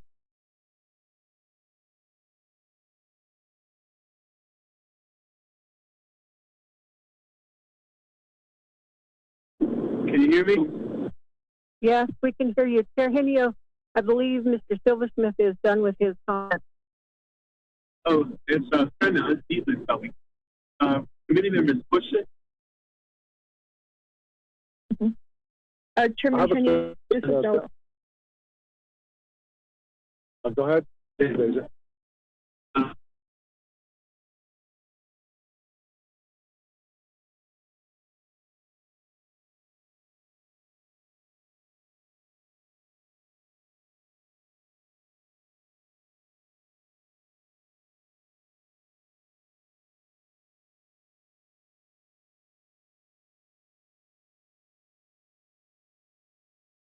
Chair Henio, might be better to have Vice Chair chair the meeting.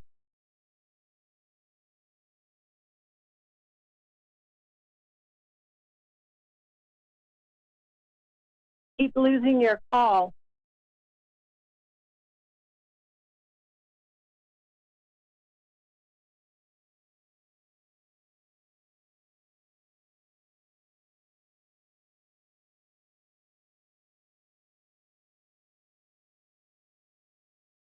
Vice Chair, could you chair the meeting for a bit?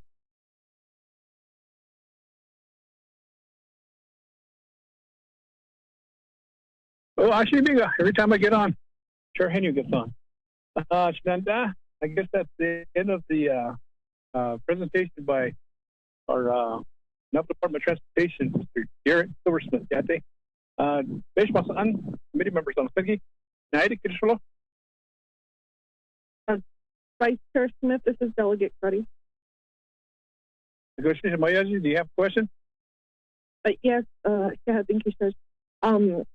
So I could not find like a comprehensive road listing for Navajo Nation that Resource and Development directed. I would need to ask Navajo Nation Department of Transportation. So I found that the proposed bond proposal that covers all of Navajo Nation.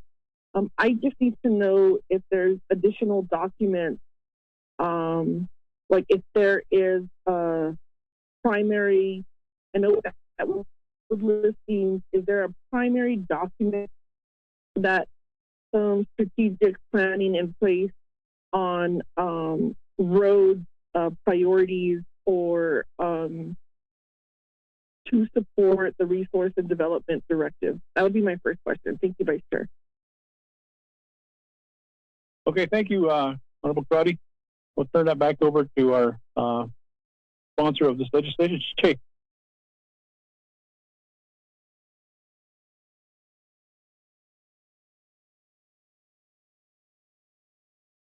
Che. Honorable Chairs, Vice President, Chair. I'd like to give the floor to Mr. Chair Silverstein. Yeah. Negotiating Garrett Silversmith, you have the floor. Good afternoon again, Pro Tem Vice Chair Smith. Can you hear me? Loud and clear, sir. Okay, thank you again for this opportunity to speak on this legislation 313-20. So in regards to Honorable Delegate Crowdy's question is, yes, we do have a comprehensive road analysis system that stipulates and identify routes across all 5 agencies within our Navajo Nation. Now, it comes in 2 formats. There's one, what we call a long-range transportation plan that was approved by the previous 23rd Navajo Nation Council in October of 2016. That one is a quite detailed document. And it goes in there and it supports and further details about the priorities across the Navajo Nation, from bridges to highways to dirt roads, etc. So additionally, beyond that, members of the Budget and Finance Committee, we do have from that long-range transportation document, as a supplement to that, we have a transportation bonding program created for the Navajo Nation. And the last version that we have of that is dated February 14, 2020, about 11 months ago. Now, in this document, it's a supplement, again, of this long-range transportation plan. And in this document, it identifies the delicate This regions, conference has 24 reached its regions. maximum duration and will end in 1 minute. It contains get off the line. I just heard that it's going to expire. Sorry to interrupt you. Did I hear that? It's going to expire, the phone call, Peggy? Yes, Yes, yes, you did, Vice Chair.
Are the finance committee members back on the call?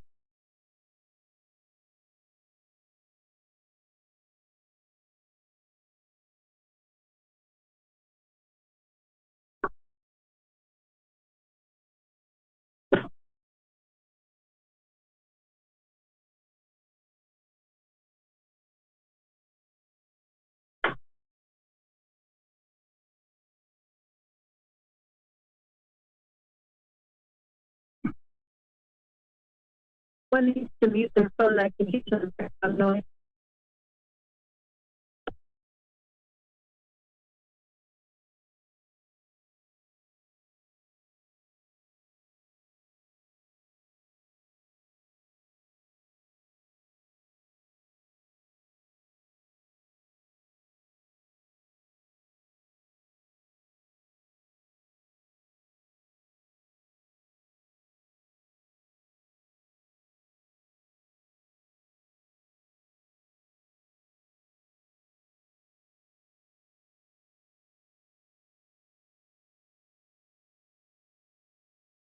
Hello, Budget Finance Committee, are you back on the call? I'm back on the line. I'm on the call. Delegate Yellowhair's on the line too. Chanel, Ramona, can you do a roll call for our Budget and Finance Committee members? Roll call for the Budget and Finance Committee of the Nomination Council, January 5th, regular meeting. Elmer P. Begay.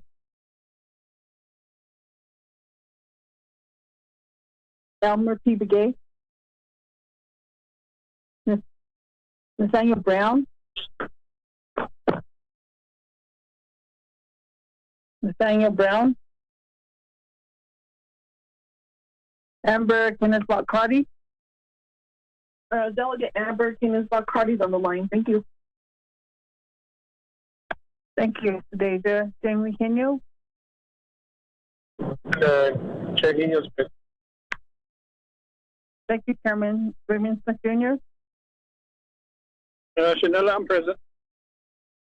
Thank you, Chanela. Jimmy Yellowhair. I'm on the line. Thank you. I'm present too. Thank you. Thank you, Mr. Yellowhair. Chairman, we have 4 members present, 2 not answering upon roll call. Okay, we have a quorum, Vice Chair. Thanks for taking the helm, but something going on with my phone signal here. But with that, we were back to Mr. Silverstone giving his presentation when we were told to get off the line. So, Mr. Silverstone, are you back on the line? Yes, sir. Can you hear me? Oh, I can hear you, and continue your presentation. Okay. Thank you again, once again, honorable members of the Budget and Finance Committee. Chair Henio, Vice Chair Smith, as I was saying, there's a creation of a long-range transportation plan passed by RDC of the 23rd Nomination Council in October of 2016. So as a supplement to that, we've created back in February of 2020, we drew excerpts of this document, and we created for each 24 delegate region priority routes, and we drew out those 24 routes, and we compiled them and we condensed it. Whereas we split up $112 million at that time within this most recent February 2020 document. We were planning to spend this entire document with the transportation bonding plan, as I mentioned. So specifically for dirt road improvements, we had identified $140 million toward this effort.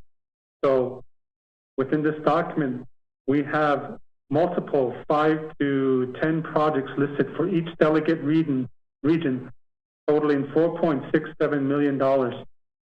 So my point is, committee members, is we do have a priority system in place for each of the delegate regions, and some of those are shown in this transportation bonding plan. Thank you.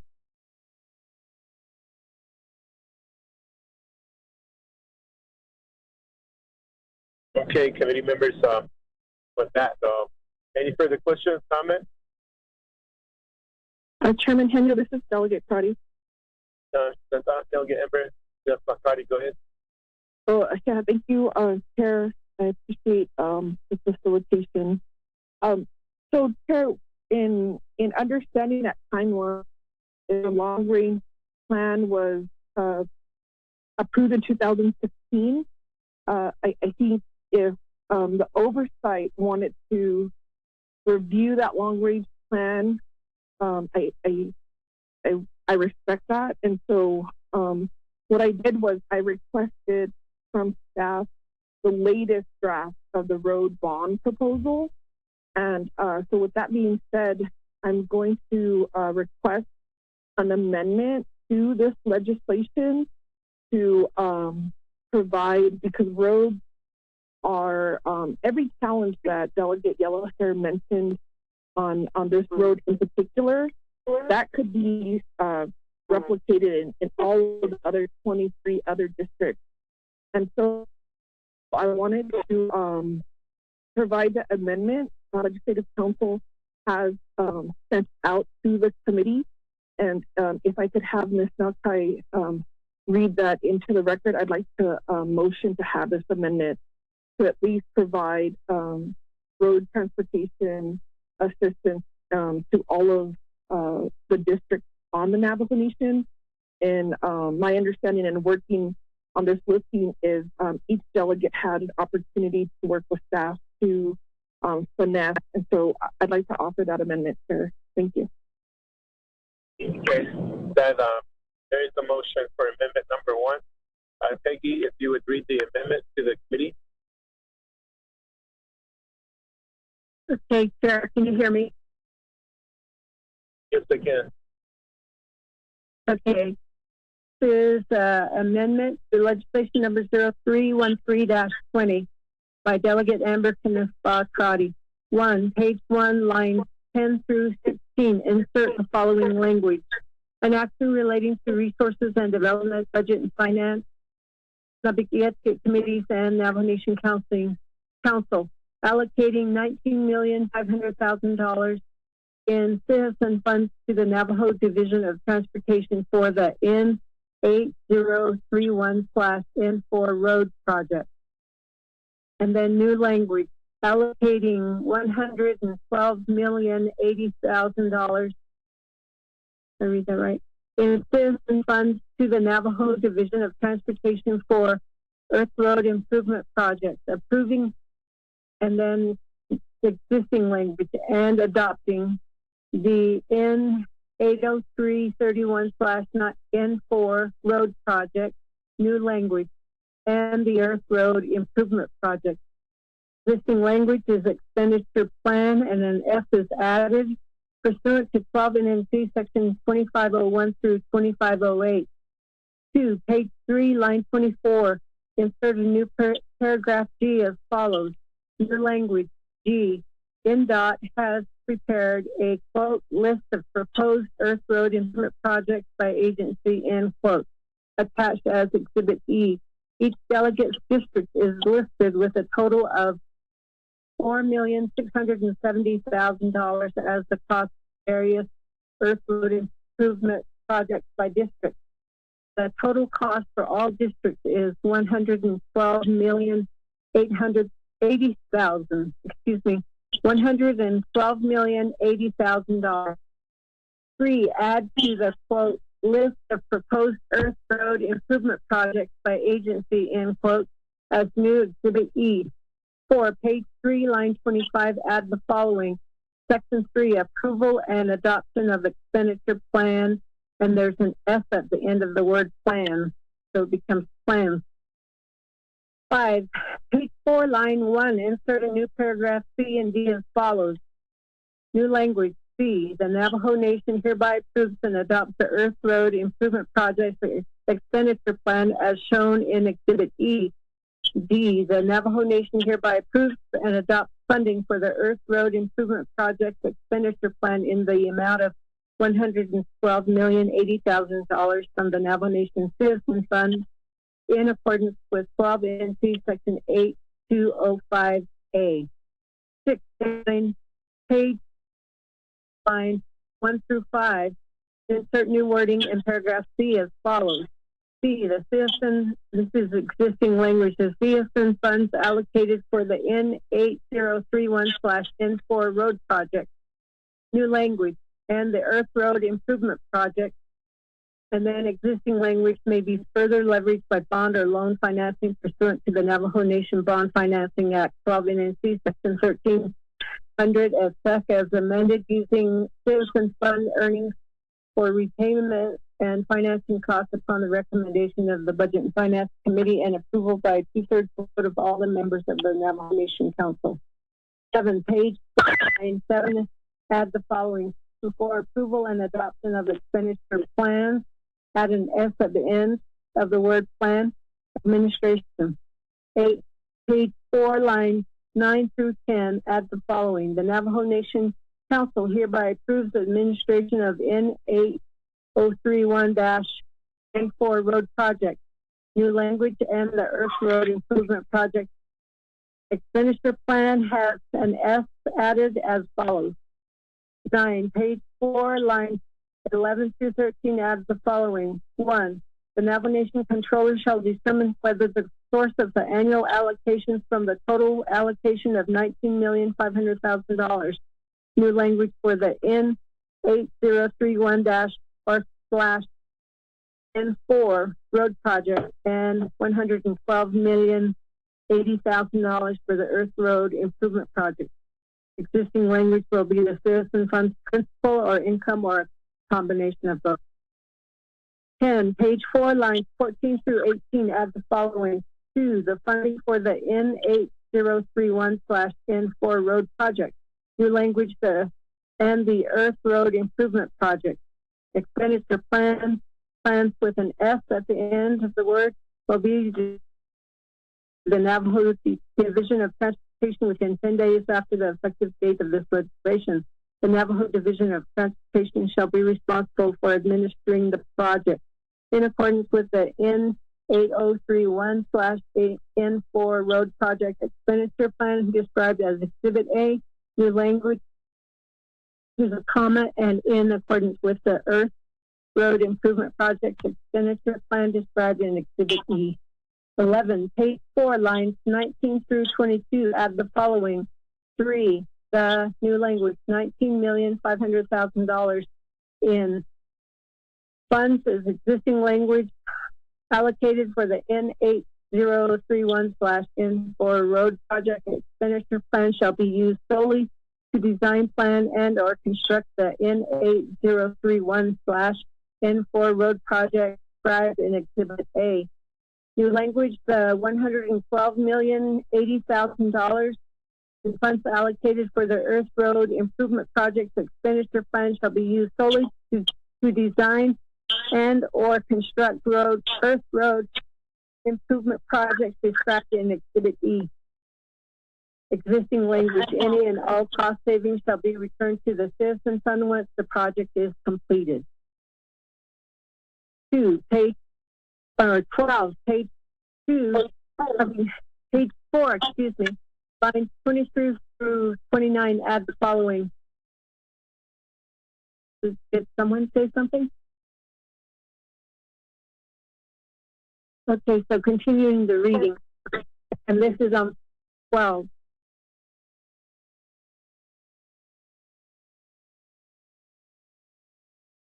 For the funds allocated for the N8031/N4 road project, new language, and the Earth Road Improvement Project.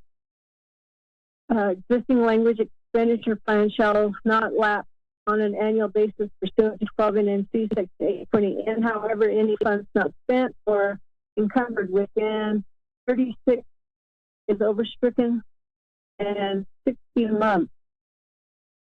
That must be new language of a date so that available to the Navajo Division of Transportation shall revert to the citizen fund principal unless recommended otherwise by the Resources and Development Committee of the Navajo Nation Council and approved by another committee. 13, page 5, line 3, add a new paragraph 6 as follows. New language 6, an NDOT shall oversee the Earth Road Improvement Project. NDOT shall perform or engage contractual services for all improvements, maintenance, and repairs for the Earth Road Improvement Project. 14, page 5, lines 5 through 6, add the following. This participation in the N8031/N4 Road Project new language, the Earth Road Improvement Project expenditure plans as set forth above shall become effective 12 and 2 sections of 15, page 5, lines 9 through 11. Add the following. The National Division of Transportation shall report the status of the N8031/N4 Road Project new language and the Earth Road Improvement Projects to the Resources and Development Committee and to the Navigated Committee on a quarterly basis. 16 is renumber or re-letter succeeding paragraphs, sections, and exhibits accordingly if necessary. This amendment shall supersede inconsistent language contained in any other main amendment which shall be conformed to the intent or language of this amendment. Office of Legislative Services with notice to the sponsors of the legislation is hereby authorized to make necessary grammatical changes.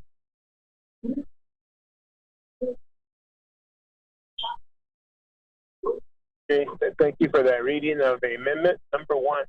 There is a motion. Is there a second, committee members? This Delegate Brown, I'll second.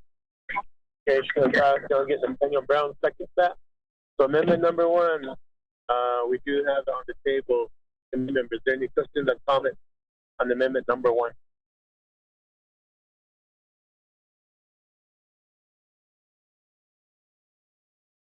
Hearing none, I'll call for the question on amendment number 1. This is Delegate Yellow. This is Delegate Yellow here. I was off the phone, and I have a question for this amendment number 1. Myself, I don't like this because it's people us being the committee. I don't know why we're interfering with each other. We're not there here to interfere with each other as budget finance committee. This legislation that was the people wanted for the past 50 years. We don't want to wait that long again. But what they say, because the road was approved by the whole, and we all will have 22 to 3 road that money. What that's going to do with $4 million? I start each other money, but if it was on there, you can look at Tea Party. You did provide funds for all 110 sectors in your sectors. You have your sectors right by the highway. This is not the case for a Hard Rock and also Black Mesa. I think we should do the respect on big case. I take compliment. We just destroy things when our plans comes to legislations like this. This is just jealousy to me. And I don't like this amendment too. I'm talking on behalf of my people from Black Mesa. You don't live there. I live up there. So I'm against this amendment, and I want you guys to vote no. And I find so yeah, data kitchen on Nishiki or state data Otaban Otaban just casey. But I show money in we don't want to delay the latest project for the next 10 years. You don't want to live this way. You treat your people like this. We said we love our people. And why are we doing this to each other over here? I'm very disappointed with this one amendment. I want you both of you back off and let's vote this approve as is as the 313 legislation. God say so leave it as is, leave it alone. Ask for your help. And I just don't want this way amendment. Hey, on top of the prospect, but non long term indeed. Where?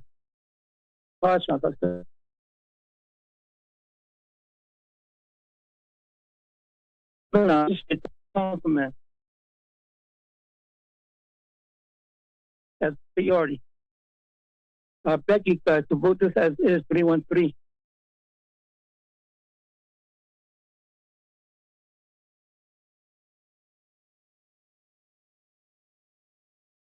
claro, está aquí, this is not the, it's also just the state that then. Councilman, I've seen it before. You guys were councilman before. You should know better now. And I don't like this. Once about how see us, the yeah, I not if position has the leopard, like Mr. Dan. Thank you. You dish the heart, probably have a heart. God bless you. Happy New Year. I need this as is and don't mess around with it. I need your help. Thank you, Chair. Chair Henio, Vice Chair.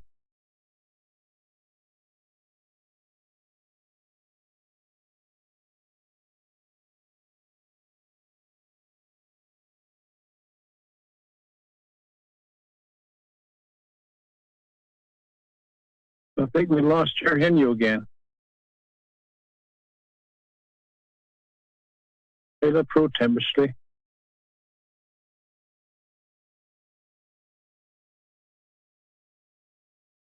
There's Elgit Brown, and there's Elmer, and there's also Jimmy. Is Chair Henio back on board?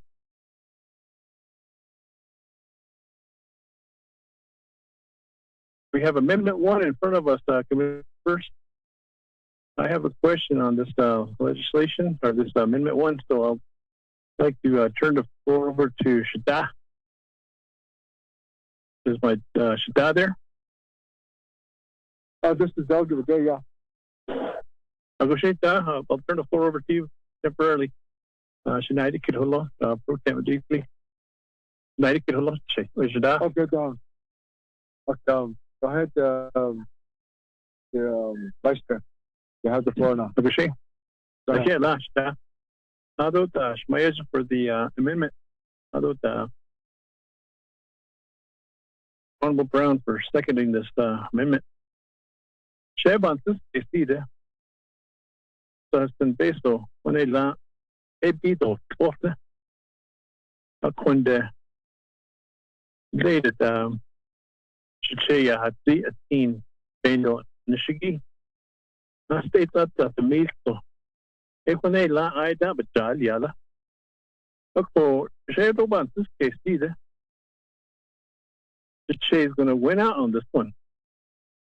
So I thought, I state that the meal so do aro inato togi ha tin the meal so I take ha na tin ha the meal so shine la so staji na tin the meal le ni she kuch so pa de so tin the meal so when they la you get peso nakahalo ko late ensto dide o yo to siyat en fund dide mis to daisito la peso ta pendo nish sai ha bishmastan o you be chapters the holo ko what's that $100 million based in land, 23rd Council. I see. Cloud chapters, they don't done that. They're the ones that really got the bone, the monies to Mando and Nishigi. So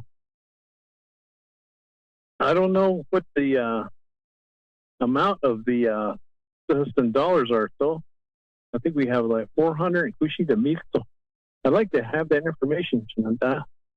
Auto sponsor of the amendment. I know that is that what's going to happen on behalf of Jimmy? He'll be getting his road, and then on top of that, additional $4 million. So that would be like $23 million or close to $24 million, and the rest of the council will be only working with $4 million plus, or on the $112 million that's going to be distributed from the system. Is that how I see this? Thank you, Pro Temp Chair.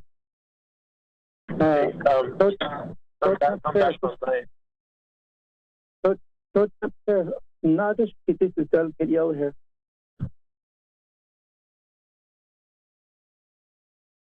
Committee, I'm planning to carry. Yeah. Okay, Chair, this is Delegate Yellow here. Point of order. Okay, hold on. Who was supposed to carry? I'm sorry. Elmer Begay. Elmer Begay, still have the gavel. Want to do?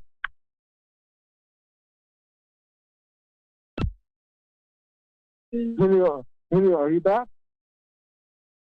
I'm back online, but you have the gavel. What do you wish to continue?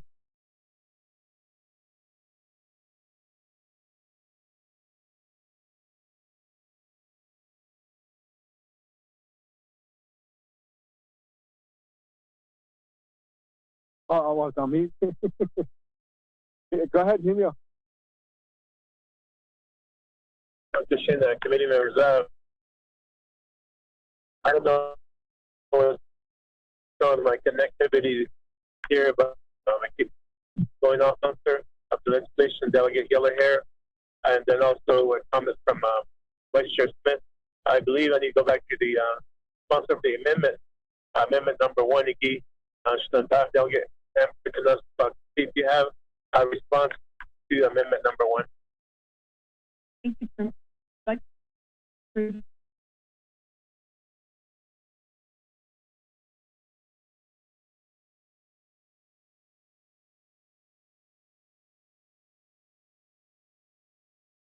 Before I responded.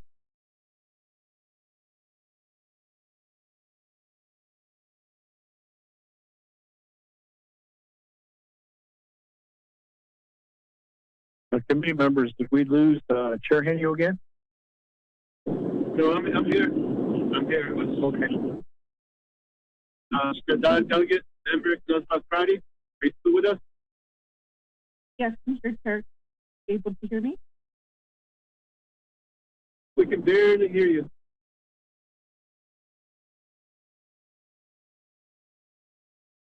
Chairman Henio, this is Delegate Crowley. Okay, we can hear you now. Okay, thank you, Chair. Before I answer, I'd like to raise a point of order.